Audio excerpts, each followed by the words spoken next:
My major ongoing point of why I think this entire housing market is coming down is because of affordability. That combined with the recession, and this week, my theory on that just got... Hi guys, what's up? So this lovely Sunday morning, I'll be talking to you guys about the collapse of the Silicon Valley Bank. For those that don't know, the Silicon Valley Bank is the 16th largest bank by deposits in the United States, based in Santa Clara, California. Many of the account holders who bank at Silicon Valley Bank are venture capitalist firms and tech startups. The bank has a London office, and this was effective. Let me turn this off. United Kingdom. I know there's a football game or something on, but I just wanted to come on. Yeah, exactly. JD Nettles, a huge week of insanity coming. Hey, Barry. I just wanted to make myself available and make you all available to each other, because it is a big week. If anyone wants me to, hey, Mark Broke, I didn't tune in Thursday last week. I forget the date now, when Ham had a call, because I didn't know about it. And I was on I got involved in something else, and I didn't even come live Thursday. So if you want, I have a recording of it. We can listen to Ham's call from Thursday. Apparently it was excellent. But I'll see what kind of reaction I get from you guys. Otherwise, we can talk about, any of these stocks and about SVB. Hey, Sergio, of course, you can catch a live. I know, Yucca Frida, Yellen rules out bailout for Silicon Valley Bank. Let me see. I put a poll up. And it was quite scientific. But let me see, it should be over with now.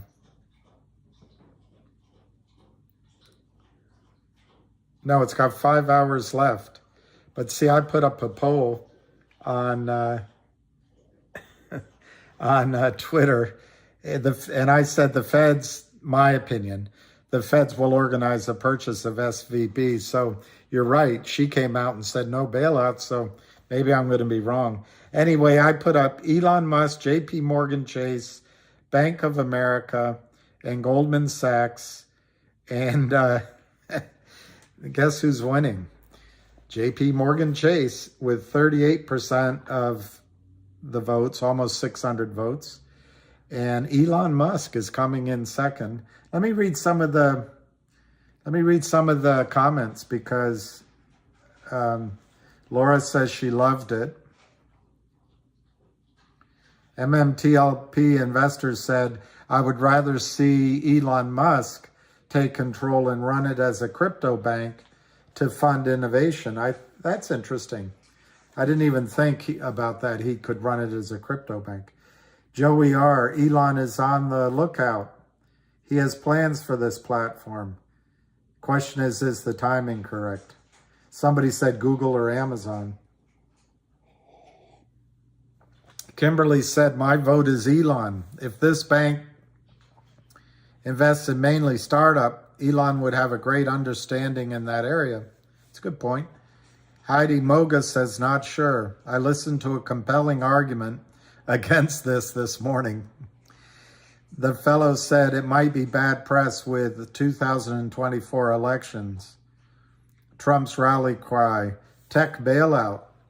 But the whole situation is wild. Of course, it is all Trump's fault that this is happening. We can agree to that. Tracy said none of the above. Heard it was a UK bank going to buy them, but unconfirmed. He says buy lead. A. Miller says, Mr. Farron, sale is correct option to me on business policy, politics, and wild card and other sides of the dice. This dice, fingers crossed, personal opinion. Greg Christakis says, you're very optimistic, my friend. Nobody is touching No, he didn't say that. SVB. Quite contagious, just like FTX. Maybe Signature or Credit Suisse will go down tomorrow. See, that's the thing. The next one apparently is Signature or Republic. Remember COVID, they lifted 10%. They lifted the 10% bank reserves. That's why they're blaming Trump. All right, Shankoa, sell to Elon. I will get some shares if so. Big banks have big derivatives risk to their existence. Elon is more qualified by far. Forget the Tesla shares, people. Should be a gain for Tesla. The Gambler, JP Morgan has a heavy list of problems right now. That's a good point. I'd be shocked if they were in the market to buy. Dave Troy just says no. Copy and Paste says, I think they'll split it up and sell it piecemeal. Yeah. It looks like I was wrong. And then Frank Ramos says, none of the above. Let them burn. Caitlin, no, they are not getting bailed out. Ruggaroo, no one is going to save them. They're going to be melted down for parts. LV911, nobody in their right mind would touch that toxic bank. I don't know if it's been proven to be toxic. I'll explain what I think happened. If there is a buyer, it will be because they were forced to by the feds.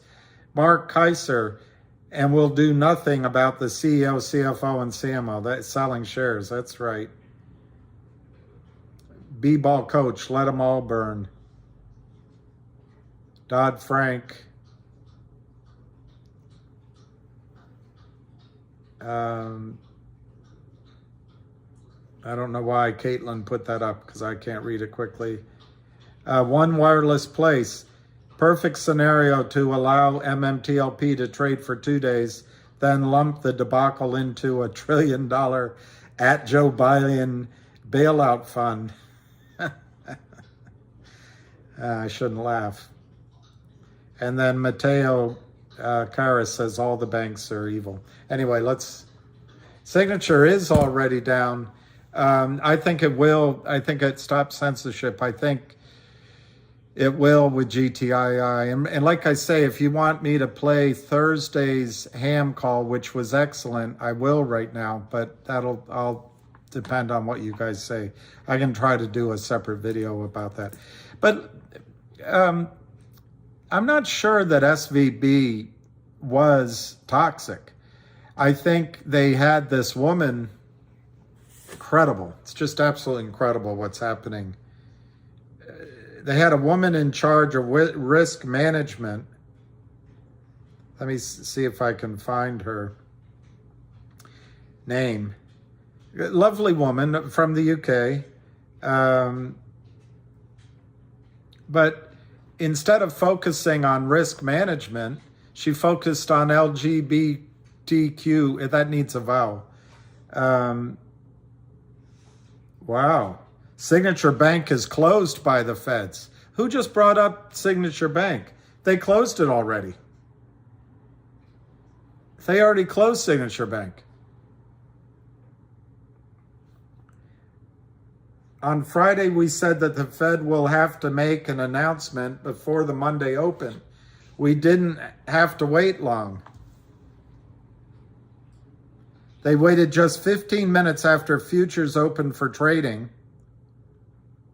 to announce a new bailout, alongside with even more shocking news.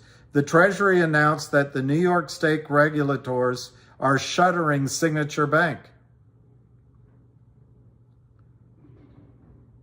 All depositors, both at Signature Bank and Silicon Valley, will have access to their money Monday.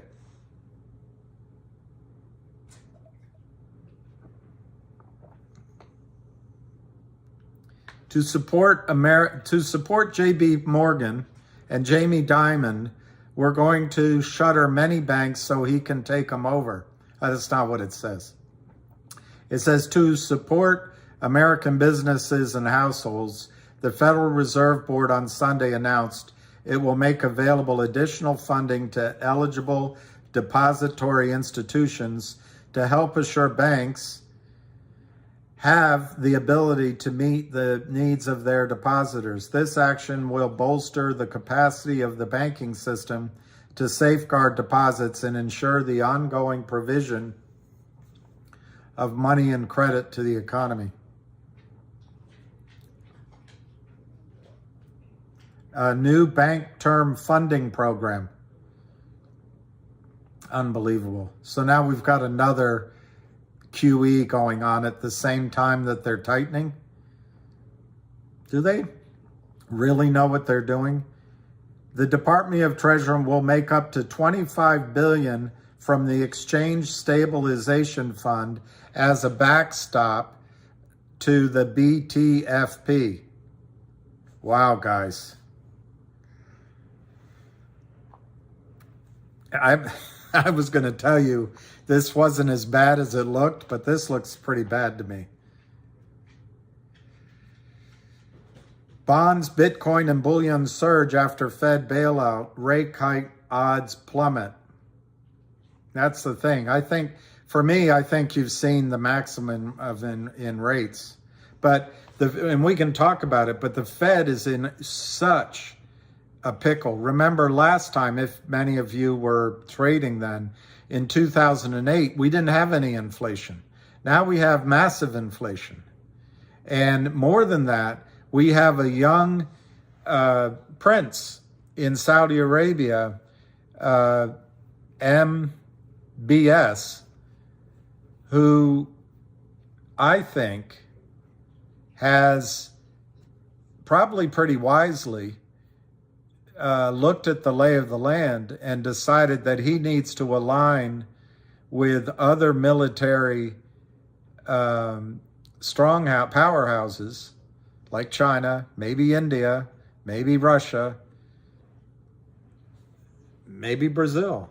But he's open to, the point is he's really open to price in something. So inflation at bay, keep the dollar. This isn't good. This isn't good. It was done at 2, 3, and 4%, 15-year, 30-year mortgages. Imagine that you're a bank, and while your risk manager is focused on LGBTQ and whether or not there's, as she said, you can't be what you can't see. That was her quote, because there's so many white men in this world. So we got to get rid of the white straight males so you can see what you can be. She's not recognizing that a lot of those men she sees up there are older. She's got a blessed path to education and a great job, but still things aren't even up enough. Do you know that women 30 years and younger without children in America, at least in the cities, so I guess you have to say educated women, make more money than men. But hey, let's still keep fighting the 60s battles. Anyway, the risk manager decided to, make everything all woke, you go broke, instead of focusing on risk. And one of the things that SVB did was when they had all this cash coming in, they didn't have a lot of loans out. So they bought safe investments, Ginnie Maes, mortgages, longer-term government bonds, maybe corporate, I don't know. But they basically put their safe money in it. I don't know what the number is, 2%, 3%, 4%. And now comparable rates are 5, 6, 7, 8%.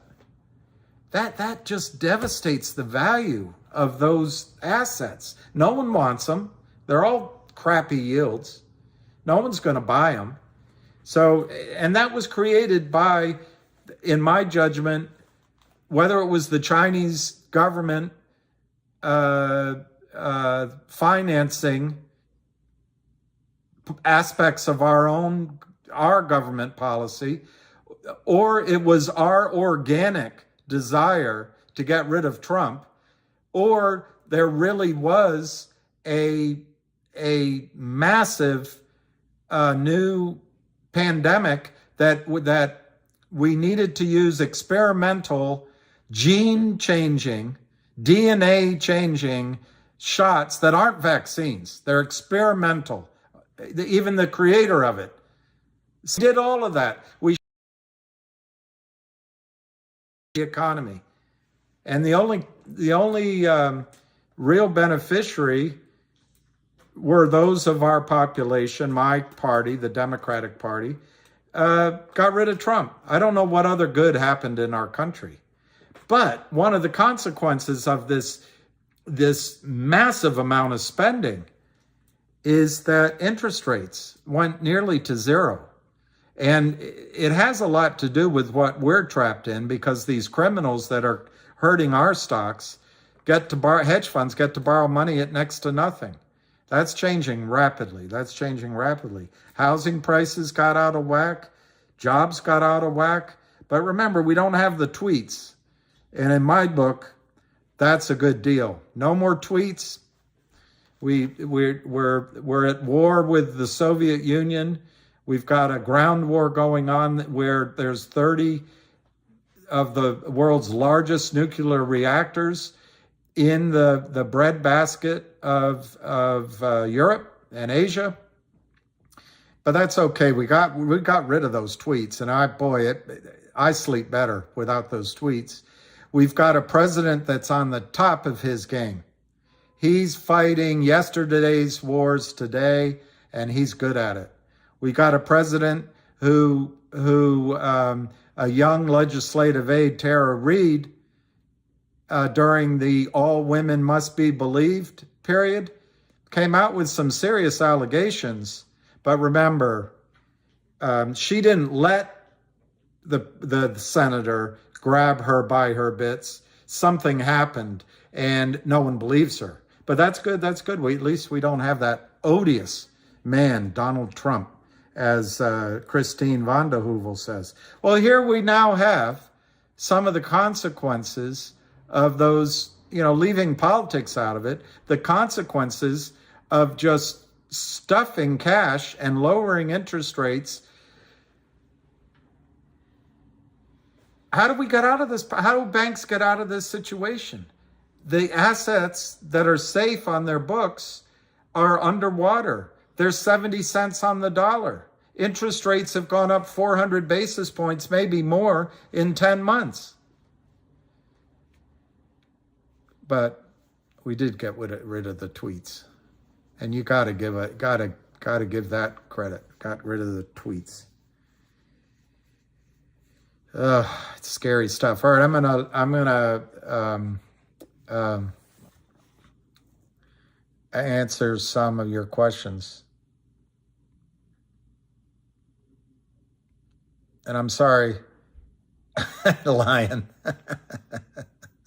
Lion. The aliens won't let a nuclear war happen. Well, let's talk about whether you think it's gonna. Hey, Vancy, let's say, do you think we're gonna have a massive sell-off tomorrow? Do you think this is gonna be contagious? I don't know. I'm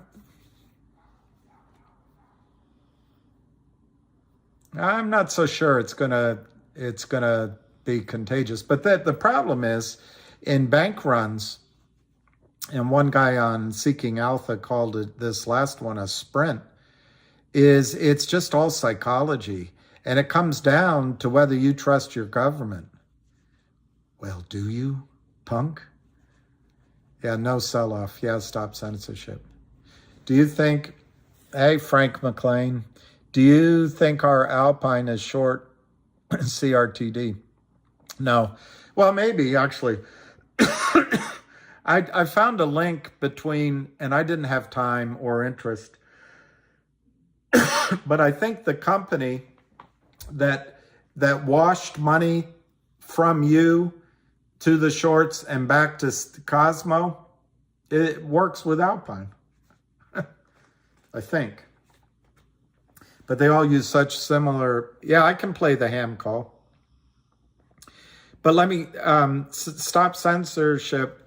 Let's make sure a handful of people want to hear it. What I didn't play for you guys on Thursday was Ham's call, which he put up, and he took from A to Z, the start to finish, alpha, omega, what else? Beginning to end of GTII. So I'm glad to play that. Hey, is KYP here? I was thinking of her the other day. I haven't seen her in a while. Okay, so I got 2 yeses. What about Hell's Bells? I don't know about Hell's Bells. I don't know. It feels that way, Matthew. I can play the one for Friday, but the one for Thursday might be better. But I can do both. You loved the question I asked Ham on Friday. What was it? The one where I asked his payout? That was none of my business. All right, let me see if I can find it again.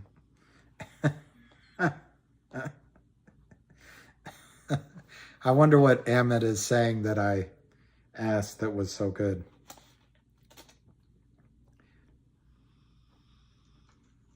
All right, this is from Thursday. This one I didn't play.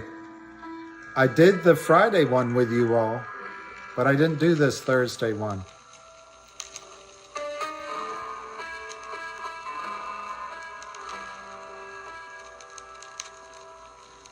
Michael, that's a good question. Let me put it this way. I'm not going to put all my money in the next squeeze play. But yeah, there's a couple I'd like to play. There are a couple. Financial crime, and he told me that they sent them Thursday Ham call. and they're probably on this call today, and I don't know the name of the reporter or who it is, but it's a shareholder that bring it to the table and asked me to have the call, so here we are. I'm just going to go over again. It's not to buy and sell, just this information that you can use to invest your knowledge and help you navigate the shitty U.S. equity markets. Okay, I'll just go through quickly, and I'm sure everybody's seen this bank that's blowing up, this SIVB.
using the data provided us by FINRA. Okay? Okay, there's 4 ways that you can buy and sell a stock. You can buy it, you can sell it, you can sell it short with a borrow, or you can make it short using the market maker exception. That is the loophole that these criminals use against the toxic note to destroy public companies. Okay, so we can all see it. That's the blueprint. That's how it works. The stock settlement system doesn't recognize a fail to deliver versus a real share. These guys mark tickets as a long. So if anybody on this call wanted to go sell a stock to IBM and say, oh, your account sell 100 shares to IBM as a long, last though you own it, your system will reject it. These guys call brokers up. They pay them. They ask them the question, do you own the stock? Yes. And they just sell it. Okay, we have proof of that from the gentleman from the GameStop video, share and sell. He worked at Morgan Stanley. He said he took orders every day, and he sold it to do what? Get commissions.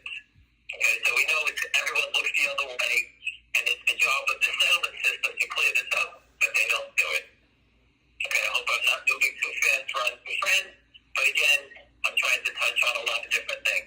So we now have these guys short the stock over a 2.5-year period, 24 million a year. We've had days where they sold 5 million shares in a day. So the average price, let's say we have 1 million shares a day average. That's 5 million a week and 20 million a month. I do 10 months, 12 months. You're talking about, the numbers are just a massive amount of shares. Okay, I don't have the average amount of the sale, how many shares they sold on a given day. I'm just guessing anywhere between 1 and 1 million shares, 1 million, 2 averaged out. I don't know if it's on the high end. We know it's on the high end, not on the low end. And it's been up for 2.5 years. So these guys have been plugging away. We can all see them doing it. We see the market making manipulation. And for our new friends on the phone, we can see the market makers moving around. And what they do is they keep bringing in new names to make it look like there's a new seller in the stock. Today they use this GTII Virtue, which is a division, is the same as NITE. And they just change the names to make it look like a different market maker to sell in the stock to confuse the investors, the retail investors. But we have professional people here, and we monitor it all the time. We can see the actual changing pattern on how they hide their orders. Okay? One of the tricks that you can tell is they can show us, but right now the stock is 163, 165, and they have an odd lot number. What does that mean? Who is selling 1,009 shares? That is the short seller telling the other members of the client family what they're trying to do. Is that their order? Do they try and hit the bids? Are they going to try to cover? If anyone has to sell it, that's just how they speak. They cannot use their cell phone because the communication is illegal. So they use it by using odd numbers. The stock is traded at 163.30, and then someone probably tried to buy some stock and they shorted in between. That is a naked short sell. That's how we can tell. I can't sell stock at 166.30. I can't make a market in it. The market can do that. Okay? They feel that they're inputting their sales are giving the market liquidity. They're creating liquidity. I don't know who needs more liquidity.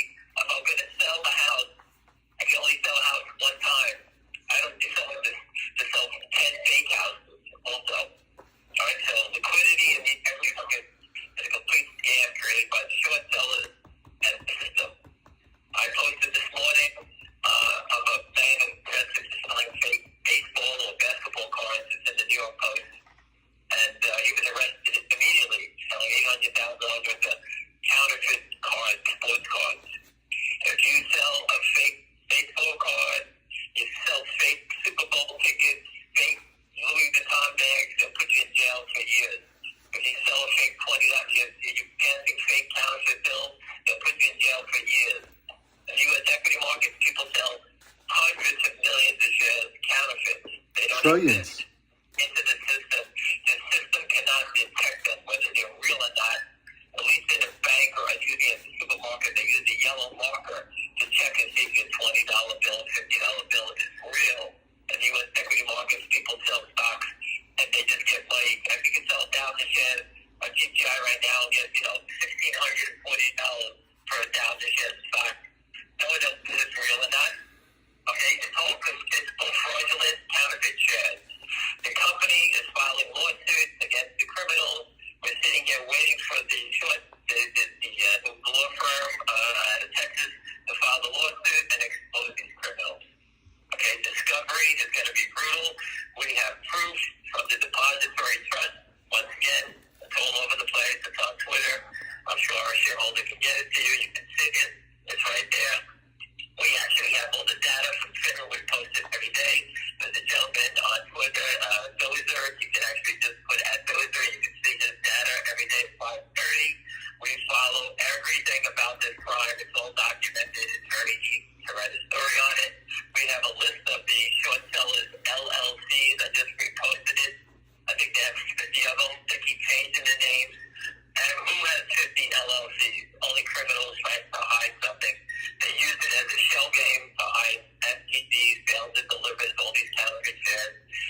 same as Andy. You can do your own due diligence, and you can figure it out. Once you get the account of the seller there, we all get the account. The broker is either going to be part of the crime, or he was taken to the cleaners by somebody. I'm sure the paper trail, the phone calls will lead to somebody. They do believe word out of that place, out of Westpac in San Diego again, is that the guy who gave the orders to this firm to defraud that brokerage firm out of $2 million is most likely putting this all over the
look at it, it's right there, but they can't touch it. Okay, so all this money's here. That money that they sold the stock is not enough to cover it back. If you sold 300 million shares at $1, that only buys back 300 million shares at $1. Imagine 300 million shares at 10. That's a $3 billion hit. All right, a little shortfall. All right, so it's $4.7 billion. Was it? I said $3 billion. So it's $4.7 billion shortfall. That's why a naked short is so dangerous, because they don't have enough money to buy back the stocks. The SEC, we put a truck in front of the SEC the other day, right in the lobby. We listed the criminals, we listed the crime. This is the 6th time we put a truck. All the photos are on Twitter. Anybody wants to review, I advise you go take a look at it. Go look at the photos of the truck in the lobby of the SEC the other day. Like you're in the Louvre. Go look at it like a work of art. If you just stare at it for 2 minutes, you sit there and you say, how is the SEC not investigating this? It's impossible. They know who we are. They know who the criminals are. They're not just going to let these guys walk away with all this money, especially now that they know we trapped them. There's going to be lawsuits. There's going to be dividends to expose it. If they don't say anything, then they're part of the crime. So I can't imagine the SEC laying back on this thing. I'm sure that they know who we are. They're sure they know the crime. We've reported it. We've called thousands of times. Reported the crime. We called the whistleblower hotline 1,000 times. We have the proof. We have phone calls from the short sellers. It's all right here, ready to go. Okay, so again, I tried to recap. Again. 2.5 years, it's 20 minutes. I hope I did cover most of it. A lot of stuff is on Twitter. I'll repost it so you can see it. Again. You know who I am on Twitter. You can follow it. I post stories, links, the proof. It's all right there. Every day at 5:30, some of the fellas that post today's data. Look at today's data, 255,000. It's a tough call today. I do think people are buying it. I really think they washed it. I'll take today's data. Maybe 150 was attributed at 250,000. I didn't see much washing today. The buying's been very dry. I think people are buying it today. And so we get the data every day and we compile it. We add it up. Again, do 100,000 a day, 500 a week, 2 million a month, 24 million a year, and it goes up quick. Okay, that's just 100,000. We've had days consistently 500,000 to 1 million shares making sure it's every day. So that would make the number 750 a day. I mean, just a, and they buy it back. How do you know they don't buy it back? Well, here's an example today. If they're just short 1 million shares of stock from yesterday, the stock traded 256,000 shares. They haven't covered one share. Nothing. Thursday. And if you stay on the line with basically, we got another 6 minutes to go, and I'll keep talking. We can see if they try to manipulate it down on the close. These guys have a margin problem. The stock, every penny up, okay, every dollar up, is $300 million loss. Okay, so, there's every 10 cents is $3 million. It's big numbers.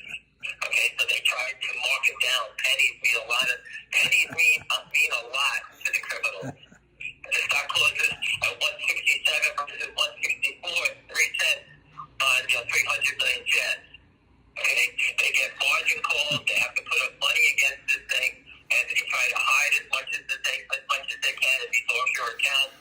Again, the prime broker, we all do. We got a call from another CEO telling us it was Alpine. We reported that to the shareholders a while ago, and it turns out later on we were right on the nose. As we can see, Alpine then became caught up in a lawsuit against the SEC and the DTC, and GTII is in the middle of that lawsuit. Okay, they reported that the short position is in GTII. It's easy to see the court document. The SEC is given Alpine to the 29th before they make the final decision. I believe they're going to shut them down. Everything in that firm to shut down the prime broker has to be cleared out. I can't imagine any brokerage firm on the street accepting a transfer of a position of 300 million shares short. No one wants that hot potato in their house. Because if anybody goes sour on it,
Anyway, we had a good close, but the market gets flooded here. This is a special situation. It's 300 million shares to buy. We traded 265,000 today. Just do the math on that. You can see how fluffy it's going to be. Anyway, I want to keep everybody along. Sorry about it, but again, I had to recap a lot of stuff. Have a great night, and we'll see you tomorrow. All right. That was Ham from Thursday night, which I didn't come live for, so I felt like I owed it to you. But I also thought it was a good recap. And thank you, Richard, for pointing out that I'll make a fine adult. All right, he's talking about GTII, Casey. I wrote down a bunch of questions here you guys asked, but let me see what you're talking about this right now. Well,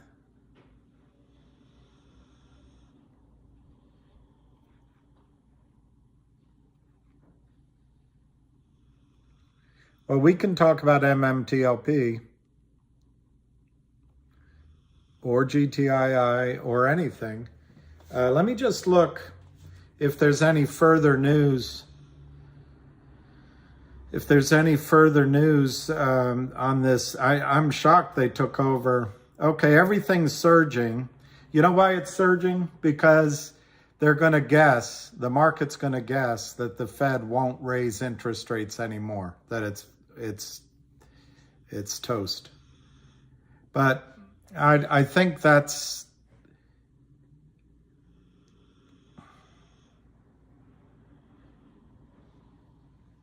I don't know. I don't know if that's going to be the case. Maybe it'll only be 25 basis points.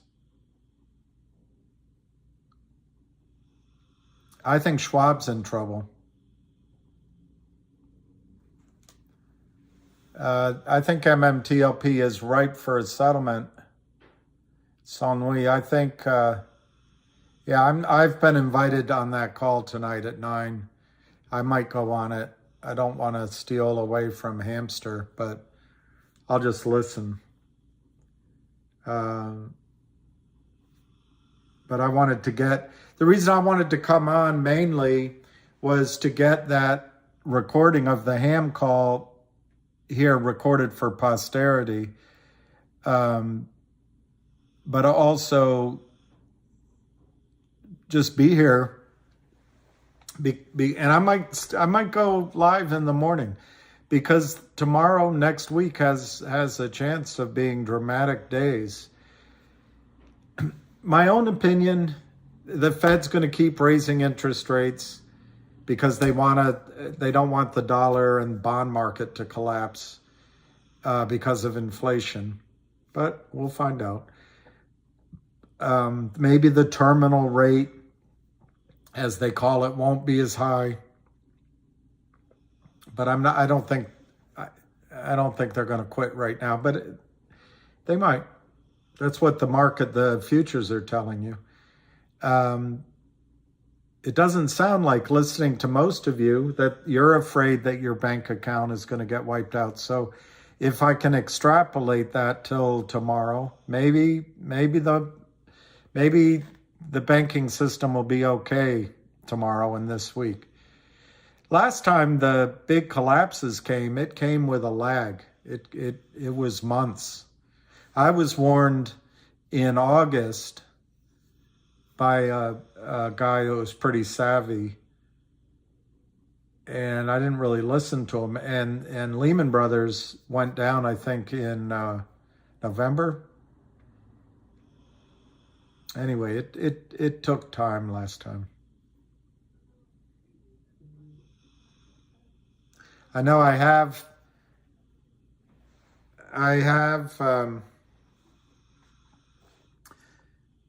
did you, Arthur, did you see the doctor? Yes, and he has seen me. Yep, I love your voice, but I can't say that in front of your husband, Jenny L.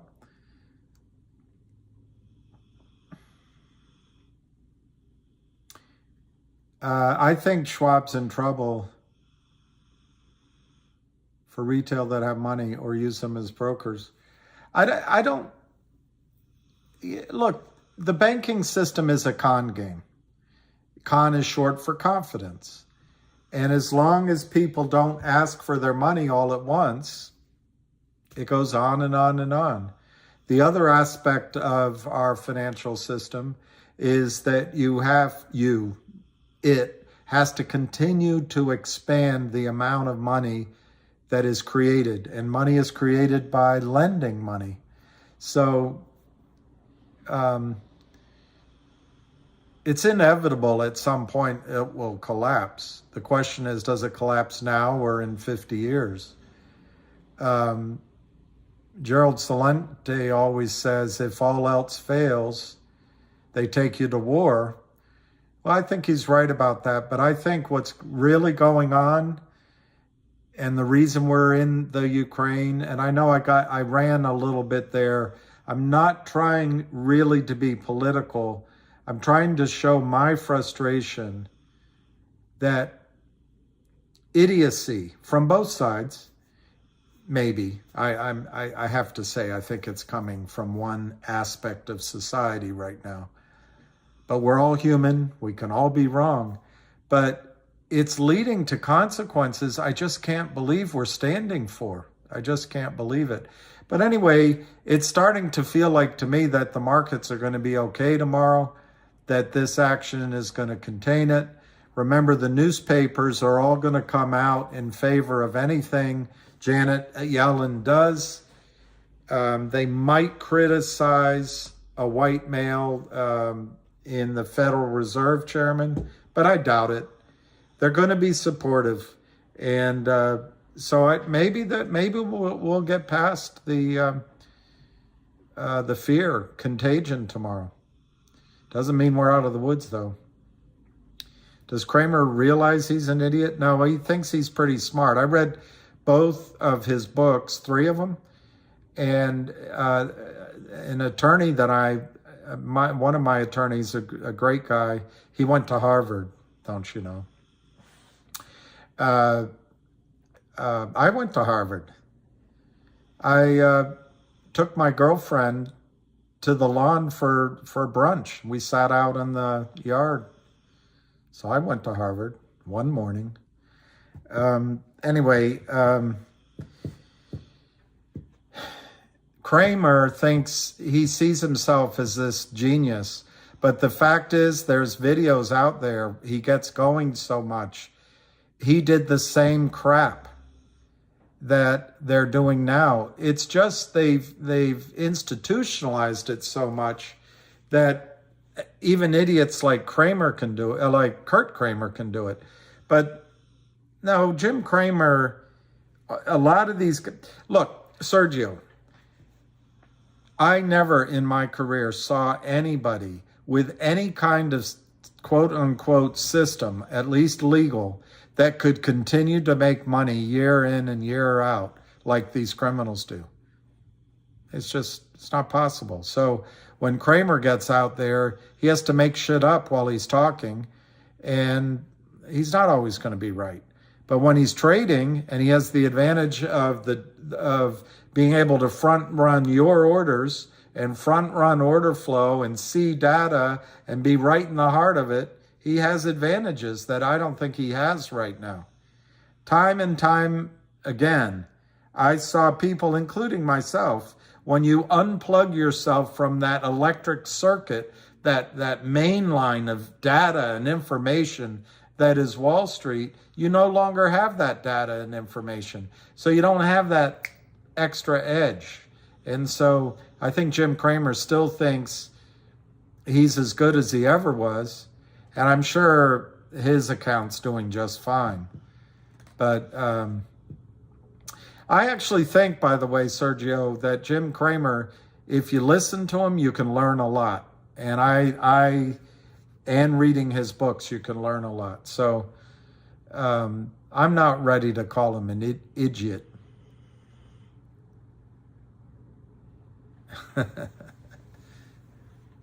Did you, David DeGreat, did you hear Rodney Dangerfield? He says, I know I'm getting old. I'm getting old, Johnny. He's talking to Johnny Carson. I know I'm getting old. Sex, I don't have enough energy for. And Johnny's looking at him and he says, yeah, I get tired just holding up the magazine. Anyway, that was his joke. Now I know Kramer claims to not trade ahead of his recommendations, but SVB stock may not go to zero, but no, I would not invest in SVB. No, do not do it. Not now. Look, I can't tell you. Maybe enough of you guys do it and it's a trade. But in a bankruptcy, a takeover, the depositors will get paid first. Obviously, the insiders sold out already. That woman who from the UK who focuses on wokeness, she'll get her payout. And she'll go blithely through life, not realizing the destruction she caused. She was promoted way past her abilities because she's a woman. And to her, everything's about the opposite of what Martin Luther King taught us. Judge people by their character, he said. I would argue in finance, you should judge people by who's got the best skills. And that applies to everyone. But anyway, the depositors go first. Probably most of the debt will get paid off. But the shareholders get wiped out. And in my limited experience, if there's anything left over for the equity shareholders, it'll go to the lawyers. So no, I would not buy that stock. In the case of SV Bank, I even think there's a holding company that is the stock. So they've already set up a good bank. They're going to stuff the bad bank with all the crap. And if someone buys the company, it'll wipe out the shareholders. So no, I would not buy the stock, but I can't give you advice. Skills to make mills. What about the bail-ins? I don't know. Yeah, Kramer is, well, and integrity. What are my effing brackets? I don't even know what a bracket is, but I did post. Could this be their reason for instituting the CBDCs? It's not Ellie, CBDCs. Collateralized broker deposit corporation. I can't think of what a CBDC is. Maybe it's the backstop. I don't know. I'm not quick enough.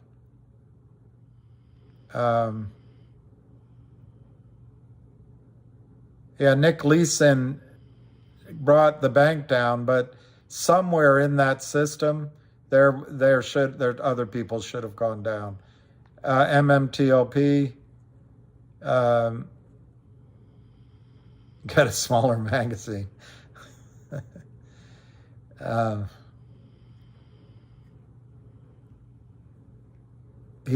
I find him refreshing to listen to his jokes. What are CDBCs.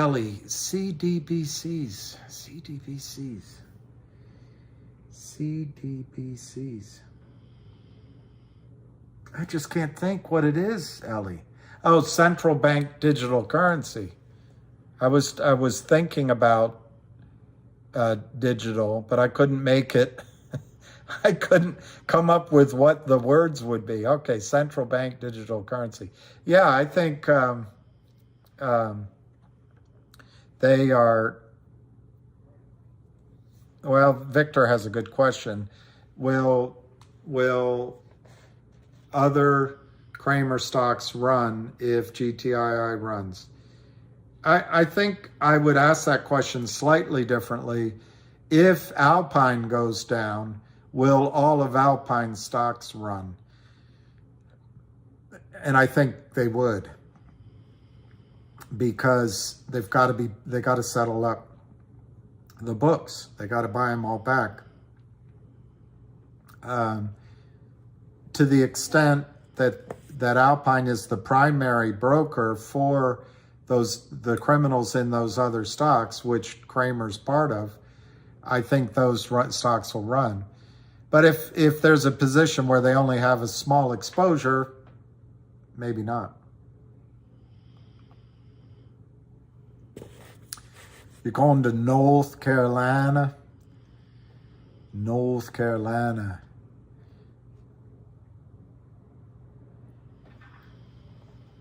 I had a girlfriend, really, I did. She was from Winston-Salem, North Carolina. And I sometimes look back. I would visit. It was a fun place. What I remember most of all about Winston-Salem, North Carolina, everybody smoked. Everywhere. Everybody smoked. Everywhere. I wonder if they still do. But it was beautiful. It was really beautiful.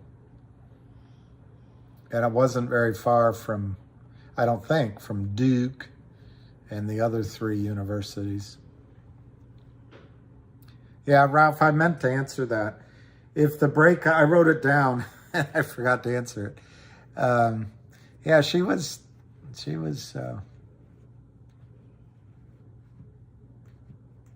I don't know what, anyway, long time ago, but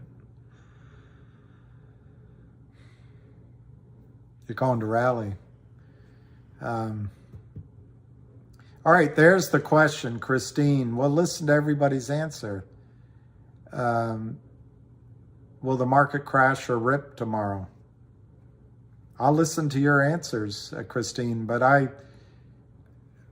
think the futures are telling you everything's going to be fine, and that the Fed will probably be in there buying. Oh, Lucky's snoring. He ate his food today, so that's good. We have a routine all right, Claire says crash. It'd be interesting to see if other banks get in trouble tomorrow. And that's really a function of if there's panic. Oh, one of you guys asked about ATMs, saying ATMs will have no cash tomorrow. You remember at the time of, my sister is easily the smartest person I know. And I know a lot of smart people, and most people in my family are really smart. My mother, very smart. Smart is as smart does, though. But I'll never forget walking with my sister and my father in Georgetown. I think we were going to Clyde's for brunch or something. And this was all on my mind, and I was talking about it. But they're both State Department types. And I can't forget how shocked she was. She's crazy when I told her that I think if there's a run on some of these banks, everyone's talking about regional banks, which is the opposite of my understanding of the risk. The risk is in the big banks with the derivatives and where the criminals are. But remember, the criminals want to acquire assets on the cheap. You don't think Jamie Dimon would love to acquire a bank like CVB? And I know Jamie has problems, but what if he can go into CVB, buy it for pennies on the dollar or zero to the shareholders, and the government gives him a backstop on that entire portfolio? I don't know what their average duration is. The duration is probably way out because the cash flow is so shallow. So what if the Fed says, you know what, we'll backstop you at current interest rates, 7%. I'm making the numbers up. So you go ahead and collect that, but we'll top it up as if I'm making up the strategy, as if you're collecting 7% on your portfolio. And then he gets all of that asset business. He gets access to all those banks, startup companies. He would love it. So personally, I think the regional banks are safer than the big banks if you take into account. Remember, Jamie Dimon had Blake Masters, whatever her name is, Blythe Masters. J.P. Morgan apparently is doing to the precious metals market what Alpine does to over-the-counter stocks.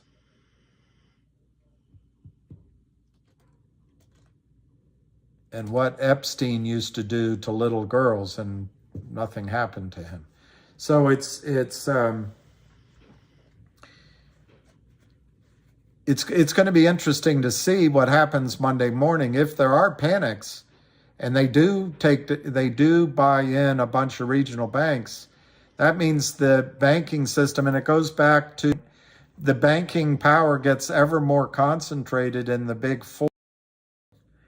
I personally don't think a digital coin's going to work. I think people will rebel, and I think, and I'm leaping to assumptions here, but it would tear the United States apart. I think the red states would refuse to join a digital currency, and I just think it would tear the country apart. And people would go back to bartering. I mean, what if you want to buy cigarettes and you don't want anybody to know? Or what if you I don't know. What if you had a kid when you were in high school and you don't want your current spouse to know, but you always send money? I don't know. It's hard to make up the human stories that would be out there, but it would be very difficult, I think, to implement a digital coin. But remember, the central banks exist for the bankers, not for you. They exist for the bankers. And the bankers are threatened by digital currency. You'd be amazed. You do not need the modern banking system. Even though it's too big to fail, you don't need it the way it's currently formed. I know, Avalon. That's why if you... they all were Ark inside. There's another crypto bank. Let me look. I've got a streamline right into the Federal Reserve. Signature Bank went down. If that's the third bank. We already talked about that. Let me see what the Daily Hate is usually pretty good at giving tomorrow's news today. Federal Reserve announces that all depositors at Silicon Valley Bank will be protected as another bank, Signature Bank, closes, and an auction is held for SVB's assets. Wow, Janet Yellen. Now, she got big speech money from Goldman Sachs and others. Massive horde of migrants storm El Paso border checkpoint in an attempt to enter Mexico, as wild footage shows them tearing down concrete barriers.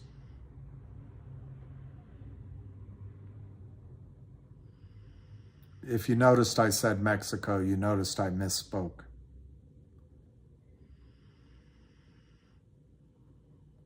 And then all the rest of the news is about the Oscars or something. Unbelievable. Unbelievable. That's it, Cindy Lou Who. That's it. That's the three. Silvergate, Silicon Valley, and now Signature. That's the three. The Ukraine.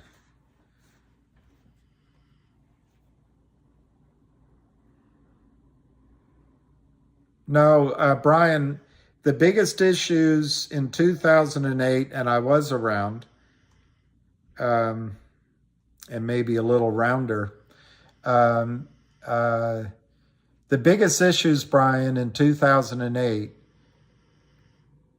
were that there were collapses in a lot of stocks.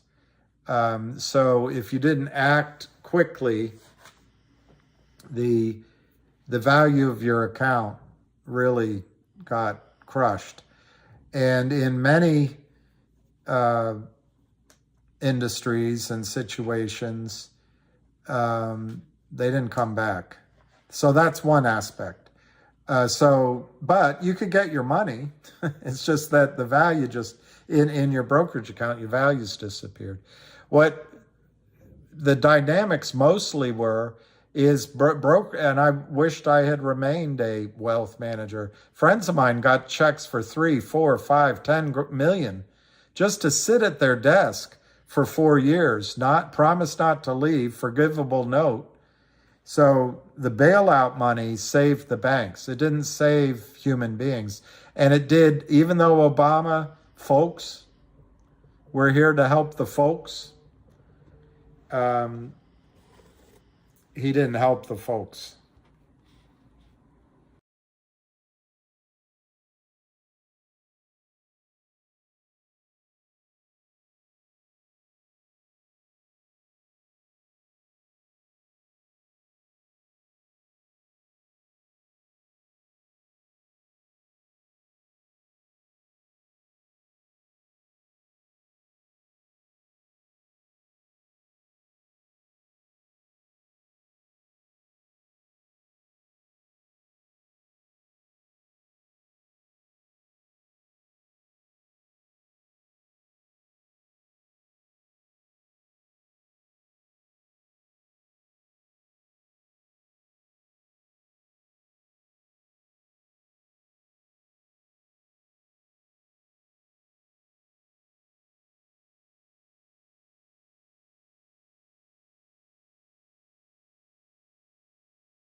All right, sorry about that. I guess I'll be on that call at 9 o'clock. Sorry about that. Yeah, go woke, grow broke. Exactly.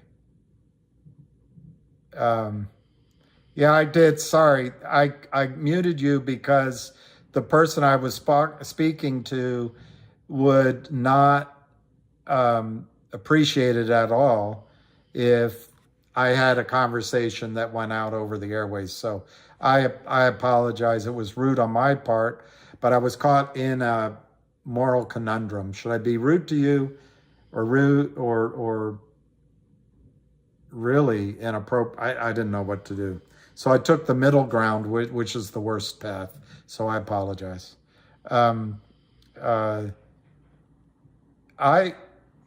just learned something that's really good for you guys to think about. The money's gone. Liquidity is dried up. That's good for those of you still in trading stocks that may have a squeeze. And it's more than just GTII. All right, Justice. I was yelling with yelling. Hanging moss. Hanging moss. So there were some questions. TD asked when Alpine runs out of money, where do the dollars come from to buy in GTII? And TD, the fact is, once they start buying in, it's to minimize risk. The first money, as you heard on the call that Ham was talking about, in the LLCs, when you sell stock without delivering it, in essence, the money's got to stay there. I mean, they have a game where they try to seller box it, but that's not happening here. So the first monies come out of the monies in the LLCs at Alpine. The second monies will come out of Alpine, which they don't have. Third monies will come out of broker dealers to the extent that they're held to task. And then ultimately, the money will come out of the DTCC. If for some reason the DTCC shook, it would then go to the Treasury and to the Fed.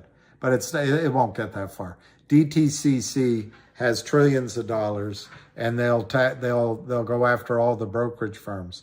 But it's a good question, and it's something to be afraid of. All right, Brian Francis, say you cash out a position and you're at $1 million with some of these brokers. Brian, it's a good question. I personally would try to if you made $1 million, I would try to get money out. But then the question is, where do you move it? You could buy U.S. Treasuries directly, bills, T-bills, directly from the United States government. You could, but where are you going to wire the money? Somewhere safe, and that gets hard. But the main thing you have to remember, when you have assets in your brokerage firm and they go bankrupt, the only time you're going to get your assets back is after a lawsuit or after some sort of scheme sponsored by the government. And if the whole thing goes down, you don't want to be in that position.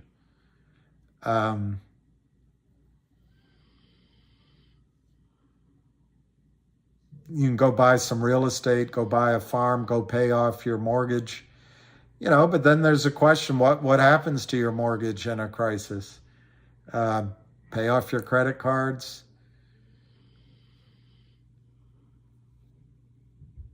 I'd be inclined to take money out of my account. Even if it's as simple as paying off your debts and, putting 50 grand, 10 grand in five banks and leaving the rest in a stock that you like. What bank is next? We just heard it. I heard earlier today it was Signature, and they just took it out. I think the next one could be Charles Schwab, could be, and I don't know, so don't panic. It could be, I saw, I'm trying to remember the list I saw. Let me see if I can find it again.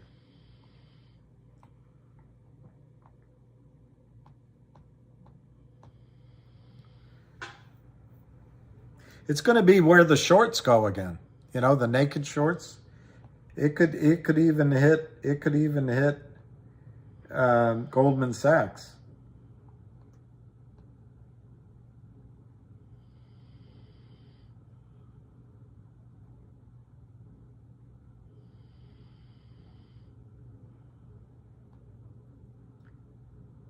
That's what, there's a headline that Silicon Valley Bank followed the regulation required.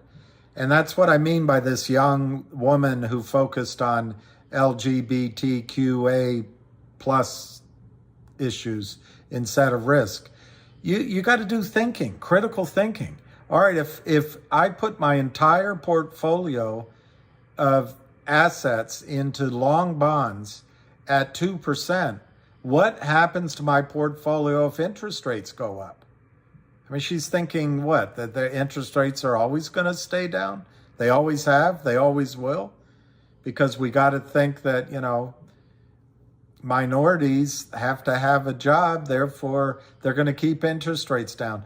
The funny thing is, under the last president, you have to admit, there were more jobs for more people that you would, I hate calling people minorities. But anyway, let's not, enough comedy jokes. Will small banks be all right? I argue, Mike Larpenter, that the regional banks and the local banks are the safest. They don't have exposure to derivatives. They're not the criminals. But I think what's going on, and you can say, I'm never listening to him again, he's a conspiracy guy. I think the big banks are in trouble, and this is planned to strip the assets out of good companies, and the Fed is going to back them so they can get some good assets to Jamie Dimon and to Blankenflein, or whatever his name is, at Goldman Sachs. They're going to beef up their friends' banks. And you tell me that Hillary Clinton, when she said, oh, I'm not going to change my policies just because the banks are paying me for a speech, if you believe that, I'm 32 years old. I think credit unions are going to be fine, but I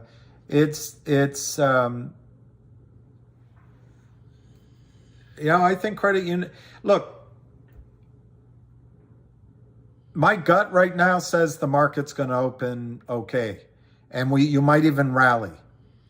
It's like I said earlier, though.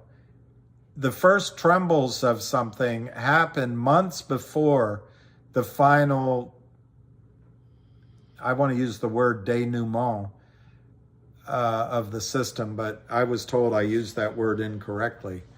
You know, the final trouble. So what you should do, I think, is make sure you have cash at home. You know, a bunch of $5 bills, a bunch of $10 bills, maybe some ones, coins, even normal coins. It doesn't have to be anything special, because those are the thing. It could be quarters, nickels, dimes. Those are the things that vendors out on the street will accept from you if the banking system gets in trouble.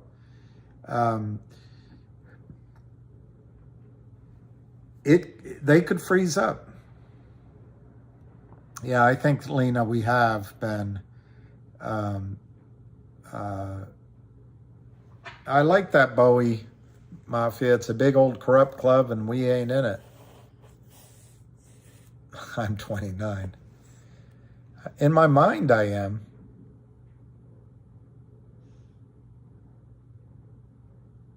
Okay, Sonoi.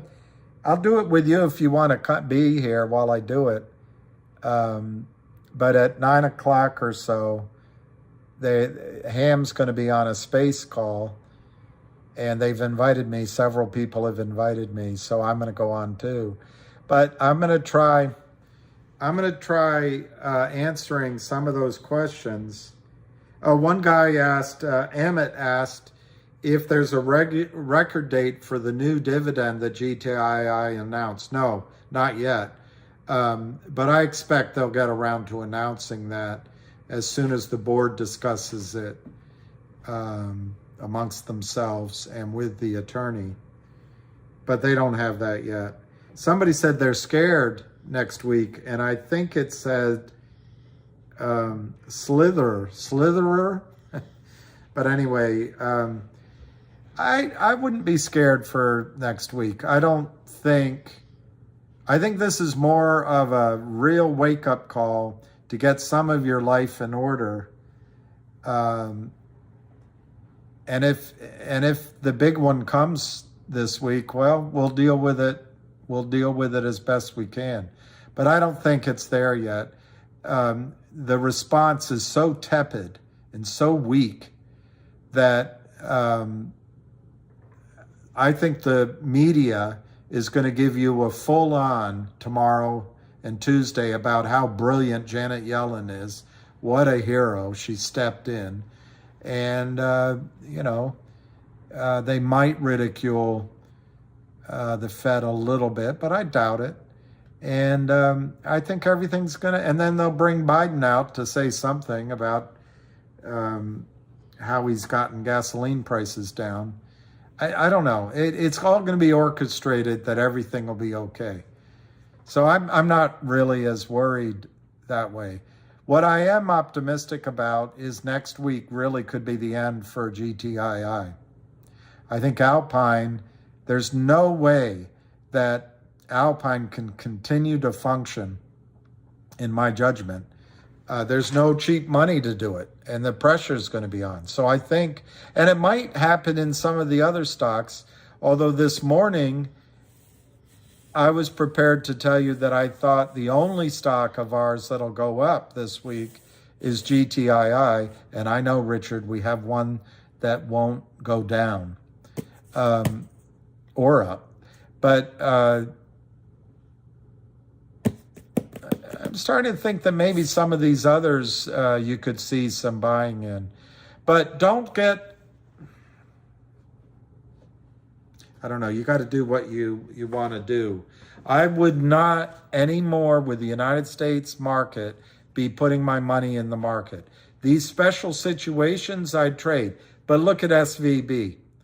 Your broker gave you her best idea. Silicon Valley Bank. Great assets, great investments. They're working so hard. They've got women in offices, minorities. They're doing everything right. No deficiencies. The stock's $350, and it's been there for a long time. I think that's a cornerstone of your investment, Mrs. Joan. Well, look what they did to it. Look what they've done to my song, Ma. Look what they've done to my song. It's the only thing I could do. Anyway, just like that, it goes out. Just because, in my judgment, the banks wanted to wipe out the shareholders, get those assets over to Jamie Dimon and Goldman Sachs. You're living in a fantasy right now. Our system is set up to take from you.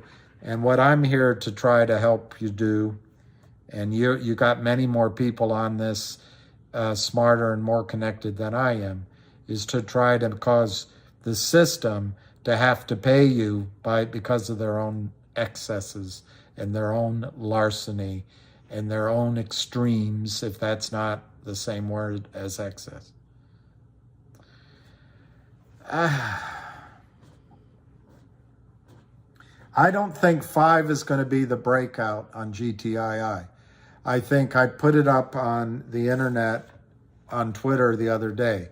I think tomorrow, if GTII starts to move, I think the first number that it pauses is at $2.20. The next number that it goes to is $3. And then I think it goes to $4.55, $5.50. At that number, you might have a little bit of a pause. It will, in my judgment, go much higher than that. I do not think that that's going to be the breakout. I think the breakout is going to come at a number like 10, 13, 15, 21, 34. Something like that is when finally the system can't keep covering for the criminals.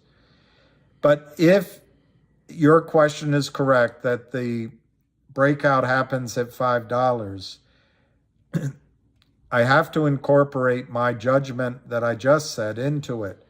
I do not think it would go to the moon in a day.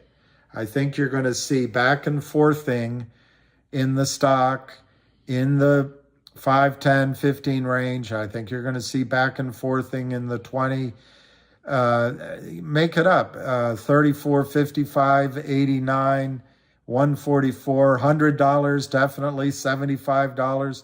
All of those are going to be kneecaps to the upward movement in the stock. But once one of those breakouts happens, I don't really know, but there'll be violent moves. It'll go to 144 and they'll drive it back down to 89, and then they'll get it to is it 66? They'll get it up there, 250, 200. They'll drive it back down. There'll be these ups and downs, and you go, oh, I should have sold. But in my judgment, after a few of those violent shakeouts, you're going to get your real move. And if it starts at 5, I think it's going to take 2 or 3 weeks before you see 2,500, 3,000. Once it goes on the final run, and you'll only know it in retrospect, I think it'll be an afternoon or a day and a half, and the run will be quite high. But hopefully most of you will have sold your stock by then. I'm not sure. I'm a little concerned about MMTLP.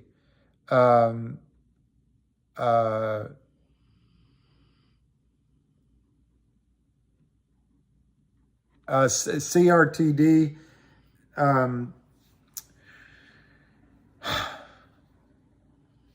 I think CRTD is going to go lower.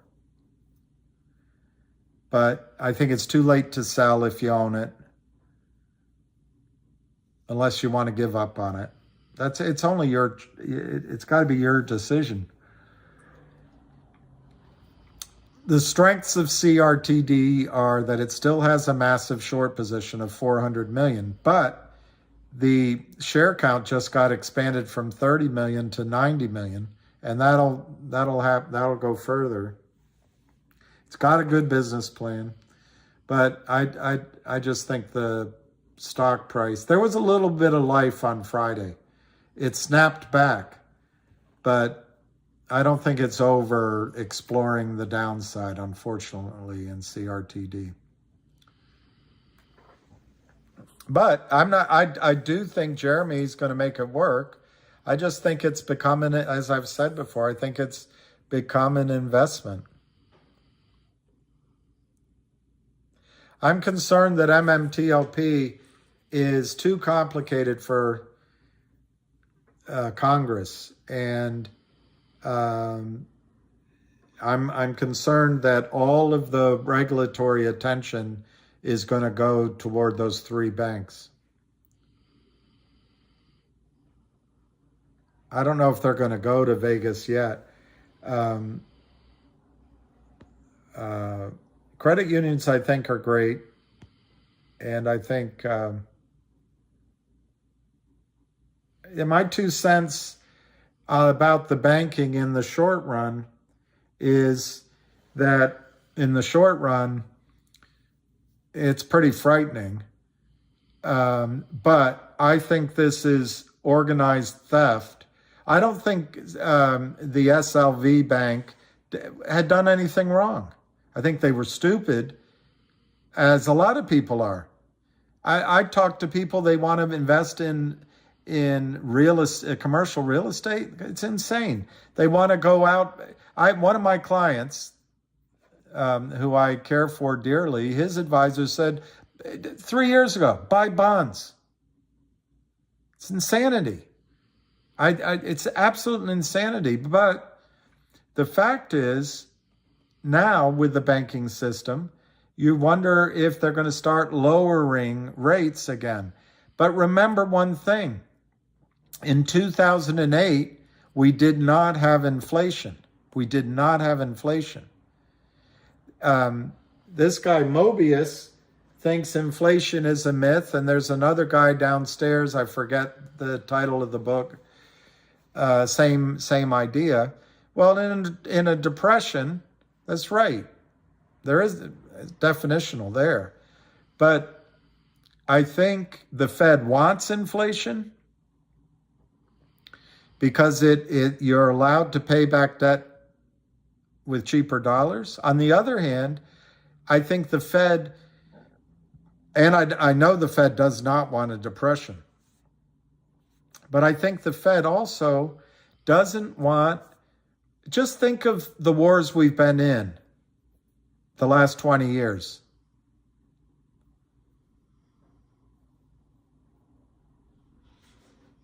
We attacked Iraq. Yes, the leader threatened Popinjay the baby president's father, and so he was upset with that. But what was the real reason we went in? It doesn't seem like it was for the oil, because we didn't claim any.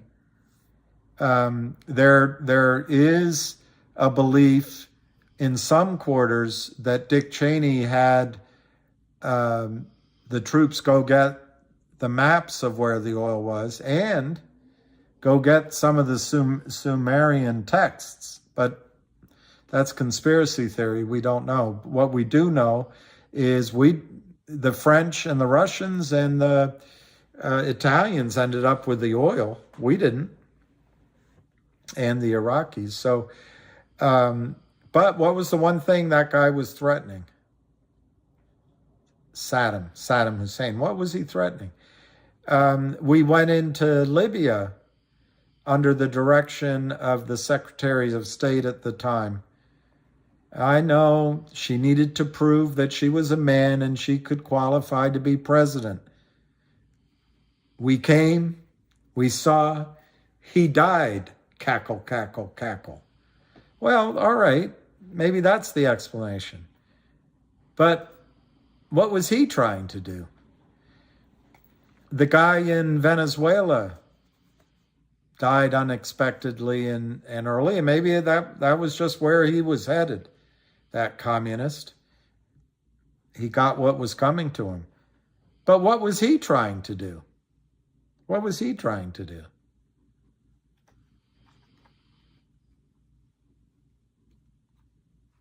And then I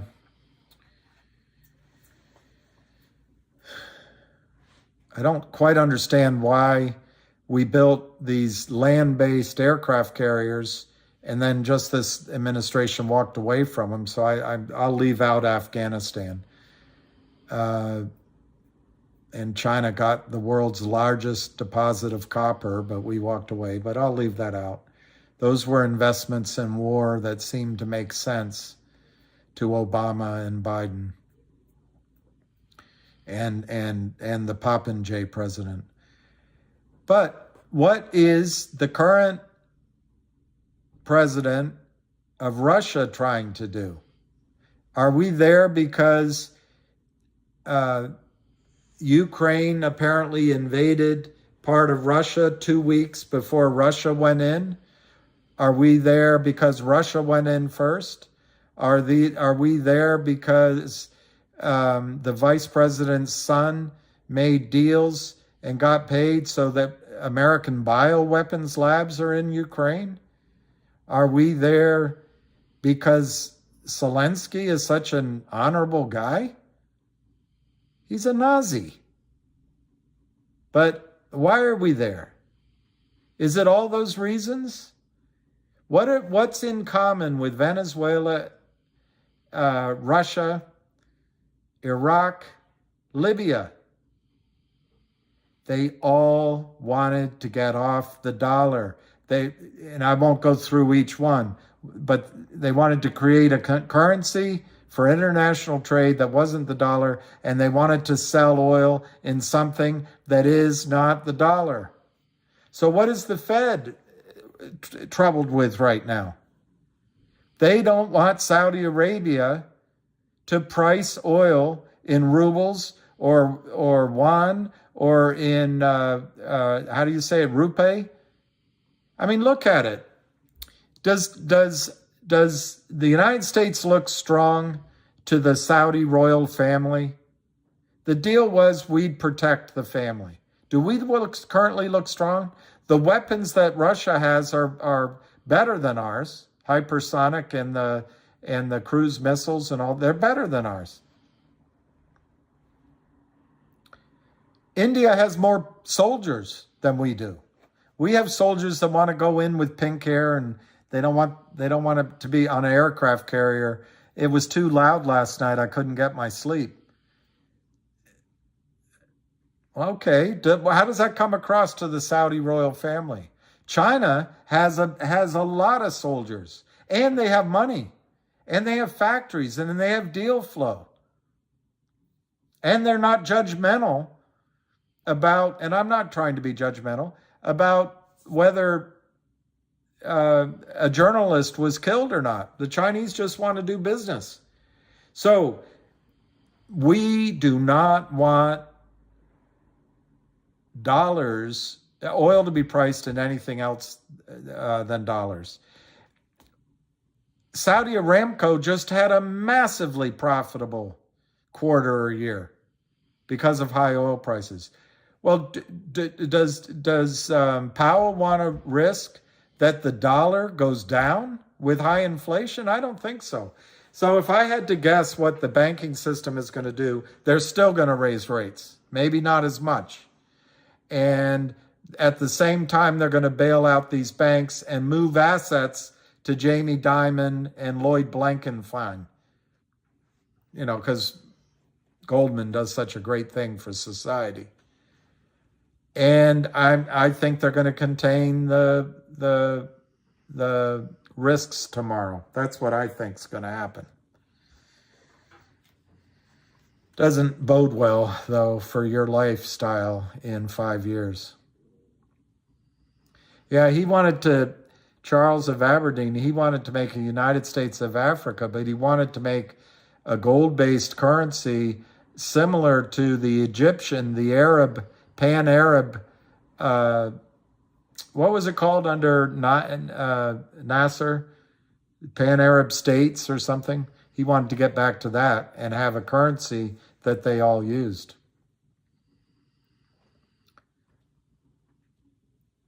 Well, I don't know. I know Matt Kay. I don't know. I can't bring myself to be a Republican. I still believe in what the Democratic Party used to stand for.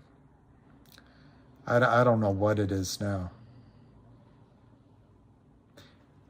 I think Hillary's going to run for president, and she's either going to win or not win, but it'll be Hillary against DeSantis, maybe Trump, but Hillary will get the Democratic nomination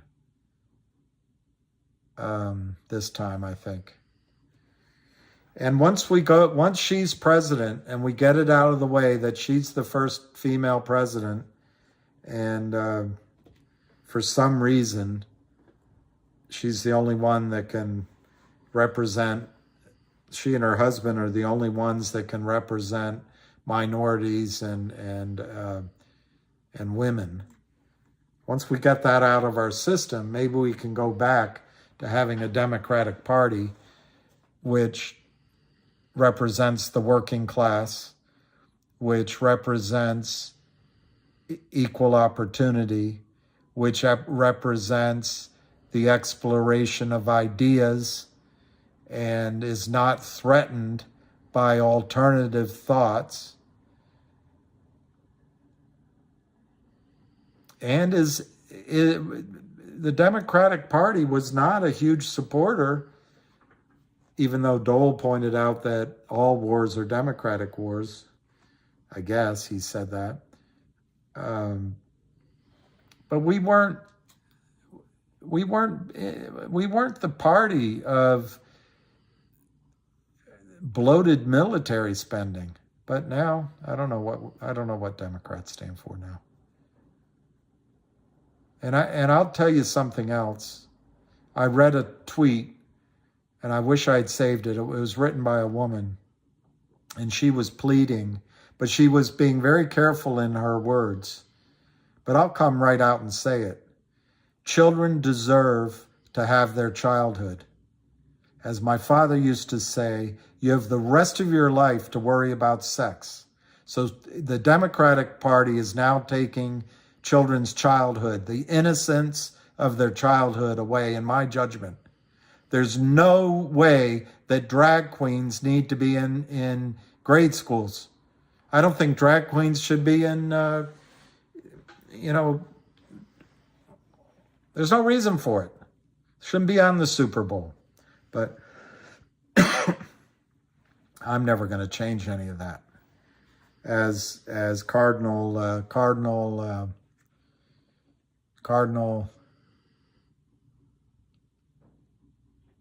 I'm forgetting his name, but a cardinal said, we live in a sex-saturated world.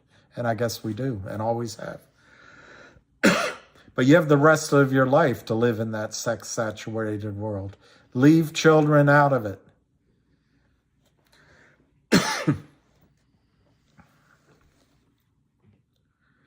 Yeah, working class. There are litter boxes in classrooms. I don't know. I don't want to. I shouldn't go down that route, except the question was about banking. And I think I think Powell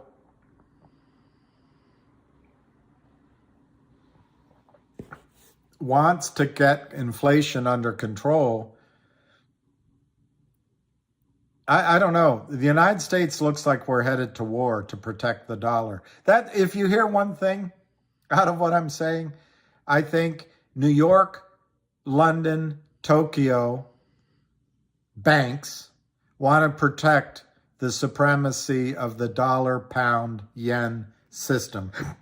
And if it doesn't work, we're going to war. And I think that's what's happening. And I think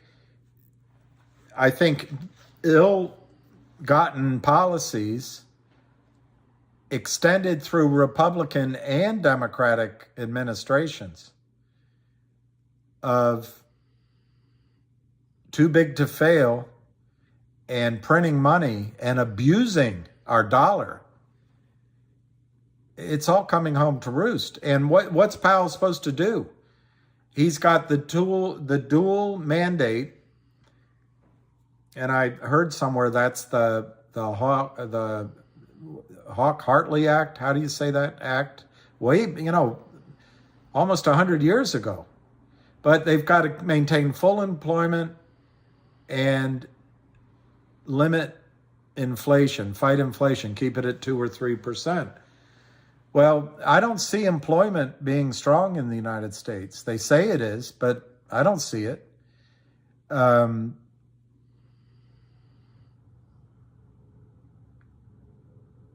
If oil is priced in anything but dollars, our special privilege, I forget his exact, exorbitant privilege that not Gerard d'Estaing, the president during World War II. Big tall guy, I can't remember his name. His mistress went to his funeral. Anyway, I can't remember his name. He said that we had this exorbitant privilege. It'll be gone. So I think the banks and the United States are fighting against the BRICS. And I think China captured the Bidens for sure. But China may have captured journalism, may have captured the internets, may have captured other parts of our society. And I don't think that's by accident. I happen to think we should be friends with the Chinese and work with the Chinese. I think we had a great opportunity to work with Russia. But instead we're going down this war, instead of jaw. And where's the benefit for everybody?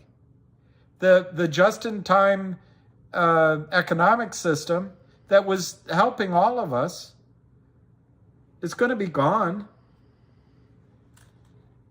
Where do we benefit from this? The only people that benefit are these people that are so much smarter than we are. They went to 3 schools and they work at 2 banks. And they circle in and out of the government via one party. But they know best for us.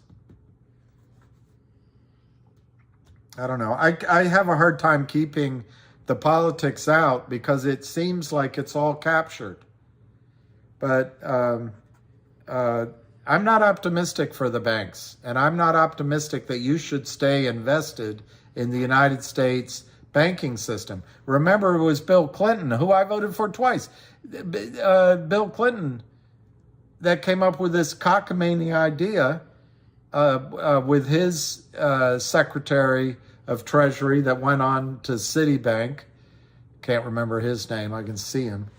That the markets would regulate themselves because, of course, it's in their best interest to do the right thing. What a bunch of hogwash. No, it's unfortunately our political system is part of the problem. And what upsets me is that money and freedom and what's the word? Integrity, but pride is being stolen from you. Why? Why does J-Lo hits a new low? She's on to her 4th husband and they just buy a house worth $35 million. Why is that okay? I mean, okay, I guess I don't know what she did. Danced. I don't know. It's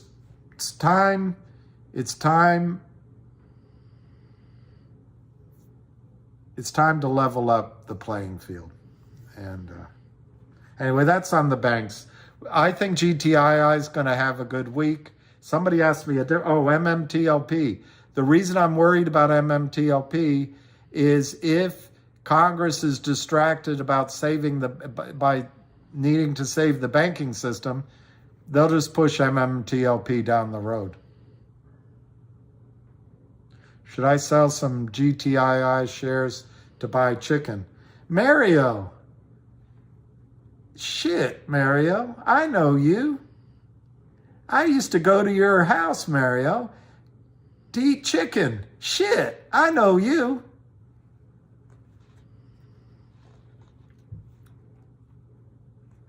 I like that J-Pong. 330, 445. And $8 to $10 longer term.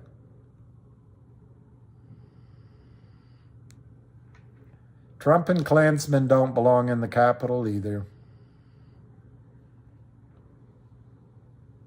I'm not trying to convince people that Trump's great or anything. I gave up on that.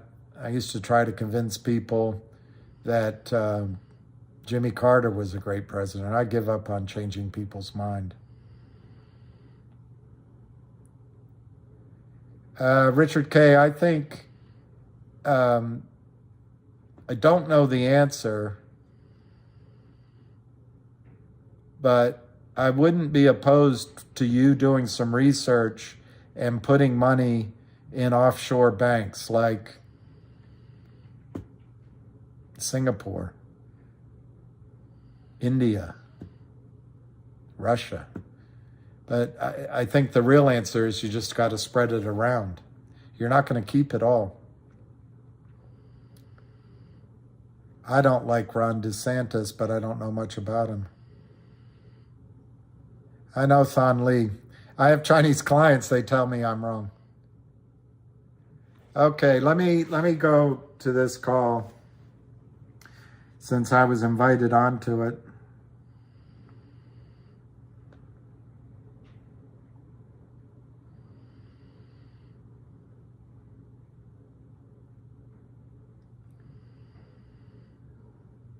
All right, I'm in the list. So that they don't have to put up any more margin. I'm in the listening mode. The stock popped at the end of the day, and they took it on the chin at the end of the day, but their prime broker calculates by 10 o'clock in the morning.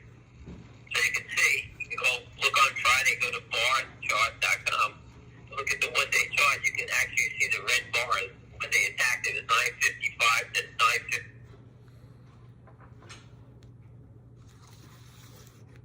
I don't know why I can't hear. They're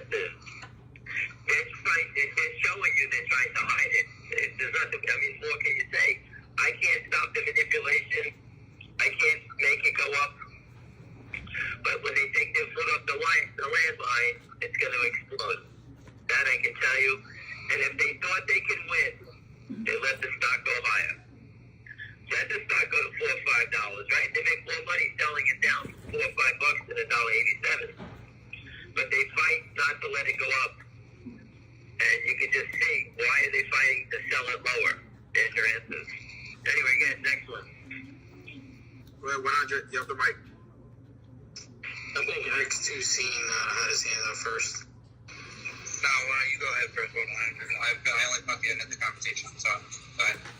Okay. What's up, man? Just I guess some good news. I'm looking at that 1 hour chart on GTII. You've got a reverse head and shoulders with a breakout imminent. So looked like Monday's going to be somewhat eventful, probably around that $2.10 range. But looks pretty good. Looks pretty good. Well, I'm not a chart guy. And, you know, I can understand reading the charts on Apple Computer because everybody in those stocks follows you. But, yes, you saw it Friday when the stock was 180-something. They drove it to 163 in a second. You know, who sells 130,000 shares to lose 20 cents? Okay, that's a lot of money to throw out the window just to mark it down. That's the sign of desperation. Or to break what you just called the chart pattern. They try to break the chart pattern. If you guys think with the education that we all have together now, we'd be sitting there saying, boy, this stock looks awful, so we just sold it, knocked it down. And I guarantee you, 90% of the people on this call, when you sit by yourself, that's all you can come out of this thing and say, oh my God, what was that? But when everybody gets educated about it, and everybody can see what they're doing now it's very difficult. It's very difficult to try to scam people out to sell the stocks. Okay? And that's what they keep trying to do. And just remember this. In a stock like this, when they push it lower, they bring in buyers. When they take it higher, they bring in sellers. It's pretty easy, and they don't want, they can't let it go up. It's so obvious, and I'm sure everybody can see it. And now, just think of this. Someone calls me up on Wall Street. This is how it works, in case you don't know. I get a call, go buy XYZ. I buy it. What do? I tell my friends, hey, Tony called me up to buy this stock. Is Tony any good? Oh, yeah, Tony's very good. You say it's good. I paid $1.87. Where is it? $1.88. All right, I'll take a shot. Now think about it. Again, same conversation. I paid $1.87. You say to me, what you pay for it? I say $1.87. They go, where's it now? Oh, it's $3.75. The next words out of everybody's mouth is, why do you tell me the $1.87? And that's when the stock gets like that,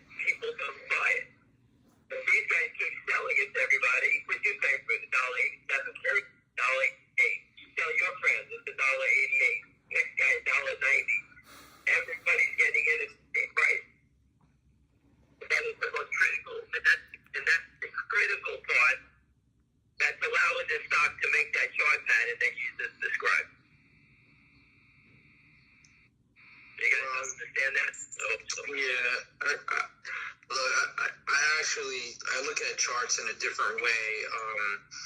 I like to see consistency, especially when something's bullish, regardless of the story. And one thing that I've always seen that's always consistent is that probability. So when I'm looking at an hour, a 4-hour, a daily, and a weekly, I want to see a consistent uptrend, and I want to see bullish signals with price action. And I gotta say, it's very, very bullish right now on all indicators. For the exception of the 4-hour, everything is trading above the 200-day moving average. So in 200-day moving average, the 4 hours not that far. Well, I hope it's fun to you well. Okay, so again, that's something that you have to have something you believe in. I trade from my gut. I don't really use the chart to help me make a determination. I use my gut, my experience to make the determination. Everyone does something different. If the charts help you out, God bless you. Go ahead, Huckleberry. You have the mic. So I think we're seeing right now that there's obvious signs. We've known about the liquidity crisis. We're listening to Ham. But now I think the world is starting to wake up to the liquidity crisis. And with the SVB and what's going on there with the FDIC, they're going to step in and do anything, which I think Janet Yellen made a pretty big stance and said we're not going to help out or do this.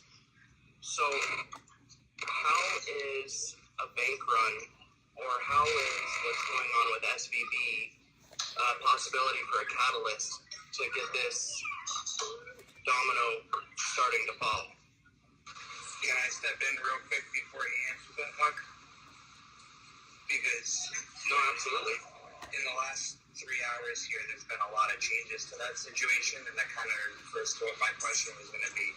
Because what the feds did decide to do was open and widen the discount window, and they announced that they're going to allow securities and derivatives to be used as collateral for loans at a subpar rate and at a huge discount for these banks to increase their ability to cover collateral in these issues.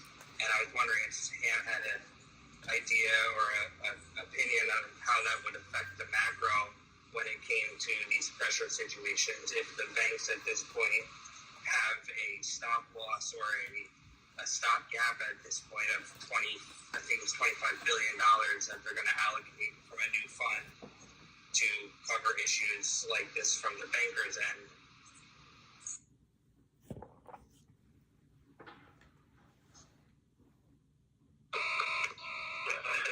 It's hard for me to understand. You're talking about the banks and what's happening here. That, again, there's so much. This thing is moving so fast. The government's trying to put their finger in the dam. I think the dam is broken already. People in the banks are going to take their money out anyway. All right, everybody's going to go running and scurrying. All right, because as of yesterday, they thought they were going to lose it all. If you thought you were going to lose, if you had $1 million in the bank and you thought you lost it yesterday, what would you be doing tomorrow when you get it back? There's plenty of things to protect it now, right? So that's what everybody's going to try to do. So you're going to see multiple runs at banks. The short sellers, I still think the SEC is going to come out and put out and stop the short selling at the stocks, the bank stocks. When they do that, everybody on this phone is going to yell, "What about us?" This is the same thing that happened to us in 2008, and I was part of the crowd yelling, "What about us?" The SEC didn't give a shit. So that's the way I see it playing out. How it trades, I don't care if the banks stay in business. I learned how to trade on volatility. That's what I do. So Let's go with Ken. Ken, you have the mic. Hey, thank you, Busy Ham, for the space tonight. My question is, with everything that's going on with Silicon Valley Bank, the other banks, because it is so top of mind and in the news right now, what is going to be the most effective way to tie this back to our message, our mission, GTII MMTLP, counterfeit short selling? What message and what can we, package It's going to be tough. together to meet the you're going to get pushed, you think we're all going to get pushed to the sideline because of this other issue, right? That's what everybody thinks. No, I'm not thinking of that. I'm not thinking of that, Ham. I'm thinking of how can we capitalize on this? How can we tie this? Because, you know, like for me, I haven't been able to get my congressman's attention. But make no doubt about it, they're aware of something now. And if I can pull that back in and say, look at this situation that just happened on Friday, you need to start listening to, you know, the situation as well. Help me figure out how to tie these two in a message together that we can run with. Well, I know John Byrd of West Christian, they have a team of people that have been meeting with senators and congressmen, and they told me they got, you know, they got good traction on the MMTLP stuff, and they were short selling. Can I just jump in at a high? Yeah, It's not just that. It's not just an issue with your stock as well. No, I'm talking naked short selling and you know, failure to delivers and everything that all of the communities have been fighting for. Not just one stock. I've been doing this 23 years. The SEC does a great job at deflecting and changing the narrative. All right? So I've been through this before. There's always something comes out, whether it's a floor, something goes on. There's always something. Okay? The only thing we can do is keep fighting the battle. In the GTI case, it's very different than MMTL. MMTL this is going to be settled, and FINRA has to address it shortly. Okay, can't go on forever. If that's going to come out, and I strongly believe you're going to get your day there. With GTII, it's a different story. We're trading. We have a criminal that's shorted. We have a criminal prime broker that's in trouble. There's no more money for margin. There's no one going to lend these guys any money. You can put up $10 million, and the stock goes up 20 cents, and it's gone. I mean, that's how dangerous what's going on here.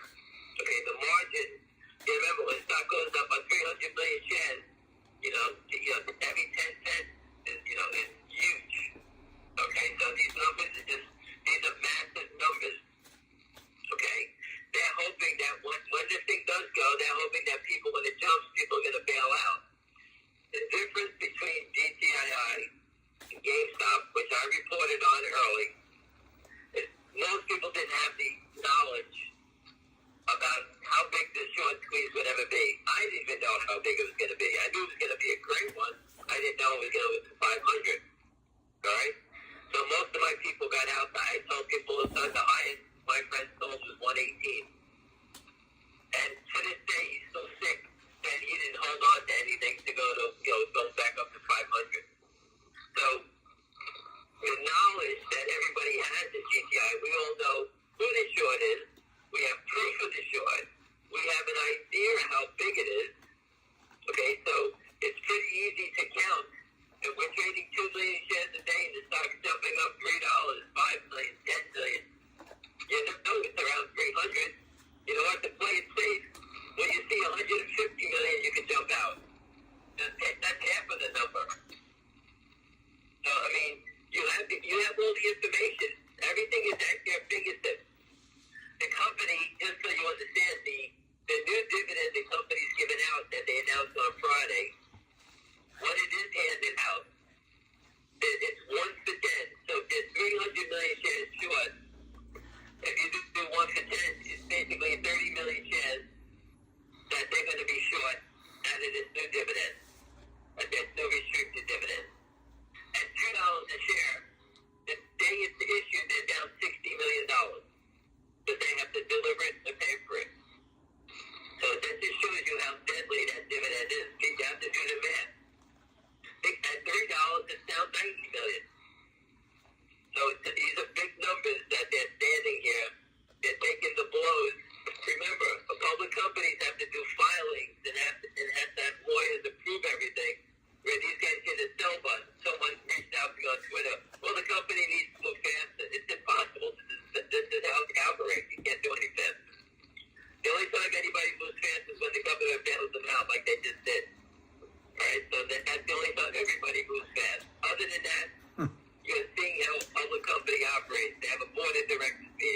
a real statement.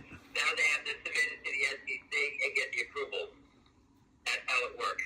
While that's going on, we're looking for West Christian to file a lawsuit against the company that it's on in the press.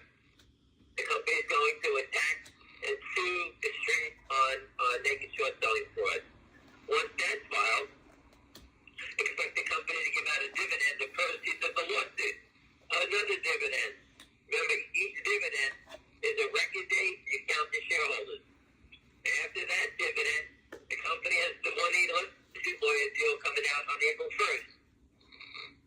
Once that's closed, they're going to give out a coupon, another dividend that's tied to the legal fees.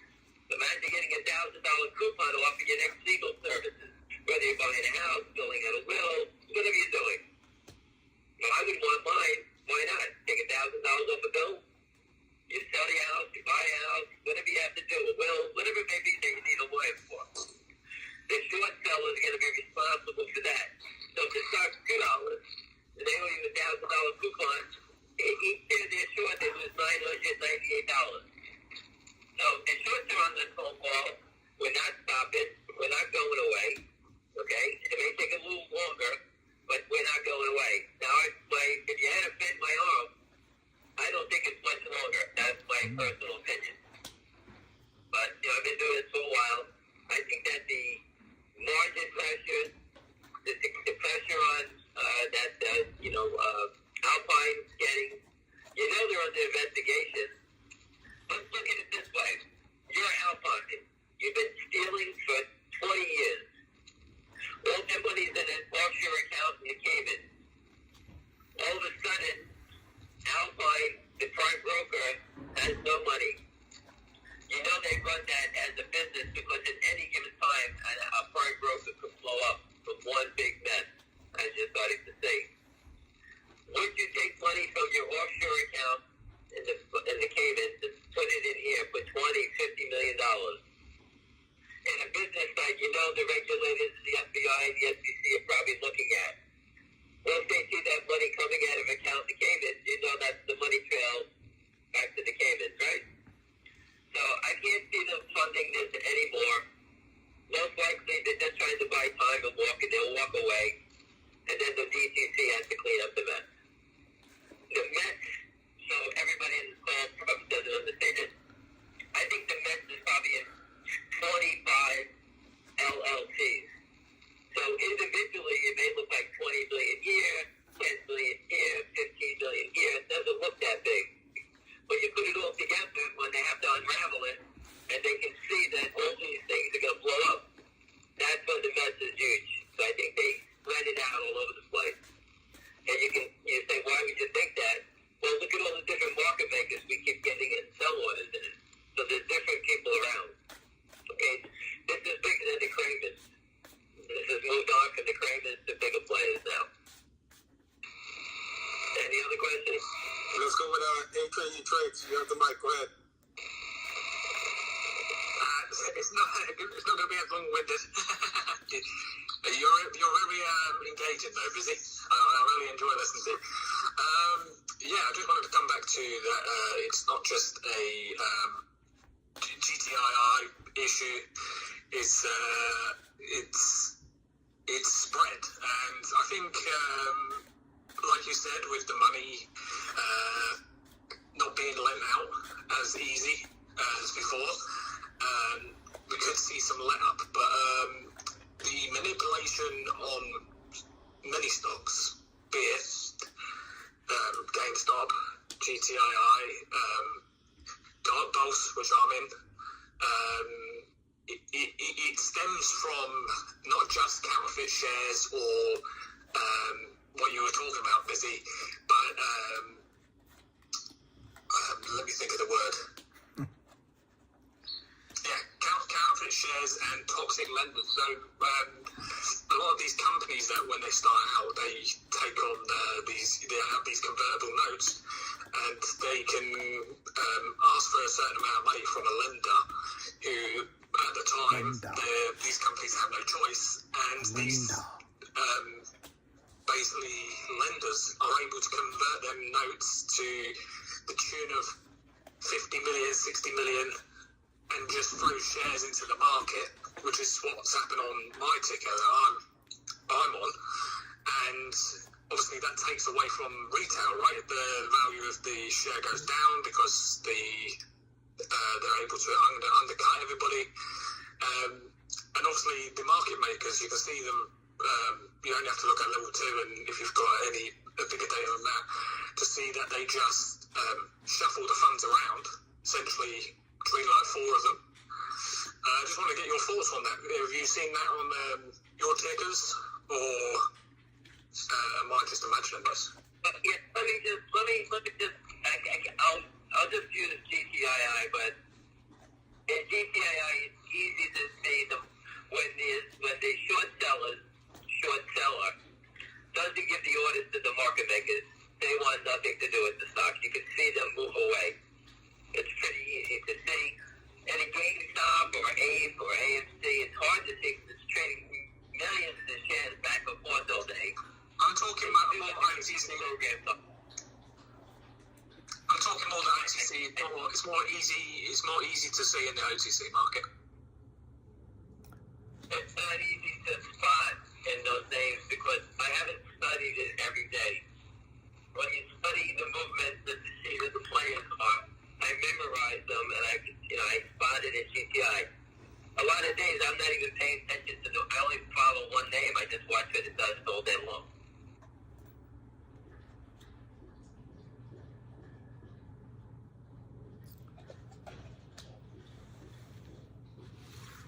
They kicked me out.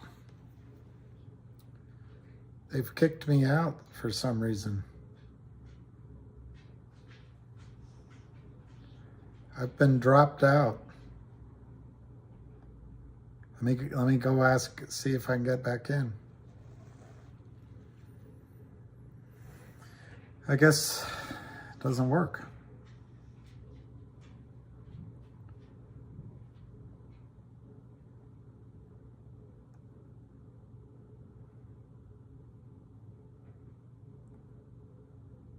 There's more than one call.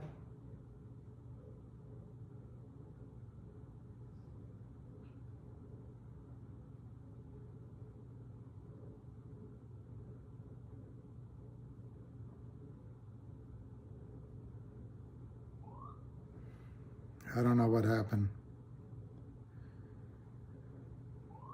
It doesn't seem to be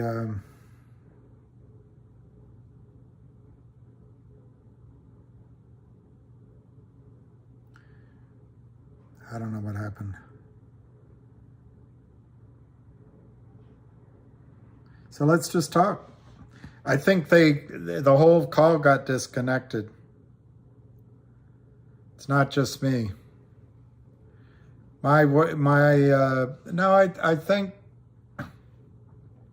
there isn't a call with busy right now. So I think the whole thing got canceled. Oh, here. No, that's not it.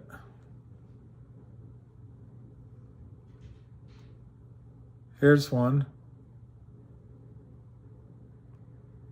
Again, I don't know. I don't know how high that number went right now. AMC is 26% of the float is held by institutions. I can guarantee you before that thing took off, that number was probably higher. I don't know. So that's one of the tools that I use that the SEC can't stop us from figuring out the naked. Maybe they needed my microphone. So again, that's one of the things. But you're fighting in those names where the institutions are not here right now. So it's a tough game. In GTII, we don't have any institutions. It's a retail stock. There's no sellers in the name. We have proof. The funds that everybody's looking for to combine the stock, who did it in GameStop and the AMC.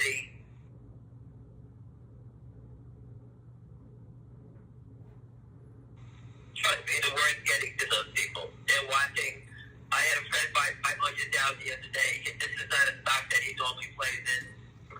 But these are people with big money starting to tiptoe in. Okay, they're coming one at a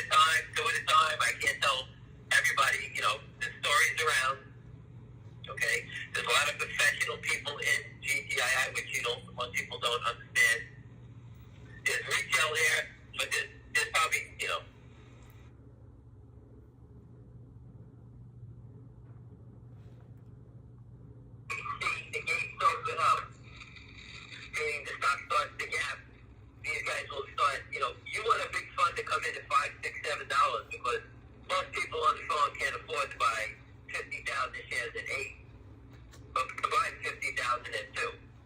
400,000 versus 100,000. Okay, so you want those big players coming in when the dollars are higher, but they'll help drive them from 8 to 80. That's the type of people they are. Okay, it doesn't make it. It's a big hedge fund, just a number. If you think it's going, if you get, well, I'll pay 10 if I think it's going to 20. What's the big deal? It's just a number. That's how they think. So those people are around the stock.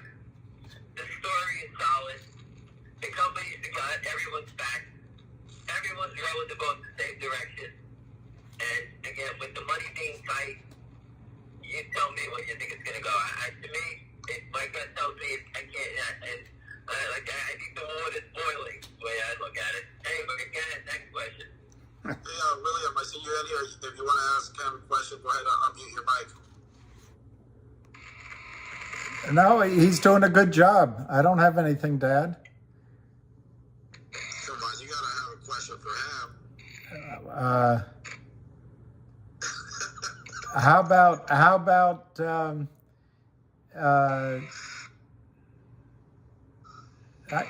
he's explained everything well.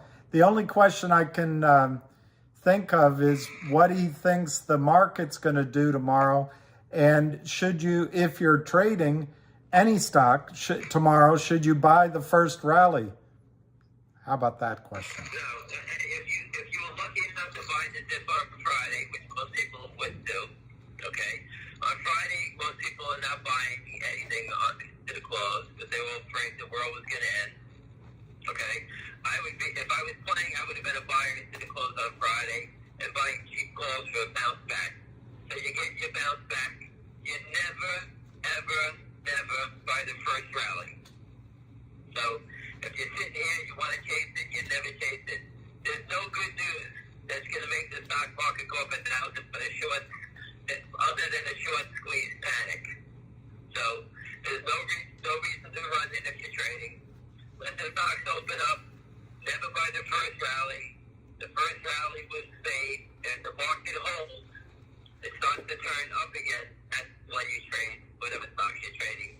Then you try to buy 5,000 shares. You can make a half a point. A real stock, not small penny stocks. I don't trade penny stocks. I play big names.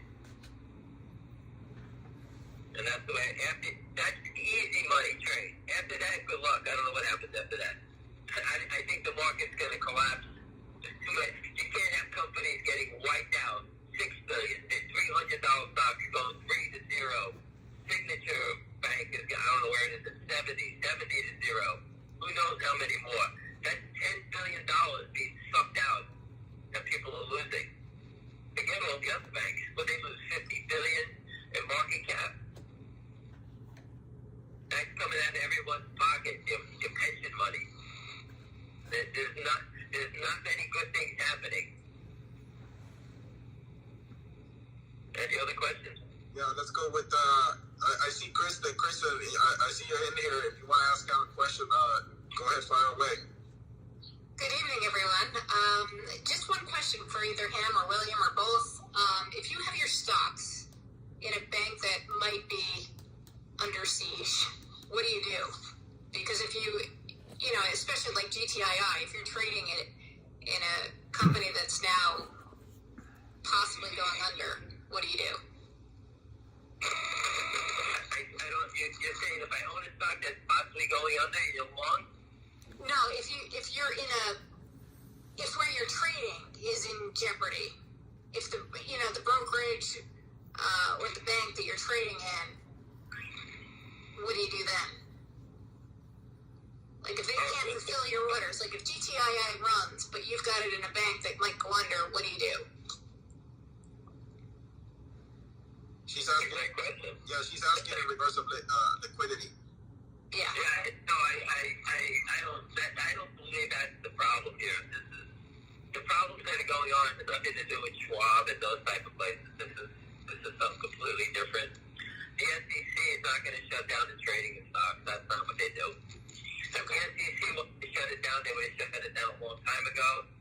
The SEC would be under fire for shutting down the GTII because unlike MMTLP, GTI has been ahead the curve.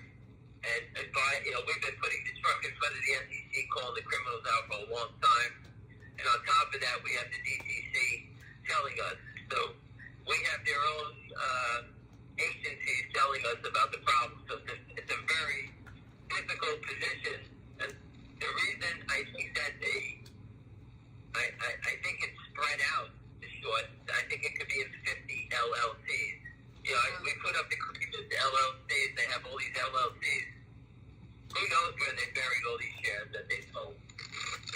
They just open up LLCs like it's nothing. So they probably hide them. There's 8 million here, 12 million here, and the SEC looks at this thing and it's so spread out. But when you put it together, that's when it's the monster. So again, they may not see it all, but once one of them folds, they all start. It's like a pack of firecrackers. Once you light the fuse, they all go off. It'd be like that chain reaction. And I've seen this 100 times. You've seen it. I watched it happen in Shopify. I watched it happen in Peloton, EXAS. I've seen it happen Beyond Meat. I've seen it happen in Volkswagen. I've been around long enough. I watched the Volkswagen squeeze happen. Stevie Cohen and his friends lost $25 billion on that thing, and the other guy jumped in front of a train. So I witnessed that whole thing. I've seen Taser get squeezed, Krispy Kreme get squeezed. Okay, they all have the same pattern. The difference between all those I just described to you and GTII is they can't let it go up. Those are real shorts. This stock, you can see they can't let it go up. They keep trying to hold it down in a range. Any short seller will let this thing run up already. Get it squeezed. Let it go up a little bit. Let it go to 5. Let it go to 10. They don't want it to go up. They need to push it down as fast as possible because these are criminal shorts. This is very different than a GameStop short. They get shorted in there, obviously, but real shorts turned in panic. We have one group versus 100 shareholders, 100 shorts. So there's 100 shorts. Each one of them breaks in different ranks. Like I may break first if I was short. And then once I go, my friends start to cover. And then everybody, and that's how the GameStop thing went. Here, we have one person, and we need him to commit Harry Carry first. That's it. Get jump on the sword. So it's either the SEC is going to pull him out, the FBI is going to arrest him, or he gets to kill himself. That's where we're at. But in terms of the brokerages, you don't think they'll go under because they're going to be paying out millions of dollars? The brokerage firms are not taking this. Okay. When a brokerage has to buy in the short, they get a due bill. So let's say a brokerage firm each has to buy in 10 million shares at $10. They buy it in, and they send the bill to Alpine. Alpine, if he busts, the DTC has to pay the bill. That's how it goes. Gotcha. Also, can you just explain, you were talking about SVP and the naked shorts and how they played a role in the collapse there. Can you just talk about that again? I lost the first part of your comment, your first part of your question. How naked shorts played a part in SVP. It's fascinating if you think about it. Yeah. But in Silicon Valley, all these IPOs have had their money in that bank, right? So think about Roku. Roku's a stock that's been a heavily shorted stock, all these stocks. And my friend sent me a list of all the biotechs that they killed.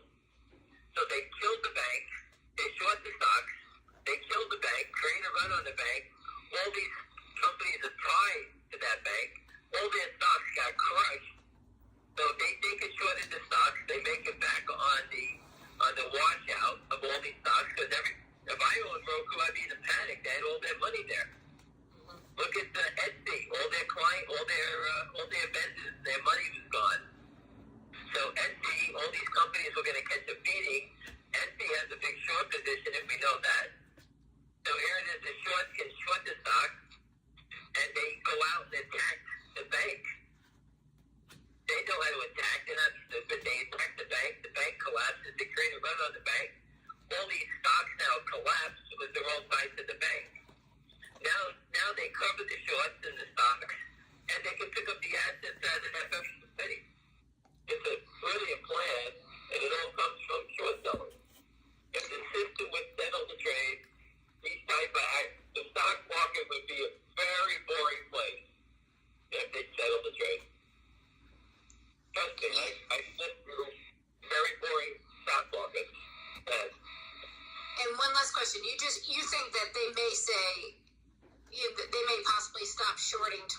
say you can't do it? Is that possible? Well, if the shorts are like a pack of wolves, right? Mm-hmm. They went from the Silicon Bank, now they went to Signature Bank, Republic Bank. They're going to go after other ones, right? Right. You're going to hear the rumors, and this is just what they did back in 08. They went after Leach, they went after Bear. After Bear, they killed Lehman. Then they were going after Goldman and wherever else they were going after, right? At the time. They kept saying, oh, this one and that one, and everybody was betting they were all going to get killed. And they were falling because everybody was in a panic.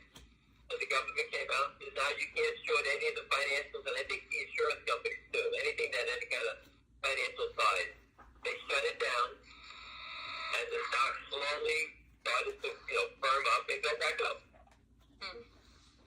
I expect that. I don't understand how they haven't done that yet, because they just keep bleeding, because if they're going to keep bailing everybody out, the shorts are going to kill all the stocks.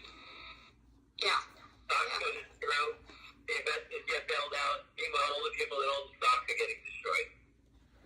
Every index, all these indexes are getting destroyed. They're all tied together.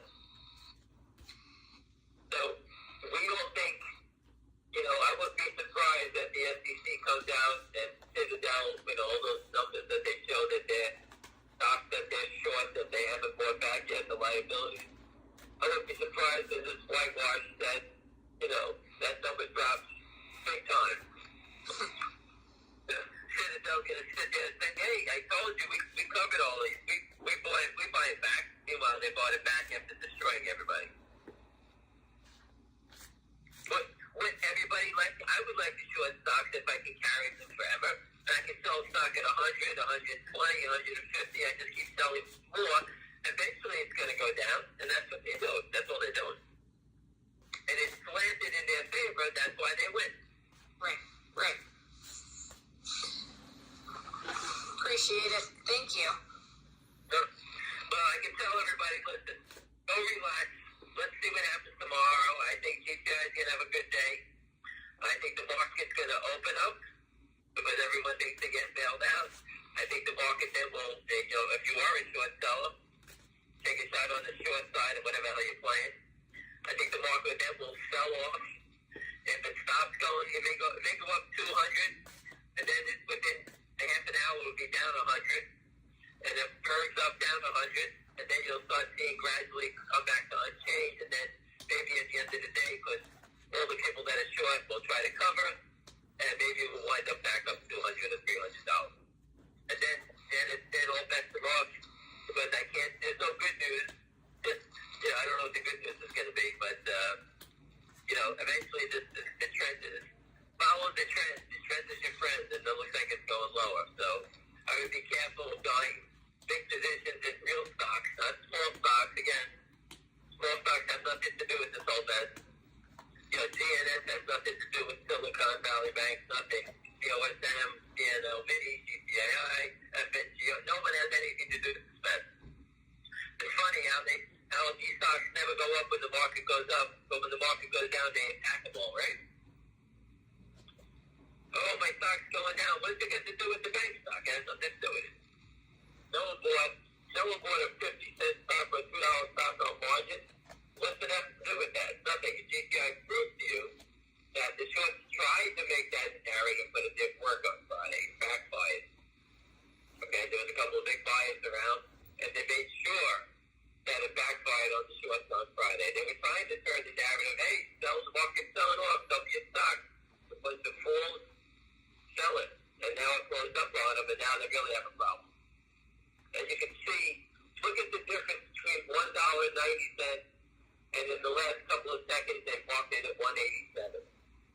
3 cents. Think about that. They needed to move it down 3 cents to save on margin, and they were in a panic to mark it down. That shows you the sign of desperation. Yeah. In tomorrow morning, whoever's funding these guys, they say, hey, not another nickel. You need to put up more money. And it ends. If it doesn't happen, we just keep moving down the road using our dividends, mergers, and all the plans that are in place to keep pushing them until they fall. That's it. Believe me, I want to know the best you do.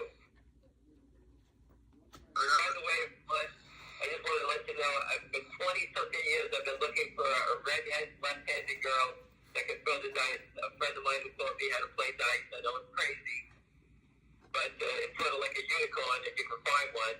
And a shareholder, GTII, she owns 1,700 shares, and it's the greatest story ever. The shareholder called me up and told me it was his daughter. She's left-handed, she's red-haired, she's green-eyed. She checked every box in the world, and I can't wait to meet her and have her throw the dice at the dice table. But I'm super excited. I finally found the missing link. For 25 years, I've been looking for somebody like this. Every time I see a girl with red hair, I always ask her, you're left-handed. And I've never met one. Never met one. So now I have one. So I can't wait. Anyway, any other questions? That's just that up my set. I got three more hands up here. Let's go with Gandalf. Gandalf, you have the mic. Hello, everyone. So here's kind of where my head is at currently. Given the apparent liquidity crisis in the market as of right now, number one, where is the incentive for short positions to cover if they are prone to bankruptcy? And number two, if the short positions that exist in these institutions know that they are in a very peculiar position, why would the DTC step in for fraudulent shares? Okay, number one, the DTC has already stepped in and is telling us that Alpine has a problem in the short tier. So it's been exposed already. They're not going to tell you how big it is. But obviously, this is the stock settlement system telling you there's a problem. They caught somebody with the problem. So it's right there already. The system is backed. The whole system is backed by guarantees. Okay? If you don't think that these guys can walk away from the trade and these trades just going to sit here forever, then we should all go to the Cayman to do it ourselves. Okay? Because you can just, why would I sell all these shares at GTI? Won't we just go sell $100 stock? You can do 1,000 shares a day, you make more money. Right? You don't need to do millions of shares. You can go get a high price stock and sell 1,000 shares a day.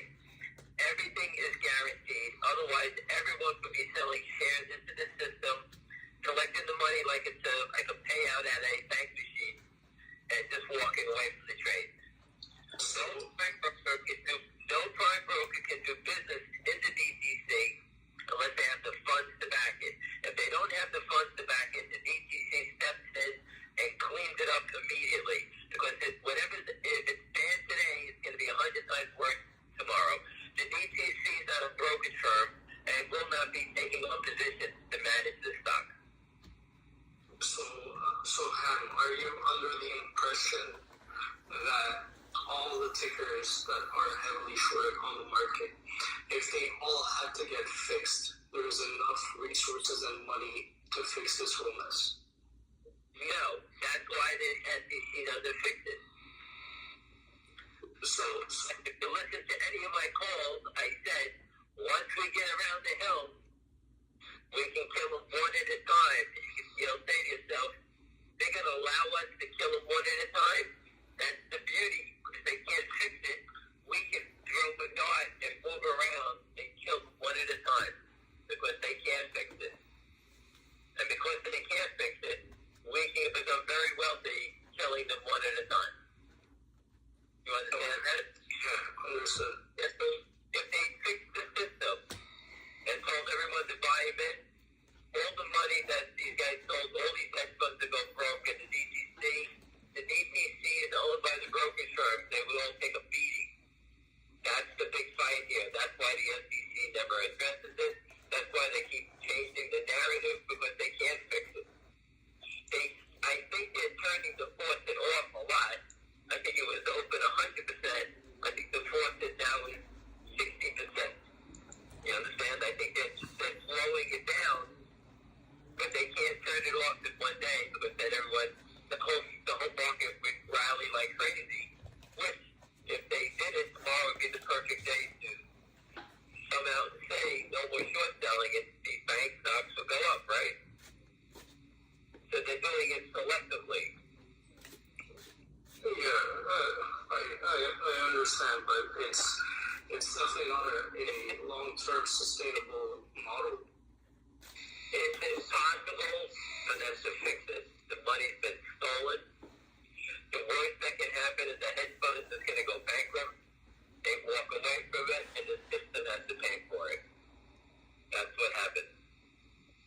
And the system can't handle all these at one time, but it can handle one at a time. You would mind making a lot of money at GTII and then move to the XYZ and the ABC and just follow the bouncing ball, go down the road and say, hey, let's kill these guys today. Hey, you know what? Let's kill this one. The SEC will be there biting their tongues because they know what we're doing, but they can't say anything.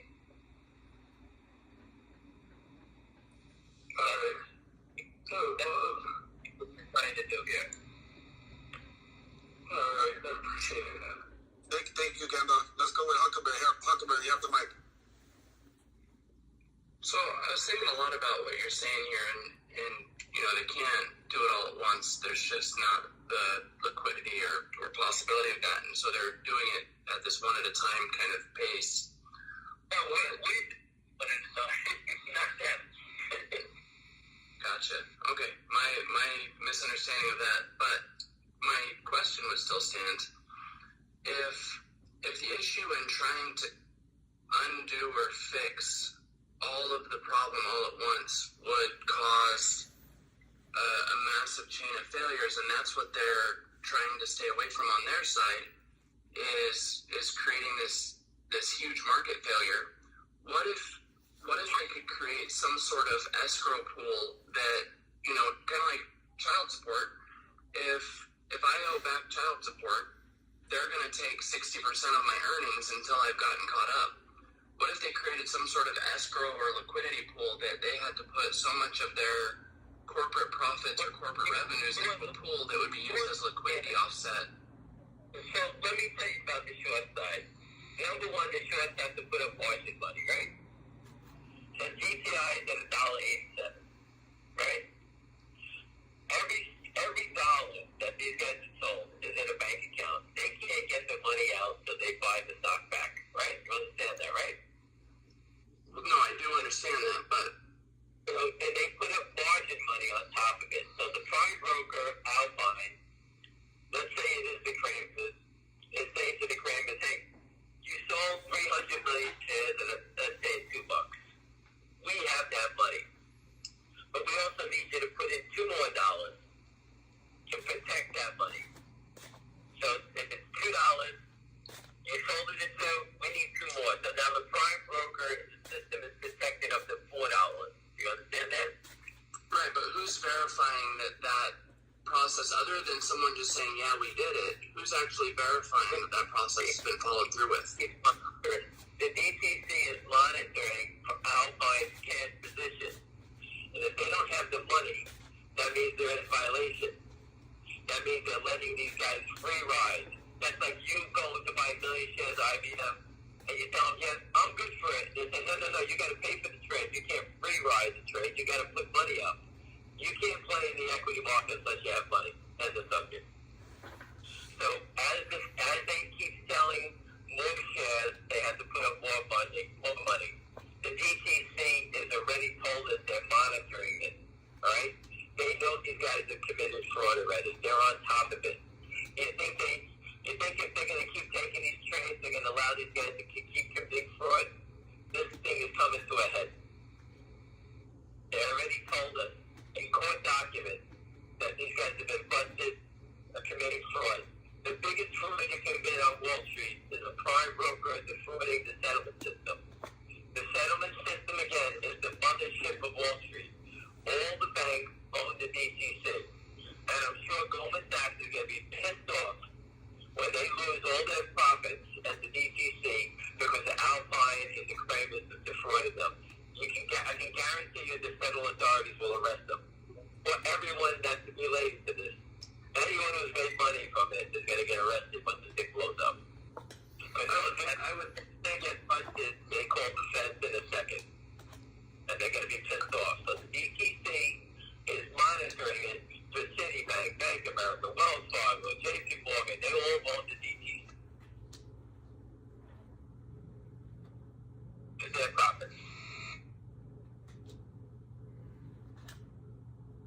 you can vouch for this. When the stock was $1 way back when, we used to sit there and say, hey, there's got to be a red light at the depository trust for margin. When the stock goes up, that red light goes off. And that means, danger, danger, danger. The stock went to 9. The thing must have been screaming at the DTC. Alpine said they had it under control. They knocked the stock back down, but they never put up the money, and it showed them that they had to show the DTC these guys had no funds to keep supporting this mess. That means the next time it goes up, the DTC, if these guys don't have the money, they know the money's not there now. Even though the stock got knocked down, their short-term margin pressure went away. Okay? But now it's starting to build again, and the DTC is monitoring this. Despite going after them for the first violation and get ready to shut them down, now they have more violations. So you think that what they're doing you're crazy?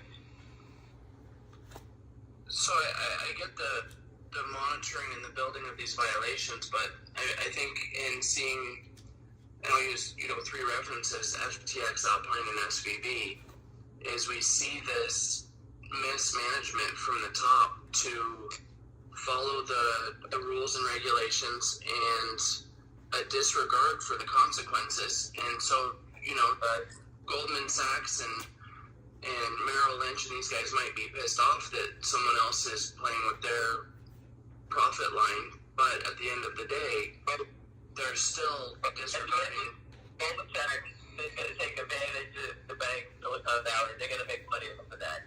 That they didn't lose money on that. They lost market cap in the stock, but they didn't lose anything in relation to that.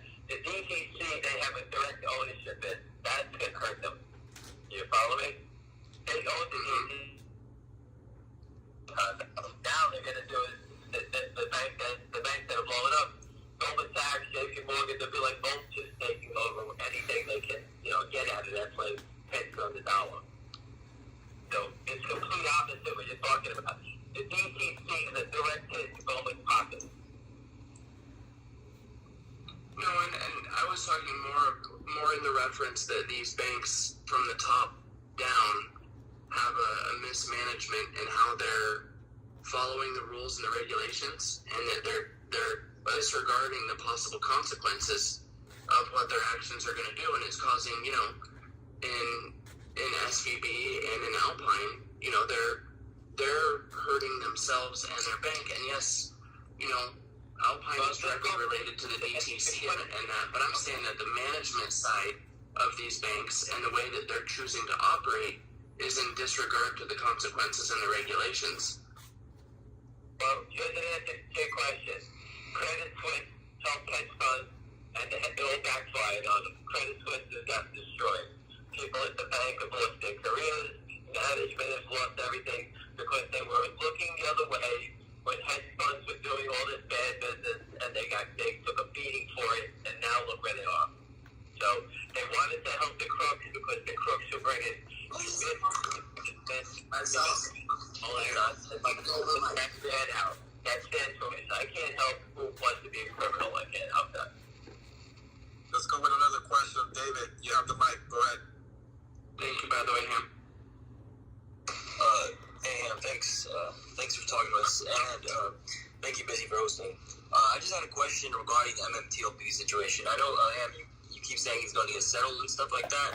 How do you exactly think, what's your theory on how they're going to settle this? Because we've heard so many different theories. Do you actually think it's going to start trading? There's only 2 ways that can happen. It's either going to be in a gray market, which is the way I believe they would do it, only because it helps the short, and it's more to help the short get out of the mess versus the long to make money. And the gray market is, this is how it would work, and I did a lot of trades in the gray market. I work with Goldman Sachs, I'll call you up and say, hey, you got 50,000 shares in this stock. I have a 3 bid, we'll buy your stock for you $3 right now. They say, screw you, and they'll say, hey, I'm not instructed to anything. I'm instructed because I work for Goldman Sachs. If you're a client of Goldman, I'll give you $3 shareholders right now 50,000 shares. Do you care? And you're going to sit there and say, no, I don't care. And they'll hang up the phone with good luck. Then call the next person up and say, I'll buy you 40,000 shares free. And the woman next to you is going to say, give me my $3 for you. I want my money back.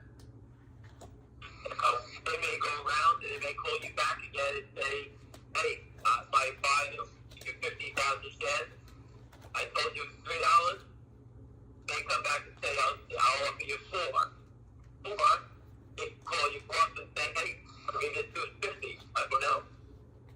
That's you have someone from they offering you money, and you have to make that determination. And I told everyone, keep in touch. There's a big shareholder here. I don't know his name. And he'll be the first to get the call because they want to buy your stock first. Okay, let's go with Brooke. Hey, good evening. So I have a quick question for you. So you were just talking about that, all of the big boys sharing in the losses, and it jeopardizes their profits. Would it be less costly for them to bail out Alpine so they don't jeopardize those profits? No, they have nothing. Wall Street is the one thing about Wall Street. If people ever worked on Wall Street, Wall Street's about one thing. If you have an error, you got to clean it up in the conversation. But whatever's going on today, Goldman, everyone doesn't want this on their book. Right now, they all get a slice of the loss.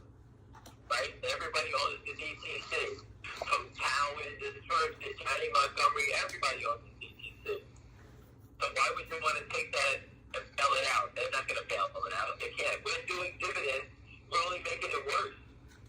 We're not going away. This is becoming a bigger pay bear. This is becoming like an MMTLP type band that is trading versus not trading. Yeah, and then one other question: would there be? We're using their rules against them. We're using the rules designed by the SEC and FINRA. The right to give out dividends. You have to deliver the dividends if you're sure. We're using the rules of the exchange. That's what we're doing. And so now, you also mentioned that so it's margin requirements. So there's money sitting in this account. So I guess first, all of that money would go to. You touched on that. You said a magic word. So when the Cravers were short the stock went to $3. I think the Cravers went bust. And they went to Alpine and said, hey, here's this LLC. We're short 200 million shares at $2. Let's say there's $400 million in this account. We can't get it out. It's like the movie Get Shorted. They put that money in the locker at the airport. Whoever goes to the locker is going to be arrested, right? That's what it's like. They're all looking at that money. So there's $400 million in this account. They're short this stock. And the Cravers passed this LLC on to Alpine and their friends. Alpine looks at it and says, okay, guys, there's $400 million in here. Let me get 10 guys, and we'll sit there and we'll tell everybody, listen, there's $400 million here. I'm going to keep $200 million, but everybody else will get $10 million if we break this stock down to pennies. And all the guys on the street, these criminals, joined up with them. That's what, to me, that's how it feels to me. Alpine brought a bunch of hitmen in, trying to knock it down, looking at that $400 million. Well, now it's 300 million shares, it's 200, now it's $600 million, and they didn't succeed. Now, all the French guys they brought in are saying, hey, come by and take it easy, I'm out. We can't win this battle. So now it's Alpine stuck here. Alpine gets caught, and everyone's going to start dissing, getting away from the mess. So that $400 million that's sitting in the account, I guess first that would be used to absorb. That money used to buy back the stock. Right, and then the DTCC steps in. Is there any situation where the DTCC would say, "Screw this, we're not gonna, touch this or get involved"? No, they wouldn't. Well, the DTC going to keep letting Alpine destroy it? No. There's going to be a court document soon from GTII, right?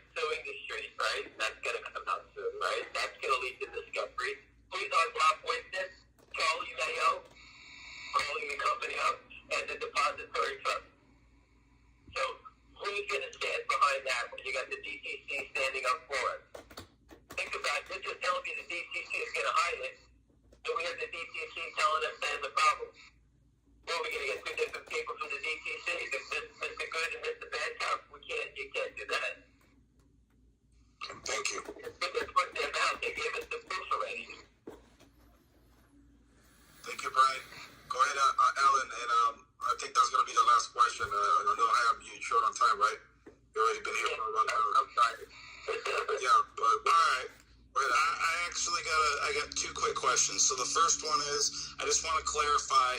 So, and I'm not talking just about GTII. So you're telling me you think that the DTCC is going to stand up to companies like GTSM, Citadel, and Knight? They're going to stand up to them? What do you mean stand up to them? They're going to force them to cover bad short positions? No, listen, the market makers have nothing to do with it. The market makers are not holding these positions. The market makers are just the gateway to get the shares into the system. The hedge fund behind it is giving the orders to the market maker. That's how it works. Well, sure, but when I look at time and sales data and I'm watching these same...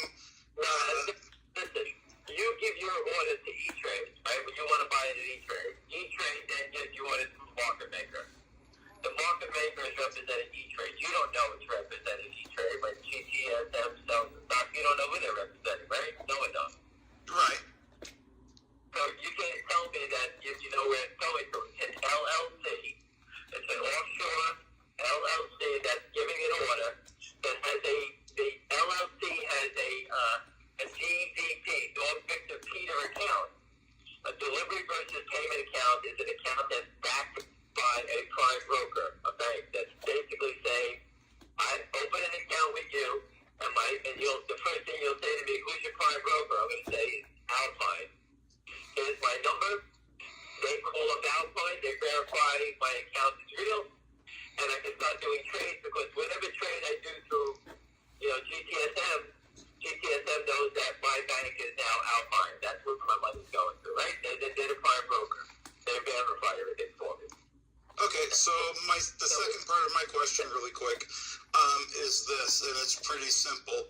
You don't believe that if they push the market up a little bit and then let it completely fall, buy while it's on the bottom, take their finger off the algo, let it scream up high, sell at the top, that they couldn't create enough liquidity to resolve these issues? You mean in the stock or the market? No, in the market as a whole. If they grabbed, I'm not talking about these massively shorted stocks. I'm just saying they bought stocks that they knew came way down, that they knew they were going to push way back up, that they couldn't buy them at a severe discount, sell them at a severe profit to create enough liquidity because they control the algorithms and then have enough liquidity to cover these bad positions that are now suing them. Listen, the stock market is a free-for-all. Goldman doesn't give a shit what's going on with JP Morgan. JP Morgan doesn't care about Bank of America. These guys are here for themselves. Okay?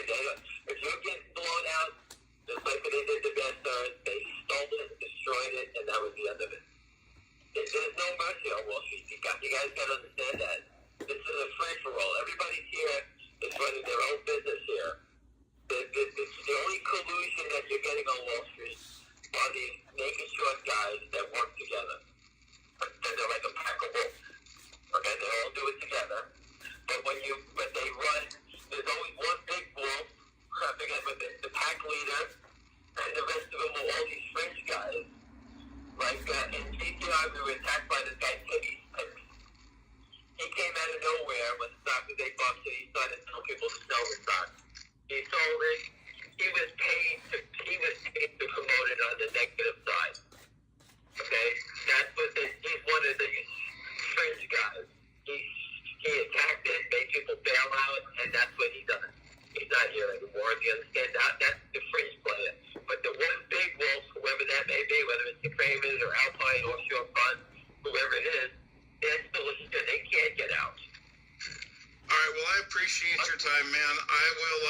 I guess I just agree to disagree with you. I think you are a very smart individual, and I appreciate you answering my question. You have to understand this. I've seen all these crazy things that you've seen. My older brother worked on the buy-in desk. When they get the call to buy it in, he doesn't give a shit about anything. He just buys you in. He doesn't care if you're going to lose $1 or $50. He got told to buy 5 million shares.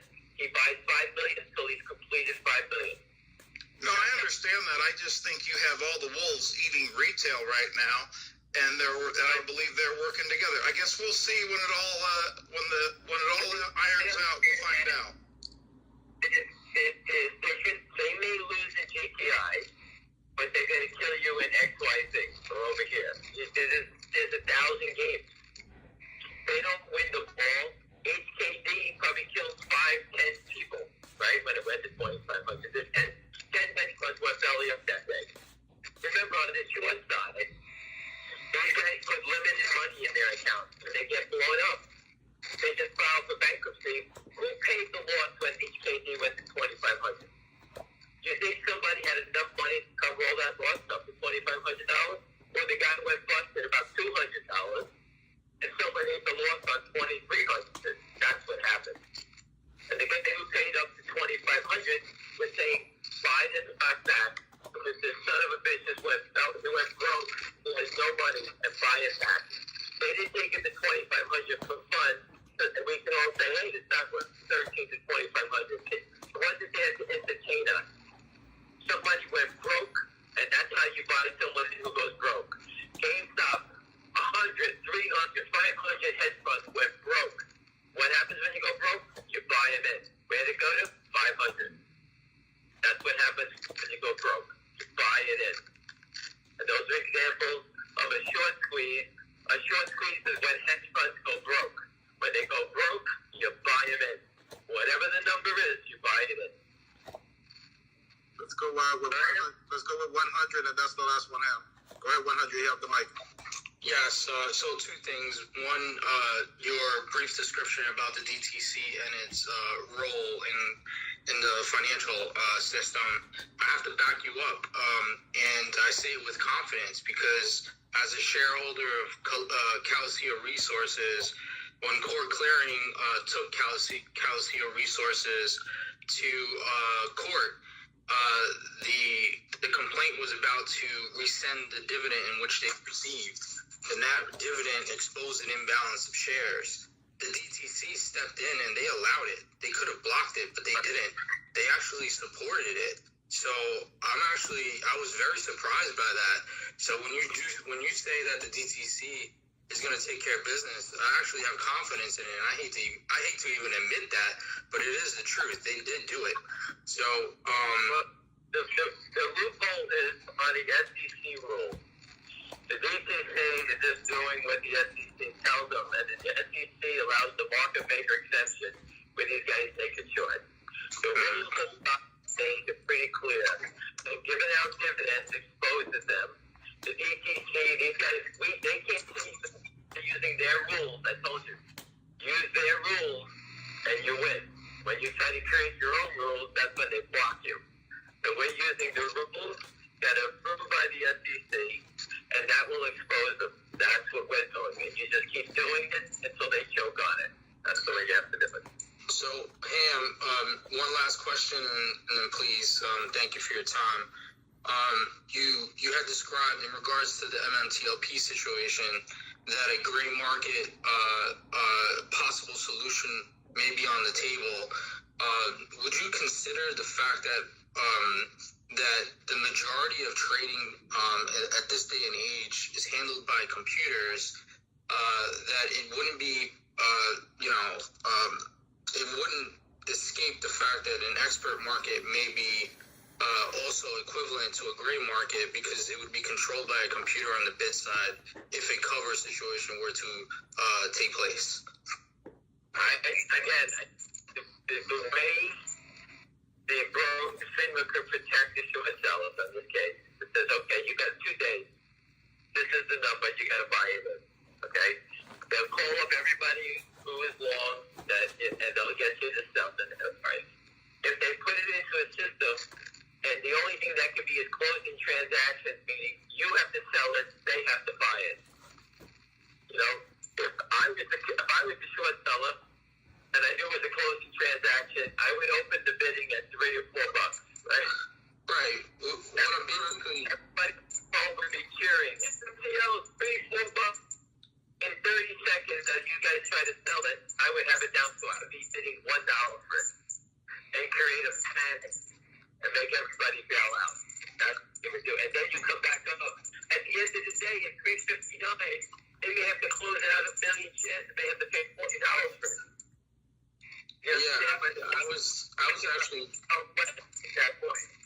I was actually thinking about, they set the parameters to buy to close.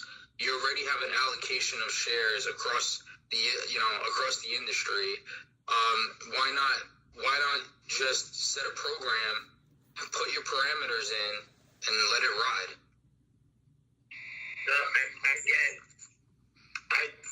you have to find out how big the short is first. I think when FINRA figures out how big the short is, then you'll get your program or your gray market, something will come out, because they have to close it out. You just can't have it laying here for left forever. So I think you have to find out how big it is. If the mess is as big as everyone thinks it is, they're going to have to close the transaction out. They may tell everybody, hey, there's a point, they may punish the short. Okay, you got to bid $5. And you got to stay at $5 and offer it to anybody. And you get, because of time, people are going to start hitting that bid. That's just the way it goes. All right, so you have real business here.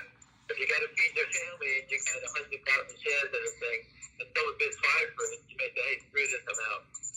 So you're more confident on the manual process rather than the automatic process to buy it? Yeah, I think it'd be more manual, and then the FINRA and everybody will be monitoring it, making sure that the short is, they'll monitor and say, okay, how many shares you have to buy back in? I got to buy 50 million shares.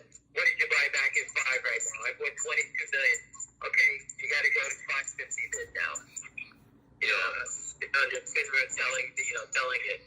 And say, okay, when you buy at 550, and people maybe want to sell it at 550 or $6. I don't know. But that's somewhere. But they're going to have to close it out. But I think they got to find out how big it is. I think West and John and all those people that are working on this thing will get the discovery on it. They may not tell us. They may just say, hey, we have to open it up, in which case there's a lawsuit. But they're going to have to close it out. So, I agree. Can't go on forever. Thanks, Ham. I appreciate you. Thank you, Ham. Hey, good luck tomorrow, everybody. Have a good day. Thank you. All right, I left it. No, he's not deep in MMTLP, but Ham is, originally had educated Wes, at least on some level. And then Ham has known John Berta over time, and so that's all.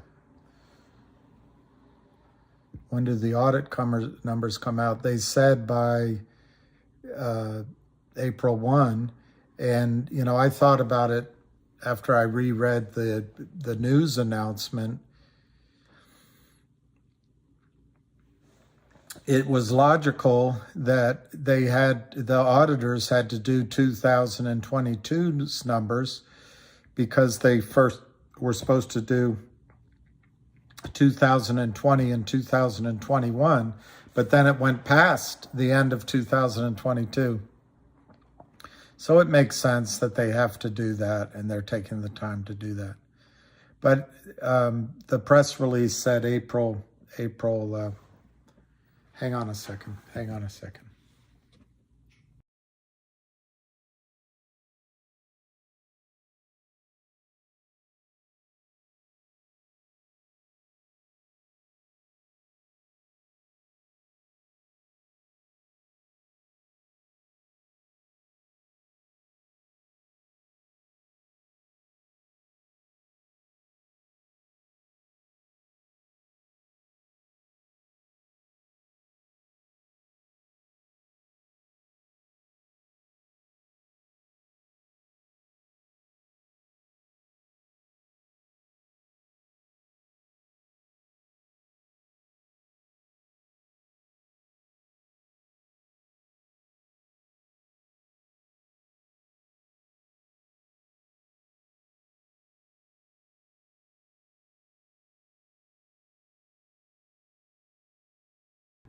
Sorry about that. That's just a follow-up on that call. I don't know what's going to happen with that emergency meeting tomorrow. I think let's just see if there's any new news right now. But Ham believes they're going to say no shorting of banks.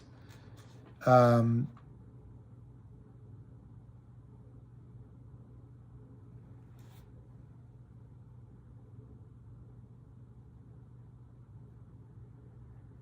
looking to see if there's any new news. They've already made pretty dramatic announcements. The only other thing I can think is they'll announce that JP Morgan bought the bank. And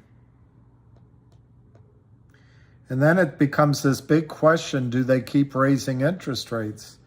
And even though it would seem logical to turn around and drop interest rates 100 basis points, I just feel like they're going to raise them again, maybe 25 basis points. Everything's about the Oscars tonight. Actors celebrating actors. Unbelievable. Who cares? Number one, they're not that good looking. Some of them are, but not all of them. And they're not all great actors. And the stories aren't all that good. I don't know. I don't see any new news on it, Big Al. What's the rumor? Oh, I see.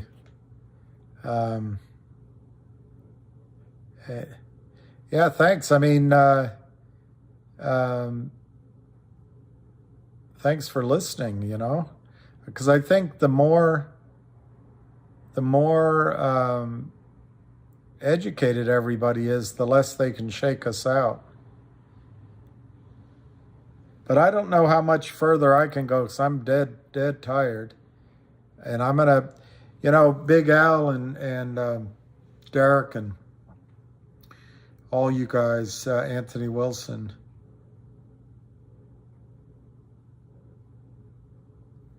Who said that in Gladiator? The time for honoring yourself will soon be over. It wasn't Russell Crowe.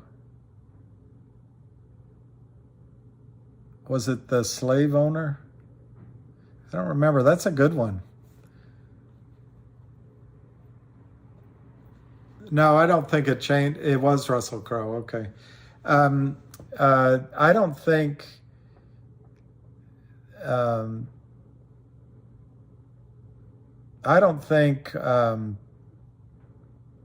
it's going to hurt us if JP bottom out Red Hook Texan. What's going on? And it's good to hear the certainty in Ham's voice. But what's going on is liquidity is drying up on Wall Street. So, and Alpine's a renegade prime broker.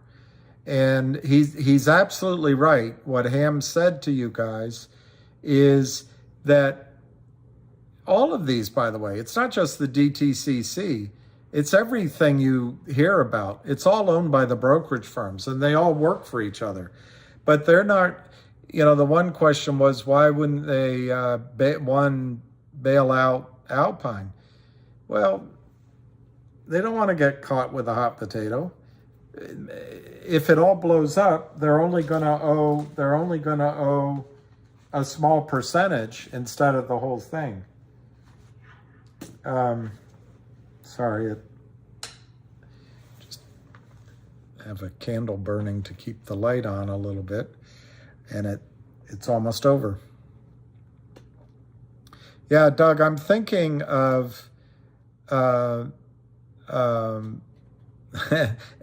1000. I'm not going to read that out loud, but Doug, I'm thinking of coming on early tomorrow just in case, and just in case it runs.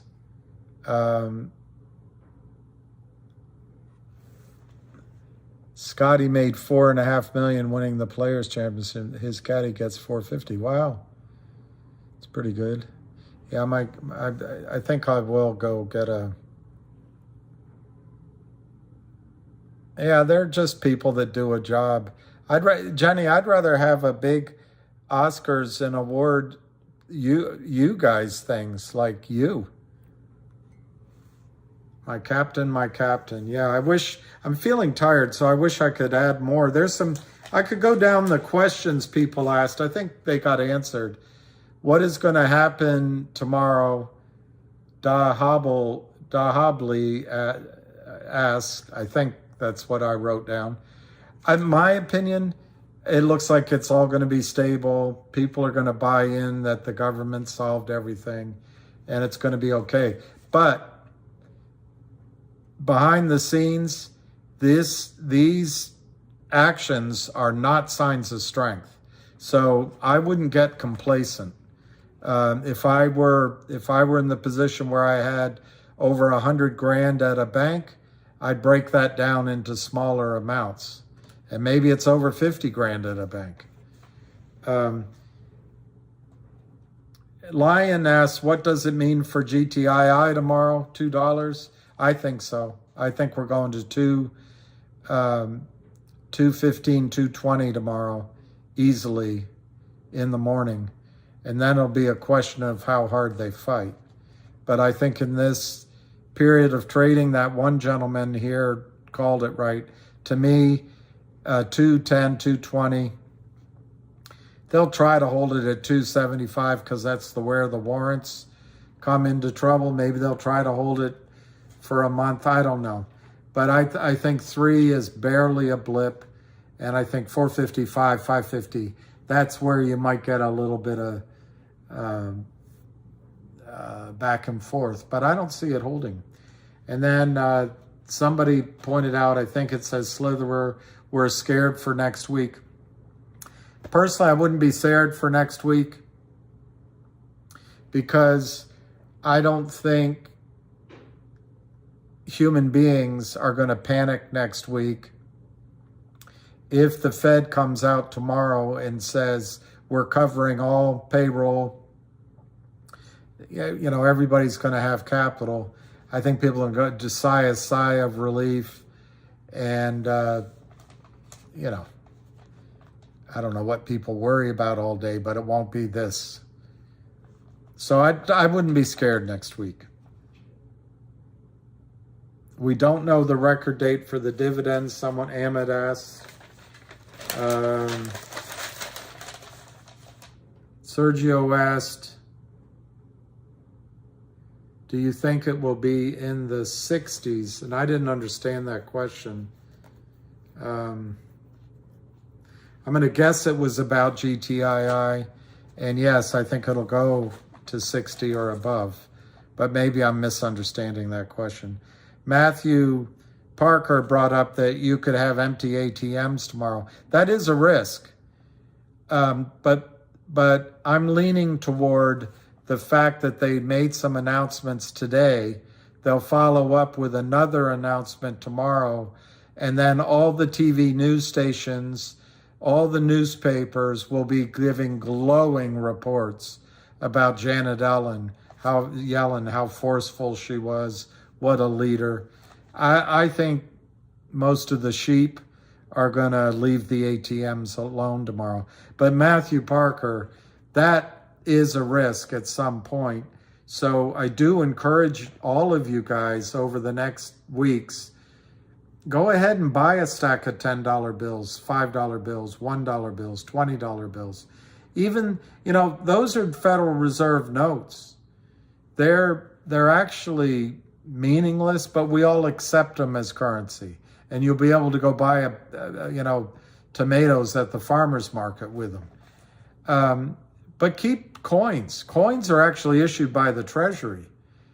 Quarters, but just build a little, don't go all panicked about it, but just have some in case one day the ATMs close down. I don't think it's happening tomorrow.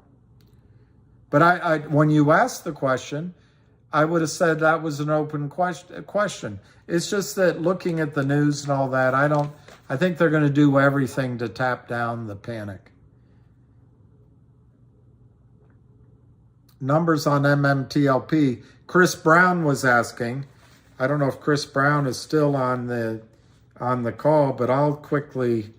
They owe you a share of MMTLP. John Berta said there was 3.5 billion barrels of oil to 4 billion barrels of oil. I think he said 3.2 to 4. And we've had news announcements, Chris, that show that they've improved their success there. But if you use 3.2 billion barrels of oil and you use $5 in the ground for oil, which actually could be a low number after the recent news they put out, and you ignore the 7 trillion cubic feet of natural gas that Berta talked about, and you ignore the shallow wells that 3,100 they discussed, you ignore all that, and you just go with 3.2 billion barrels of oil, and you try to find your calculator. So 3.2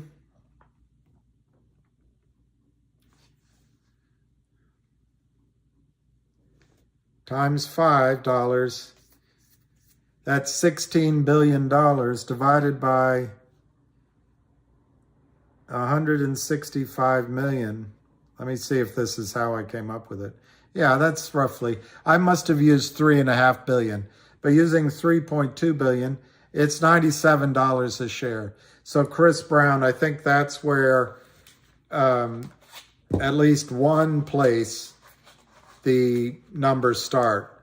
The other place the numbers on MMTLP get started, at least with me, is there's 4 people that own the majority of the shares. One of them said on Twitter, he's not selling his shares below $600, and if the offers don't come in at $600 or better dollars per share, his answer is going to be not only no, it's going to be hell no, and here's a lawsuit.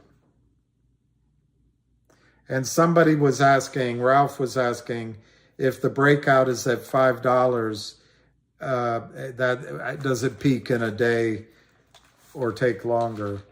And no one knows the answer. No one knows the answer. But I believe the breakout won't happen at 5. I think it will happen at a higher number.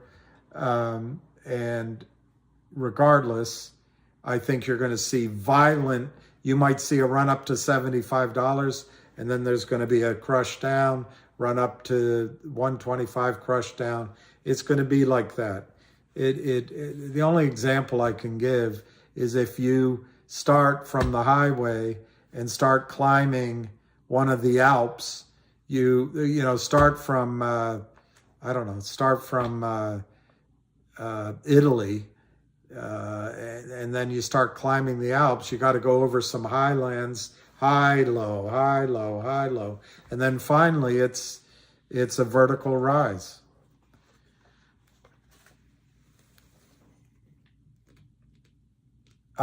Big Al, I wouldn't sell $3. I wouldn't sell. That's the problem. I personally don't think they're going to have a great market, and I don't think they're going to open up the market. I think they're going to have to tag it off of what the raise is at the Capital Company in California. I'm having a hard time remembering it right now because I'm tired. Roth Capital. I think it's going to be tied off of that, and they're going to have to settle it amongst themselves, and it's going to be a big number. Yeah, I think, Key, that's right. You're going to get... well,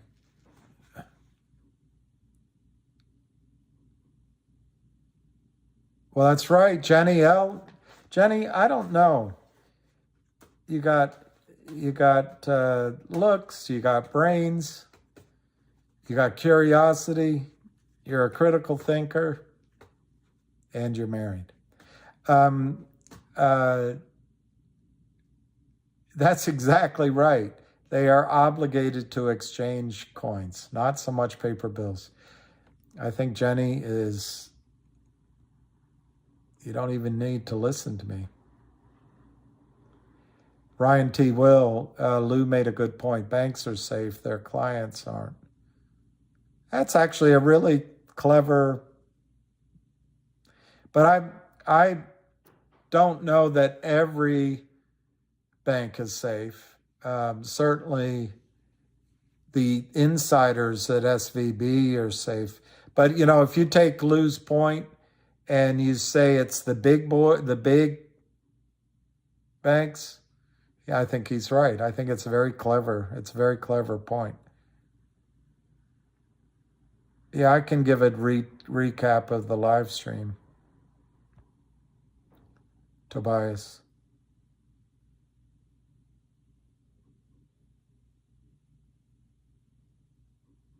Yeah, Jenny, I've met quite a lot of people in my life. And I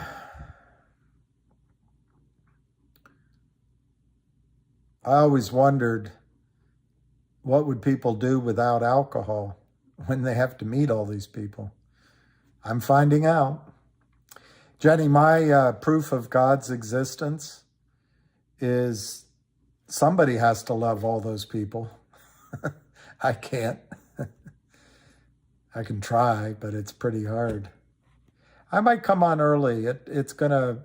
I don't know why Alpine hasn't gone down, and I wonder. So let me try to summarize. I didn't write a lot of things down, but what I heard on the live call, which started at 9.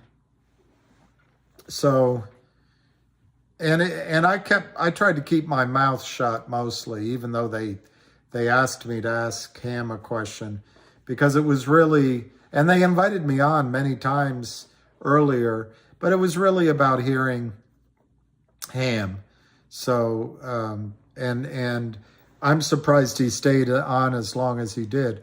What I heard mostly, he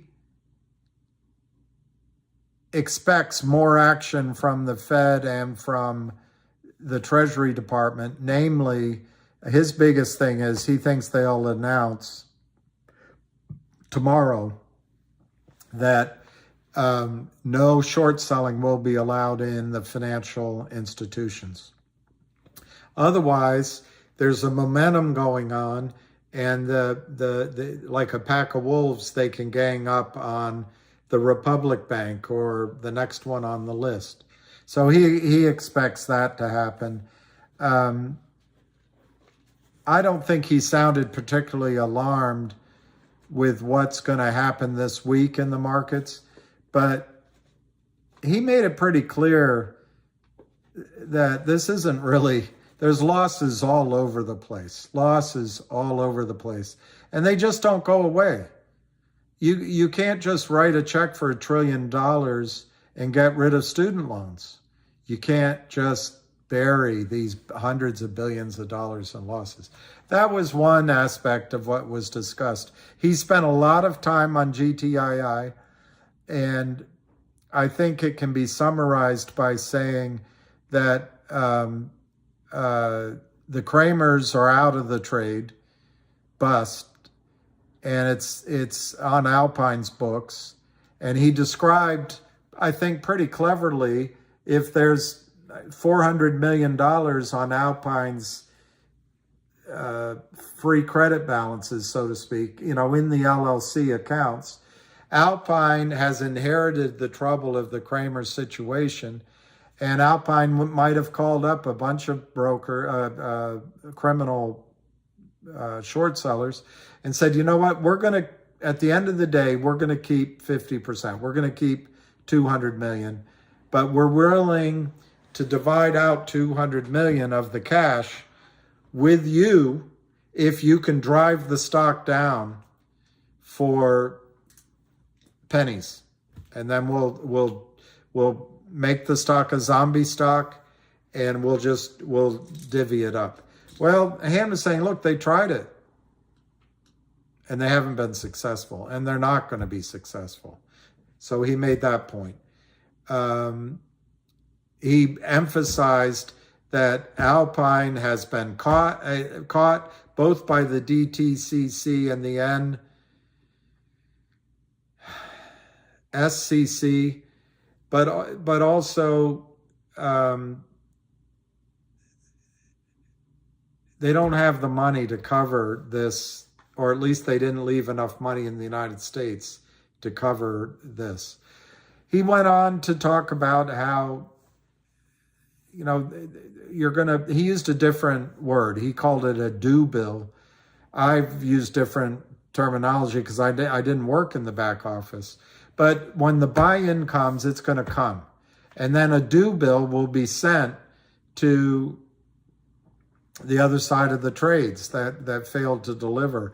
Ultimately, he made the emphasis that it'll be the DTCC that covers the costs, which is basically all the brokerage firms.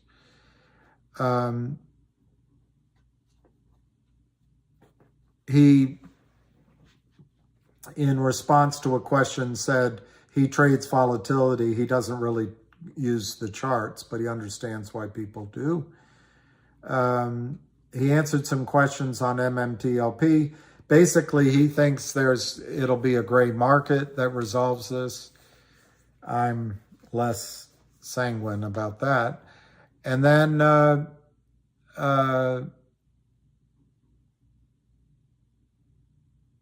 don't know. That's about all I can think of. He did say that with GTII, you ask my opinion, he says he thinks it's really close to the end. But if it's not, we keep fighting, and we keep fighting, and we keep issuing new dividends. And he said we're just using their playbook to catch them out. You can. This will be up on YouTube, and you can play it back. It started at 9 o'clock, and it's, so it's about an hour and 45 minutes behind the end of this tape. That's about all I can remember. Hey, Ben Palmer, we had a wonderful sales assistant in our office, Lori Palmer. She was a great softball player, beautiful. But my friend always would say, you've met my friend Lori Palmer. Anyway, Ben Palmer.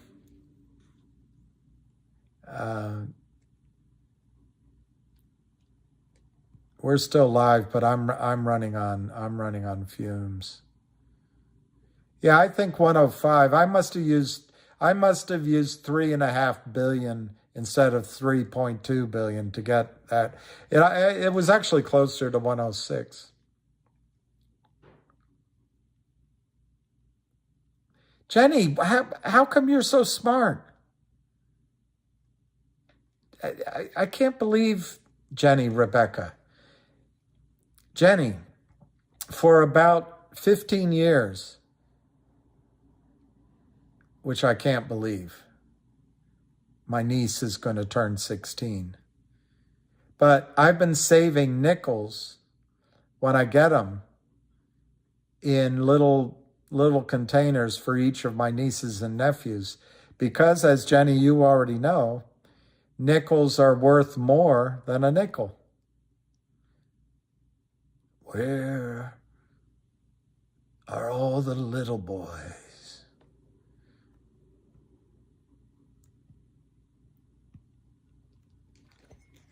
Wow, that's your birthday, Ryan T? That would be great. What happens to all the...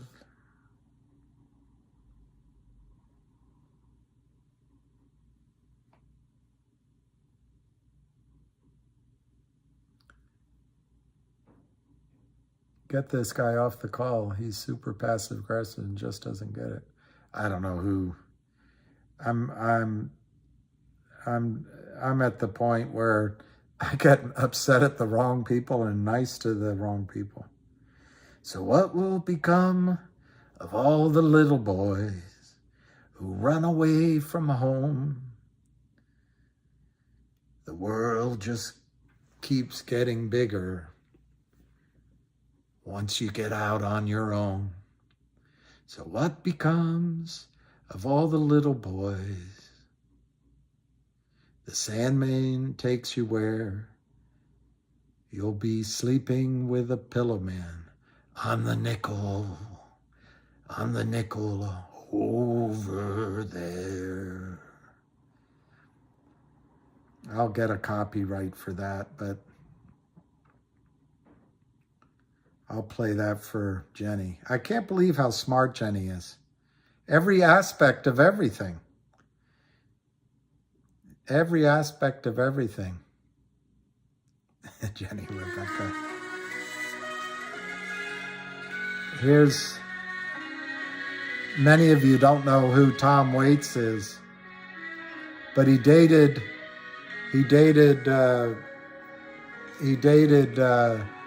Chucky's in Love, Ricky Lee Jones. What becomes sticks and stones always will be true. When your mom was dead, He's not, he's talking about what happens to the men who were once what becomes for the little boys? boys.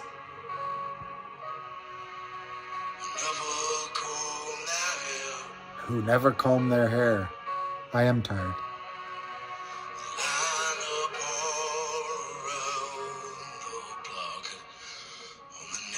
On the nickel over there. Tom Waits. I fell in love with someone and she took me, anyway, I'd never heard of Tom Waits before. And it's a place, it took me to a place up here called Morgan's Adam, something like that. And they used to have a sign, "We're sorry, we're open." But upstairs they had all these record albums and a guy that would play them. An album is a collection of songs in a sleeve. Anyway, I used to go up with her. We listened to Tom Waits, and then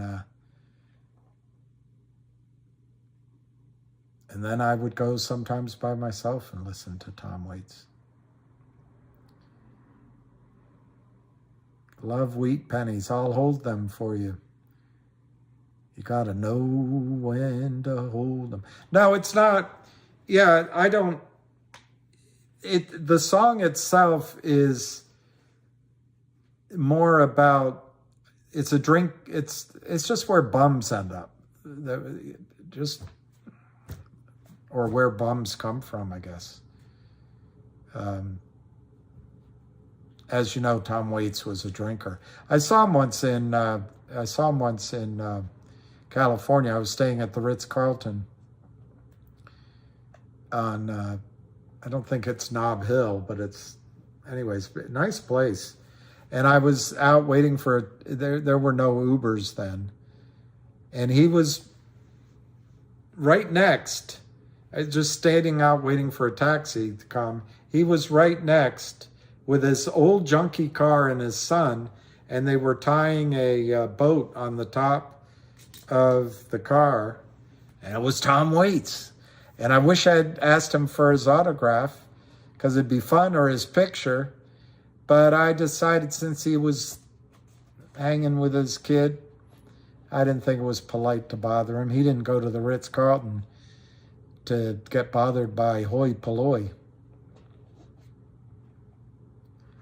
Yeah. All right. Maybe we should call it a What Becomes of a Little Boy.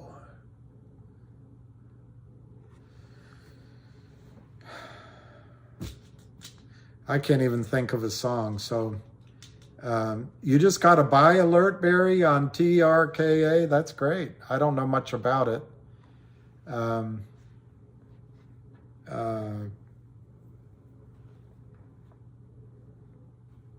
Let me just check the news one last time for any update from the Fed. But I think things are going to be calm in the morning.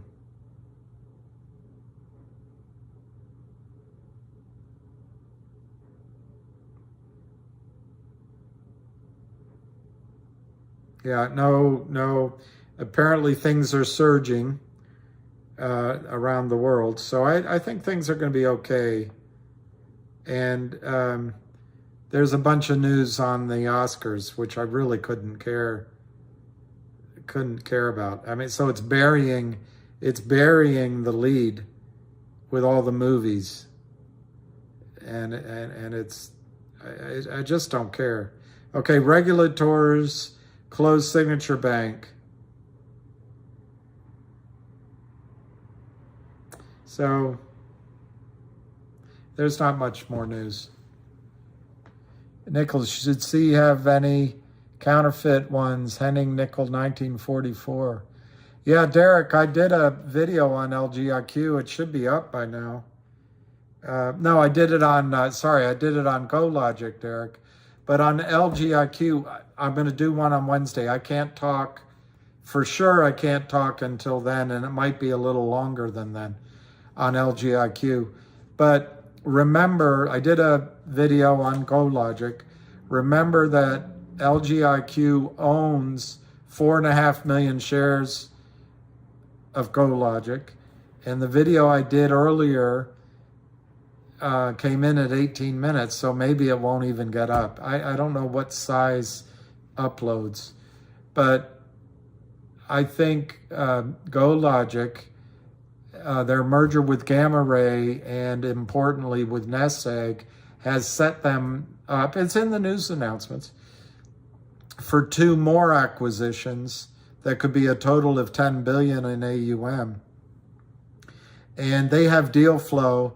They have brought people on board, and they're targeting Gen Z and millennials. And I just think GoLogic is really exciting. And in talking to an investor slash pretty smart guy, he estimates that GoLogic there'll be a lot of acquisitions and different changes to go through, but over the next year, it should exit this year, could be sooner, 10 times your money on GoLogic. So from here, things are really looking good at GoLogic. I will update on Logic, but that should be pretty exciting, that little bit of information. 4.5 million shares of GoLogic being worth a lot of money for Logic. And then anyway, I just better stop it there, because I've promised to hold off on discussing Logic. Not that there's any dramatic thing going on, just to make sure that the things I discuss have been either announced or filed, and I don't want to make a mistake, particularly while I'm tired.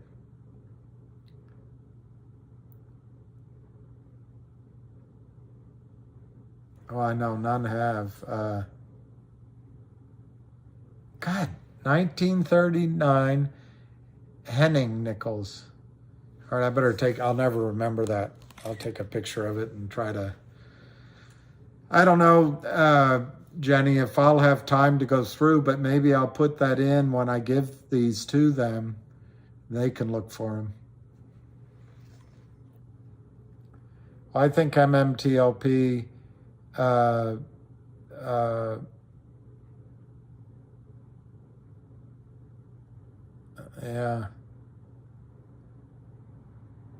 MMTLP is dead in the water, but the thing that comes up,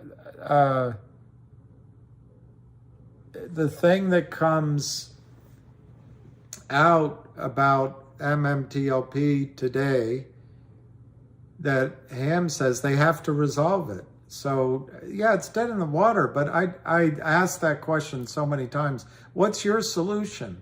How, and I'm not mad, I'm just asking, it's, how does the system create 1 billion counterfeit shares, turn them into shares of NextBridge when all the available NextBridge shares have been taken? What's your solution? I think any solution involves coming up with the magnitude of the problem. So finding out how many shares it is, no one really knows. And that I could imagine that takes weeks, even months. One, and then two, coming up with what a NextBridge share is worth. And all they have right now is $2.87. If you want them to use that, I guess they could have solved this pretty quickly. But I think they should be using a number that more closely reflects the value of NextBridge.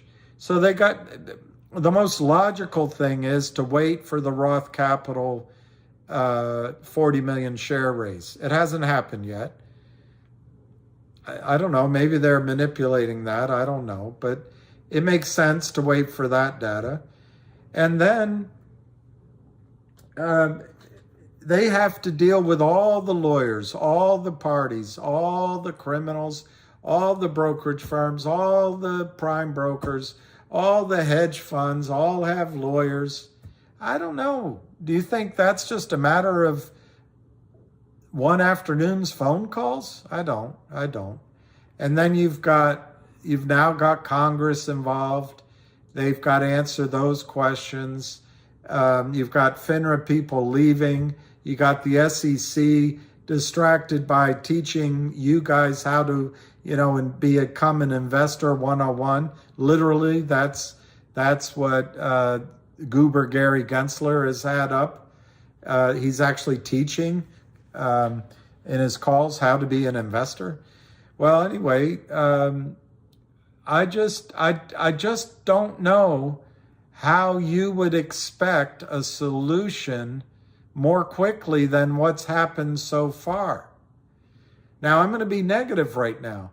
I think this disaster of these three banks is going to delay the resolution of MMTLP. That's just my opinion.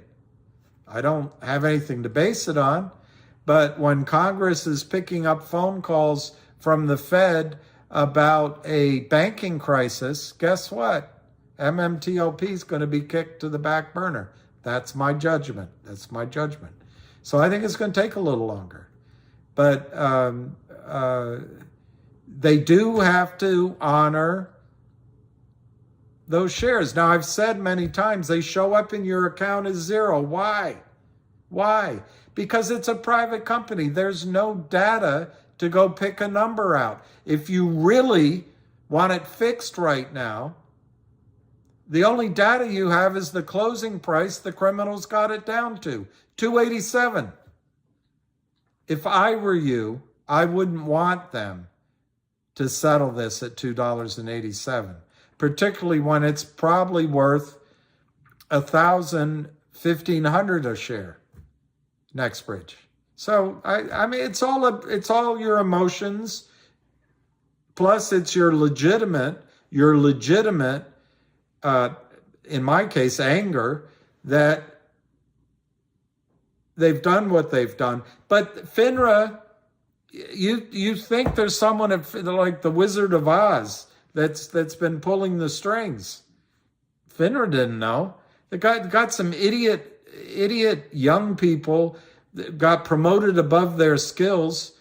Just look at the computer runs. Hey, everything's okay. Have no clue. Lawyers have no clue. Hey, it's been working. It better be working. One of the top lawyers, she works at Goldman Sachs. I forget her name. I can't find it anymore, but I saw it. I have a picture. I took a picture somewhere. So I don't know what is the solution that you want them to do quickly. What is it?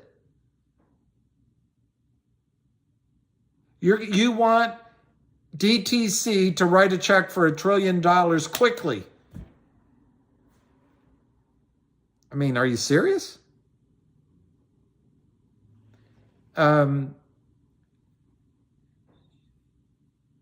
They could have left trading open. There, no question about that. And you're legitimately pissed off about that, I assume. But that's gone. It's gone. That was Friday and Monday. That was almost 3 months ago, or exactly 3 months ago. It's gone.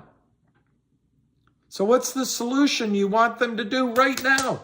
Put money in my account. Where do they get the money from in your account? What price should they give you? And their lawyer is telling them, don't do anything yet because you're going to create a liability. If you give Oregon Dew $30, you're going to owe everybody else $30. Wait. So you got lawyers involved. You've got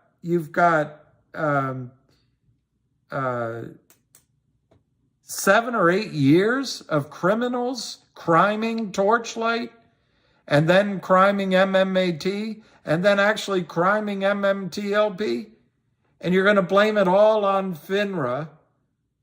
Under pressure, they made the wrong decision, no doubt. But you're going to say, why don't they have a solution? Where is the $1 trillion going to come from? Or maybe in your case, you want them to do it at 287, so it'll be $300 or $400 million. But even at that level, no, I don't think that's right. 165 million shares at $3 a share. Yeah, maybe 450 million. Less than $1 billion, you'd be happy with that because it'd be a solution. Solve it.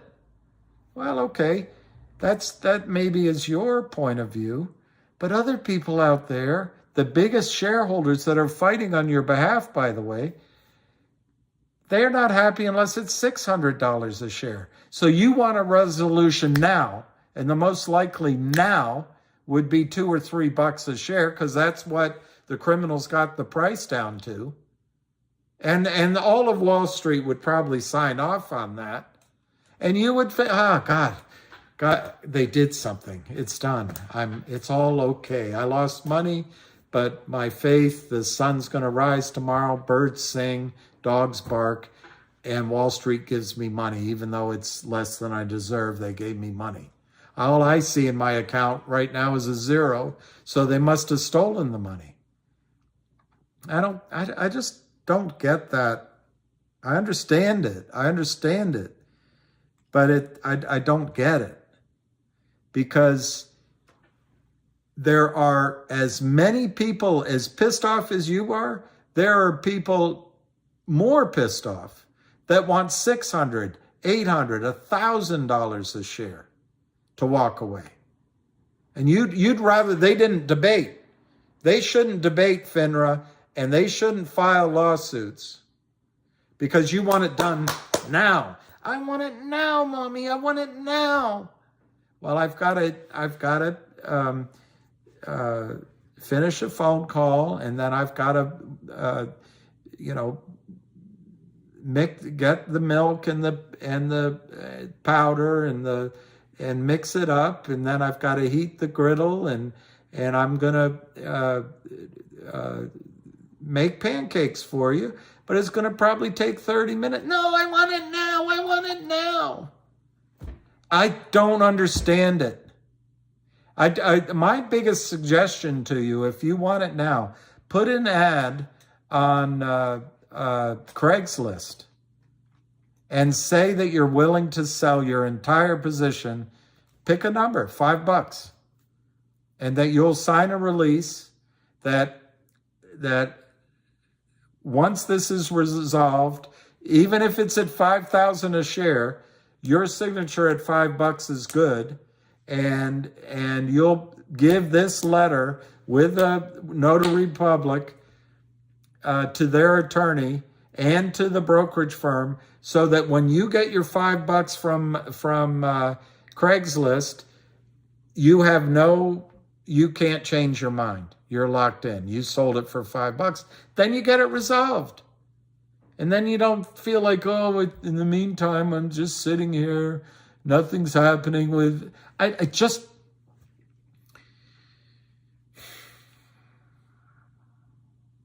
I just don't understand how you expect any part of this system to come up with, at $1,000 a share on 1 billion shares, it's $1 trillion. That's actually the number I think, or higher, should be used to resolve this. But the number I gave you earlier at $106, $105, $100 a share, that's my just bare minimum. But that's based on if you got your 1-for-1 split. The fact is you've had to wait 90 days. You've got pain and suffering. You've maybe missed some bills. You have missed out on other trades. And they cannot give you the shares. They've defrauded you. So I think the number should be multiples of $100. Multiples. And I easily think it could be over 1,000 a share. But you want it done now. Give it to me now. How the F are they going to do it now? They don't know how many shares. Who's they anyway? Who's making this decision? Is it FINRA, the SEC, the president? They got to decide who has the authority to make the decision. Does it have to go through the court system? Does it have to go to the Supreme Court? Does it have to go to the Federal Reserve or Treasury? Who speaks for the criminals? Who speaks for the broker-dealers? Who speaks for the DTC? Who speaks for you? No idea. They got to go through that whole process. Ultimately, it is going to have to be the brokerage firms as they come under the auspices of the DTCC. Are they ready to do that yet? What price should they use? I want my shares taken care of now. Okay. But what process, what determination, who's going to make the decision?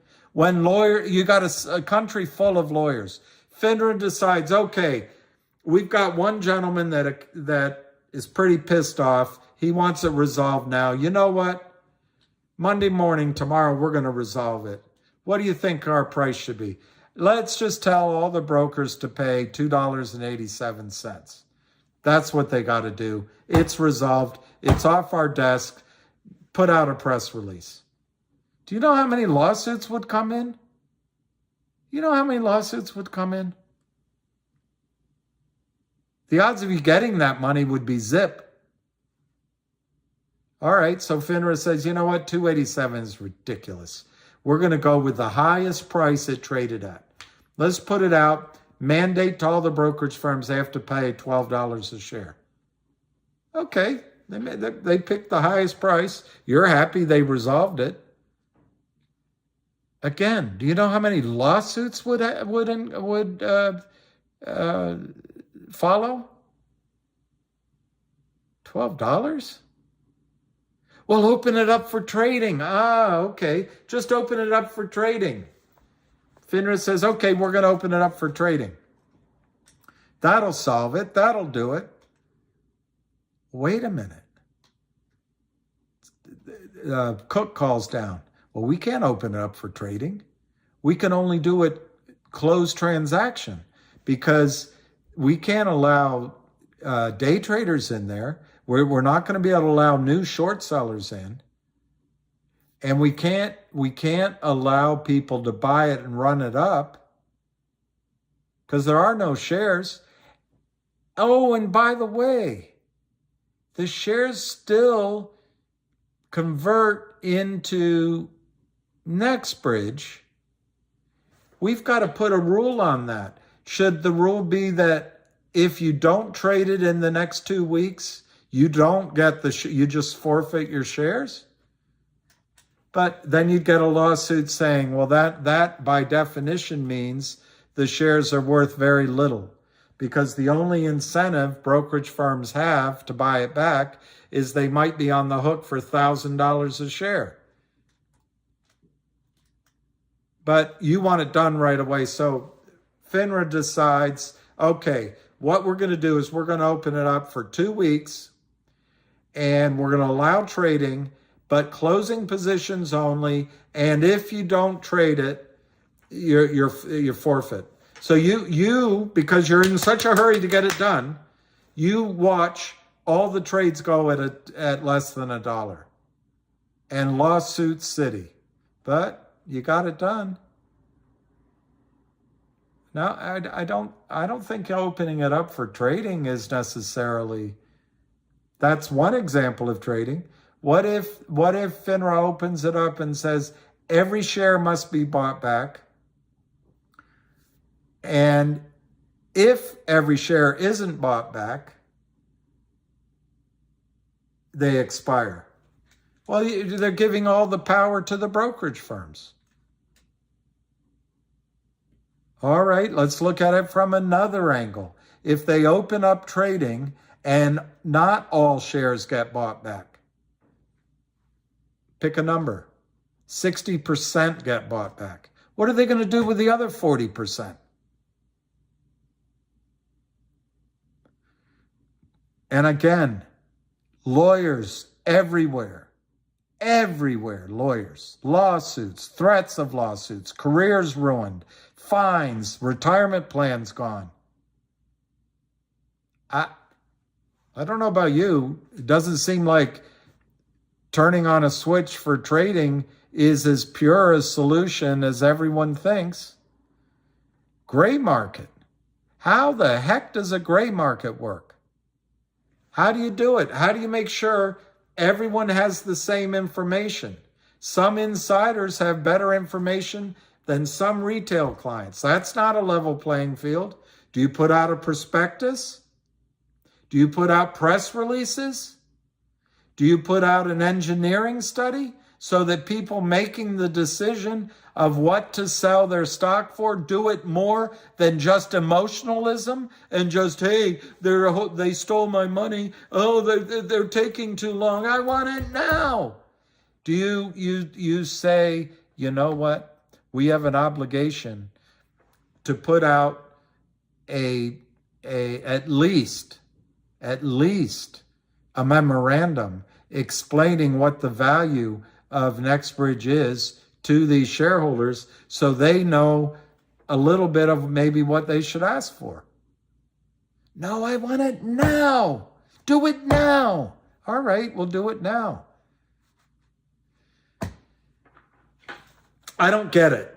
I really don't get it. I see an obvious solution. No one brings it up. No one talks about it. But to me, NextBridge issues 1 billion shares, becomes the best oil and gas company in North America. The criminals walk away scot-free. You get hundreds of dollars, a stock worth hundreds of dollars a share, and maybe you get a distribution in addition of $100 a share. And the system can go on with its life. It costs DTC $1 trillion. I think that's obvious. But guess what? That's going to take time because you're going to have lawyers talking to lawyers, talking to lawyers, talking to lawyers. What you need is Teddy Roosevelt. What you need is Donald Trump. What you need is John Riggins. What you need is Patton. You need a Patton. We're just going to do it. We're going to get it done. But you don't have that. You have a bunch of lawyers. So I don't know. I've gone too far on this. But I will agree with you that you were robbed of a short squeeze. I just don't know how you put Humpty Dumpty back together again. I really don't. You were robbed of that. I do agree with you that coming on the first quarter ending seems like a pretty logical time that they should have a solution ready to tell you about. I do agree with that. I do agree with you that you've paid a horrible price emotionally, realistically, with bills and other expenses, there's been opportunity costs where you could have made other investments. I agree with all that. I also agree that your illusion of a fair American government, a fair American regulatory system, a fair American political system, a fair American financial markets has all been taken from you. I agree with that. That's all gone. I don't know how to replace that. I agree with the losses and the costs. I just don't see how, when you get over being pissed off, what's the resolution? How do you solve it? Even with my simple solution, it's still going to take hundreds, tens of millions of dollars worth of legal fees, maybe hundreds. It's going to take time. It's going to take you getting paid for your opportunity cost. I know you're keeping a journal of all the winning trades you would have made, and you're keeping a journal of all the bills that you weren't able to pay and how it ruined your credit rating, and how you would have been able to fly down to see the total eclipse of the sun, but you missed out on it. You're writing all that down so you can win it when the lawsuits go through. But your concept is they took my money and I'm not getting anything back. They stole it. They is one big cooperating group. And all I can tell you, you couldn't be farther from the truth. There's 105 broker-dealers that each have a legal case they want to make. There's hedge funds. There's good funds. There's good funds. There's whale investors. There's oil and gas people. There's bad people. There's so many. There's probably some good regulatory people, and at least one that was at least unqualified or lazy. There's conflicts of interest. And then there's lawyers. Your Honor, my client thinks that this was a fraudulent investment from the start. Well, your client sold hundreds of millions of shares. Well, Your Honor, that's under an exemption of this, and we feel it's not relevant because the security shouldn't have existed. It goes on and on and on. Every constituent, every lawyer has a constituency. I just don't know. What do you expect the solution to be? You know what? Tonight, before you go to bed, write down a question on a piece of paper. What should the solution to the MMTLP conundrum be? Put it under your pillow. And when you wake up, don't hop out of bed. Just take a minute, and in your brain will probably be a solution. Before you forget it, write it down. Share it. Because everybody needs to have good solutions here. But then, after you've written it down, as you go through your day, ask yourself, what are the steps to get this solution approved? How many parties are involved in it? How much money is involved? How many lawyers are involved? How do I get 100% sign-off? 100% sign-off. Or can a class of investors, like shareholders, can 51% make a vote and make my decision for me? Do lawyers have to look into that? The articles of organization. Where are the big pockets of money? Do we need to get time in sales for 7 years, 8 years? How long does that take? I don't know.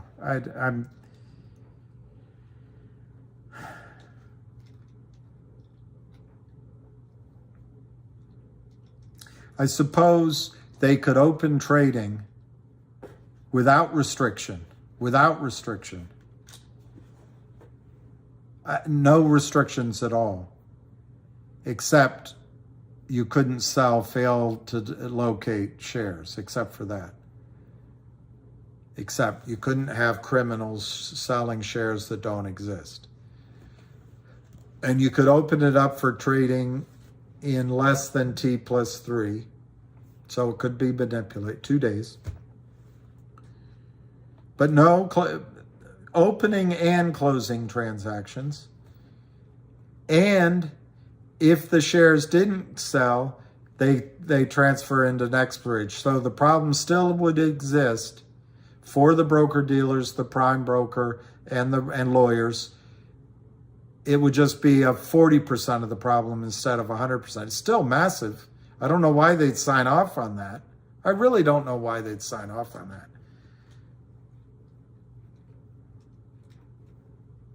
Anyway, I think I've bored even myself with this point.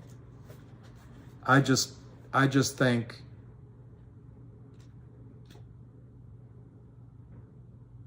what they did was wrong, and what they took from you was wrong. But I just, unless business women want to take charge and call a meeting and say, we don't leave the conference room until we have a solution. And it's a big check. I just don't see how a reasonable woman could expect a solution in a month, in 2 months. I've already admitted to you, I think the end of the first quarter is a pretty good darn time to come up with at least a game plan and communicate something. Even if it's just we don't know what to do. And it just reaffirms they owe you what they owe you. But I'm telling you, try to get something done in this world without a lawyer on the other side. Even Kurt Kramer's lawyer goes into court and says, well, there's no proof that their business plan would have worked. I don't know.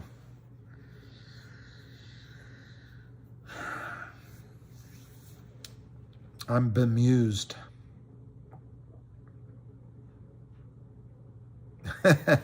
Go Ora Grande, 1 trillion, 2 trillion. Finally, some real money. I am overthinking. Actually, I'm doing very little thinking. I think I'm just on, I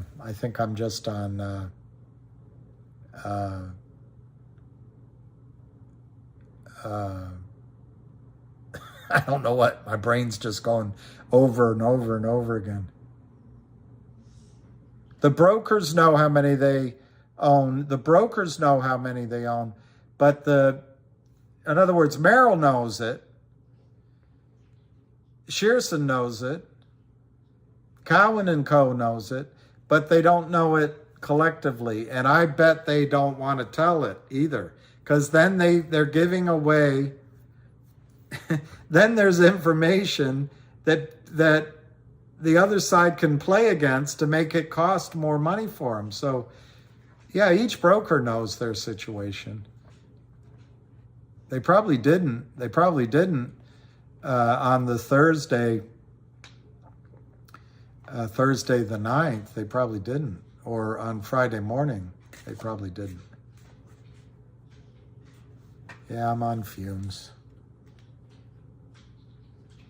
I probably should. Oh, wow. Rose's judge says 2 more days. Look, my solution, by the way, and my wife said, no wonder he's single. It's pretty good. She's smart, your wife. Sure, your wife is smart, crazy world. Please make it stop. I know. Sorry, Herman.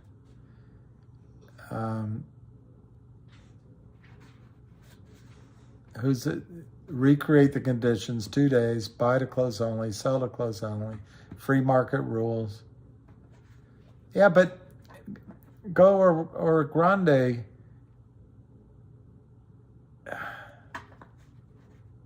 unless Go, that you still reserve the ability to not sell if you don't get the price you want. Unless you still have that ability, they won't drive the price up. They won't drive the price up. So, I don't know. No, it wasn't Barry. It was just, I should have. I'm not yelling at Barry. I didn't mean to yell at anybody. I don't know. I really didn't mean to yell at anybody. It's just,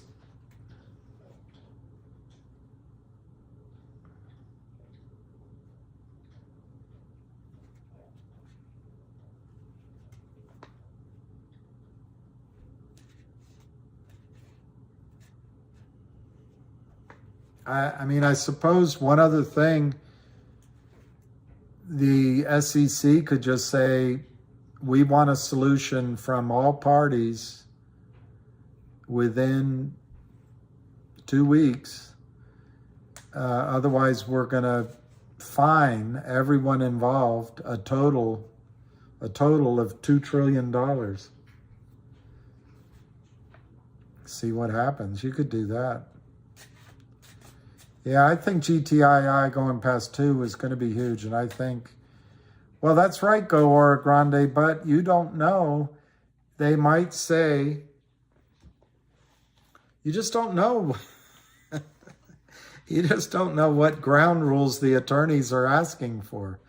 That's why I think, for me, I would like to at least see what Roth Capital raises money at. It's not a perfect solution either, because you're going to have shorts trying to keep that price down too.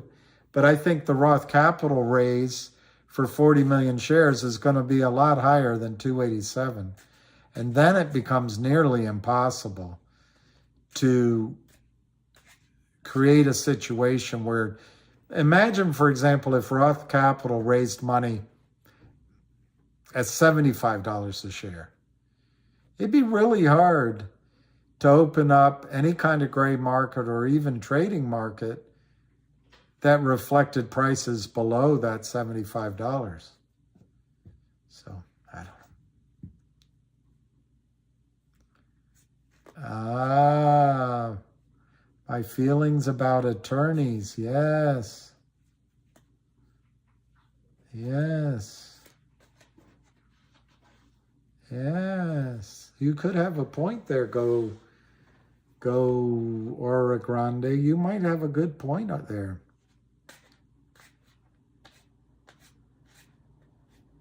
Yeah, you might have a good point there. But you still don't explain to me how you get the thing done quickly. The shorts don't control Roth, but in a situation like, and I'm not picking on anybody involved, COSM, Cosmo. People bought that stock up to $24 a share. And then through a group that I remember being something like Alpine Global, can't remember now, did an offering all at once at $11.50 and just took the steam off the short squeeze, helped the shorts out. The shorts made money, banking fees all over. The Greek suddenly had a company that had $35 million in it, and life goes on. That's what I'm talking about. In a non Klieg-like situation, a non everybody's eyes is on the situation, the shorts would come to Roth Capital. They do a pipe, or the pipe's not the right name for a private company. But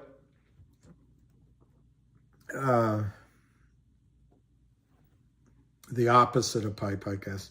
But they come in and Roth would go out and say, you know, we're looking for indications of interest. The shorts would come in low, and they'd be the only interest because there wouldn't be any other parties interested probably. In a normal situation, they come get it done at $5 a share, or $5 units with warrants on top and a conversion feature of some, or a true up calculation, some wacko thing. It's not going to happen in this case because the insider investors the board are demanding control of where the stock goes. So I don't think it'll happen here. But do I think the shorts will try to get it as low as they possibly can? Yeah. And they'll run it through another pool of money bank, New York top securities firm, Fifth Avenue LLC. And everyone will say, oh, we're doing business. We got in their door. So, yeah, I think they'll do anything to keep their losses down.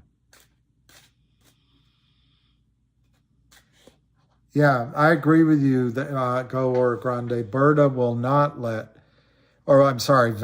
He will vet all the buyers. I agree. And I think that's the best news, Ora Grande, that I heard on a space call, I think 2 weeks ago.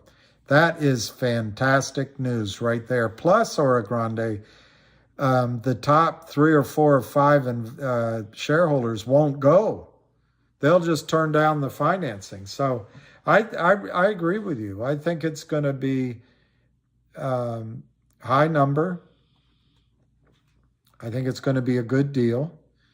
And once it's done, I think that becomes the reference point for the ultimate settlement in MMTLP. Even if it's just, maybe maybe my number's too low. Maybe it's $150 a share. Maybe it's $500 a share. We don't know.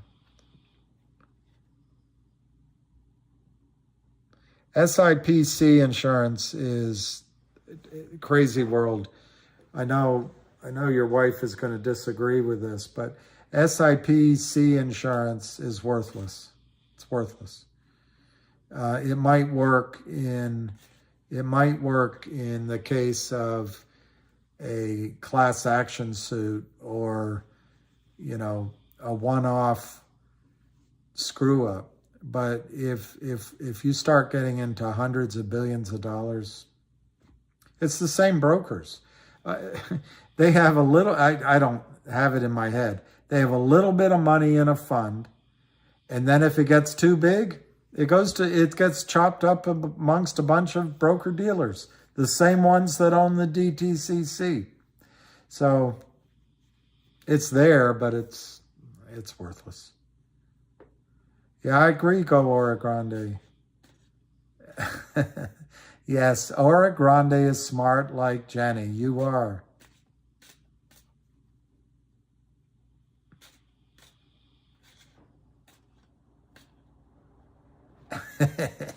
Herman Hartner. Was I answering a question to you, Herman Hartner? I didn't remember who it was. No, I think GTII will squeeze, but I've thought that before, Herman. I've thought that before. So I just wonder what else are we going to have to go through. But yeah, I'm really optimistic that GTII, like Ham said, is nearly finished. And I agree with several of the people on this stream that just said that tomorrow could be a big day. And certainly, Herman, the DTCC SCC whatever, it's not really an announcement. It was put before the court. and then they got an extension from the court. I think that extension runs up in 2 weeks. So I don't think we have to wait very long on GTII. So Frank McLean, you got 22 shares in NextBridge? Wow, only 22. Frank, I think 200. Okay. So Frank, there's a company that I raised a bunch of money for, biotech company. Sorry, not biotech. Medical devices, medical patents. And this is years ago, and I did a good job with the help of my friends in London. They did, I mean, the tasks get broken up. But anyway, I originally thought that I would end up with, after we negotiated our payout after we raised the money, but we had a basic agreement, understanding. And we had to split it around several ways. But I thought there was no cash in the deal. I worked on it for about 2.5 years.